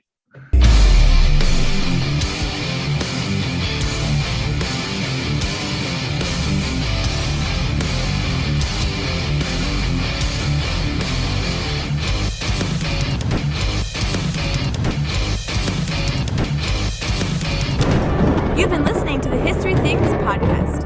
Follow the guys on Facebook and Instagram at the History Things podcast for all the latest news and exclusives. Make sure to also follow Pat and Matt on their social medias at History Things with Pat and at Matt Borders Books. Have a question, comment, or compliment for the show? Send us an email at historythingspodcast@gmail.com. Thanks for listening. We hope you enjoyed the show.